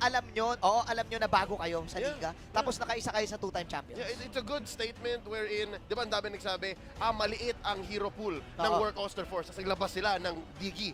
And then, game number 2 and 3, they had their moments. Pero nga, dun lumabas talaga na, ops, Aura PH kami, baka nakakalimutan ninyo. Baka nakalimutan nyo, two-time champion, Raflesia, and Greed, man. Nagpakilala muli. I think Trimar was outstanding. RTZ was outstanding. Pero parang ang nangyari na Greed eh. Na-outgreed siya ni Greed eh. Oo, kahit tanggalin mo pa yung Natalia, tanggalin mo yung Selena na nag-aagawan sila ni Oo. Grid, di ba? Si RTZ at si Grid. Oo. But when it comes down to it, talagang baloy yata yan. Baloy talaga yan. Ang pinaka nagustuhan ko dito yung sinabi ni na Butters and Wolf na nakilala natin paunti-unti yung apat na teams. Magkakaiba yung playstyle, man. Yup. And day 1 pa lang yun. Day 1 pa lang. Day 1 pa lang yun. Day 1 pa lang. Excited ako dito sa banter sa social media. Oo. Oo. Nagsisimula na actually. Nagsisimula na. Actually, mali pala ako nang nabasa. Ang nabasa ko si Coach Ducky. Siya yung nag-joke. Para daw kay Flap TZ. Doon na daw siya matutulog. Oo. Pero nag-reply na si KLBJ. Sabi naman ni KLBJ, si Flap TZ daw, hihiga pa lang siya sa deck, mawawarak na. Ay, Ganun buti, nasa oo. ilalim. Nasa ilalim, oo. Ito ang dapat abangan natin tomorrow, NXP versus LPE. Para sa ating first game, sa susunod naman, meron tayong Onyx kontra sa Bren. How exciting is this matchup for tomorrow? Oof. Hindi ko masabi. 50-50 sa akin lahat, Mara. Yun lang. Ako, kung malakas yung mga matches today, tapos may mga kilala pa lalong bago bukas, lalo na LPE. LPE. Can't wait. Unang araw pa lang ito, kailangan natin abangan kung sino pa nga ba ang magpapakitang gilas para bukas. Excited na tayo dyan. Ako po si Mara Aquino, sa ngalan ni Manjin Paldas Leong, ating mga caster analyst, at sa buong production team, maraming salamat po sa pagtutok. You've been watching MPL Philippines Season 7 presented by Smart, the official tournament telco partner of the MPL. Free to game great with Smart, free games for all. Kita-kits tayo bukas, mga ka-ML. Welcome to the Giga Life. Your passions, your stories, your life. Simplified with just one app. This is the future. The Giga Life in just one tap. Experience more Giga moments when you make the smart choice. With the Philippines' fastest mobile data network. How do I know it's T1? Simple, smart ako.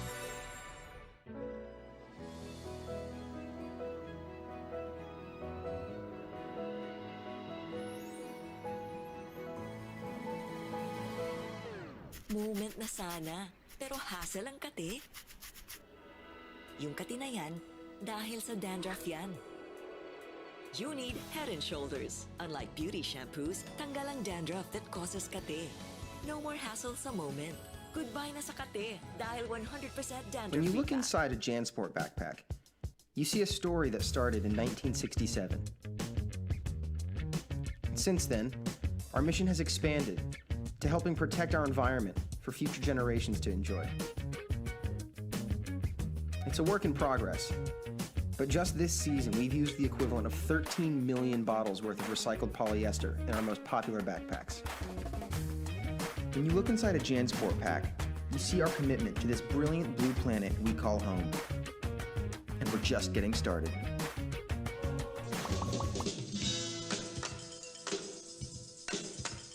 Hi everyone, this is Catherine Bernardo. At ako naman po si Daniel Padilla. Guys, may PayMaya na ba kayo? Kung wala pa, dapat mag-download na kayo sa Google Play or App Store dahil ito na ang usong pangbayad ngayon. Ang PayMaya is isang mobile payment app using only your cell phone and you can pay practically anything, kahit online transactions pa yan. With PayMaya, hindi mo na kailangan magdala ng cash for your day-to-day expenses. Pwede kang magbayad ng bills, bumili ng prepaid load, mag-online shopping, mag-send money, magbayad gamit ng QR code at marami pang iba. Pero ang the best part dito ay may balik-bayad ka pa. Each time you use PayMaya, may balik sa'yo na cashback at rewards, kaya sulit ang oras mo dahil hindi mo na kailangan pumila and you can just pay using your app anytime, anywhere. Kaya guys, huwag kakalimutan, pag may babayaran ka, don't pay cash, pay Maya. guys, I'm here with Kate and Bea. Bad timing ang kate. Baka dandruff yan? Use Head and Shoulders every day. Unlike beauty shampoos, tanggal ang dandruff that causes kate. Para di pa balik-balik, kati gone for good na. Dahil 100% dandruff-free ka. Hi guys, I'm here with Kate. Para araw-araw, close na close. Max pinabango pa.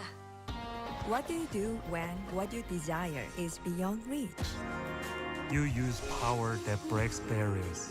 The Giga Life. Now in 5G. Do you believe this is possible? I do. How do you know? Simple, smart, Ako. Inevitable.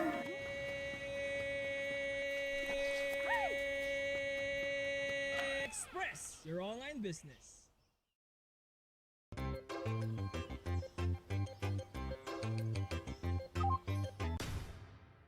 Express your online business.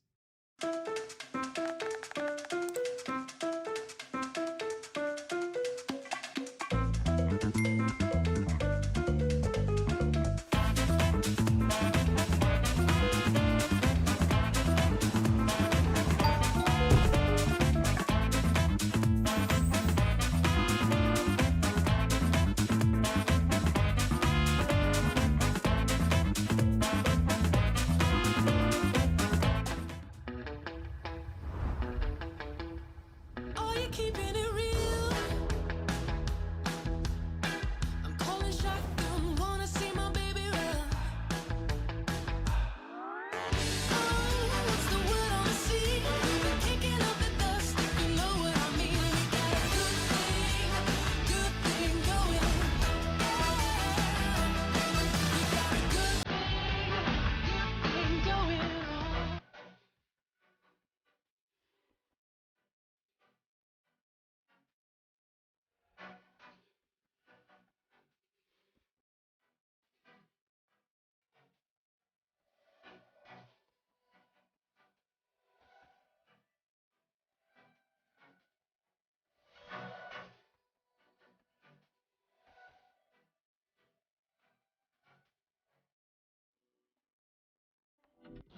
Welcome to the Giga Life. Your passions, your stories, your life. Simplified with just one app. This is the future. The Giga Life in just one tap. Experience more Giga moments when you make the smart choice. With the Philippines' fastest mobile data network. How do I know it's T1? Simple, smart, Ako.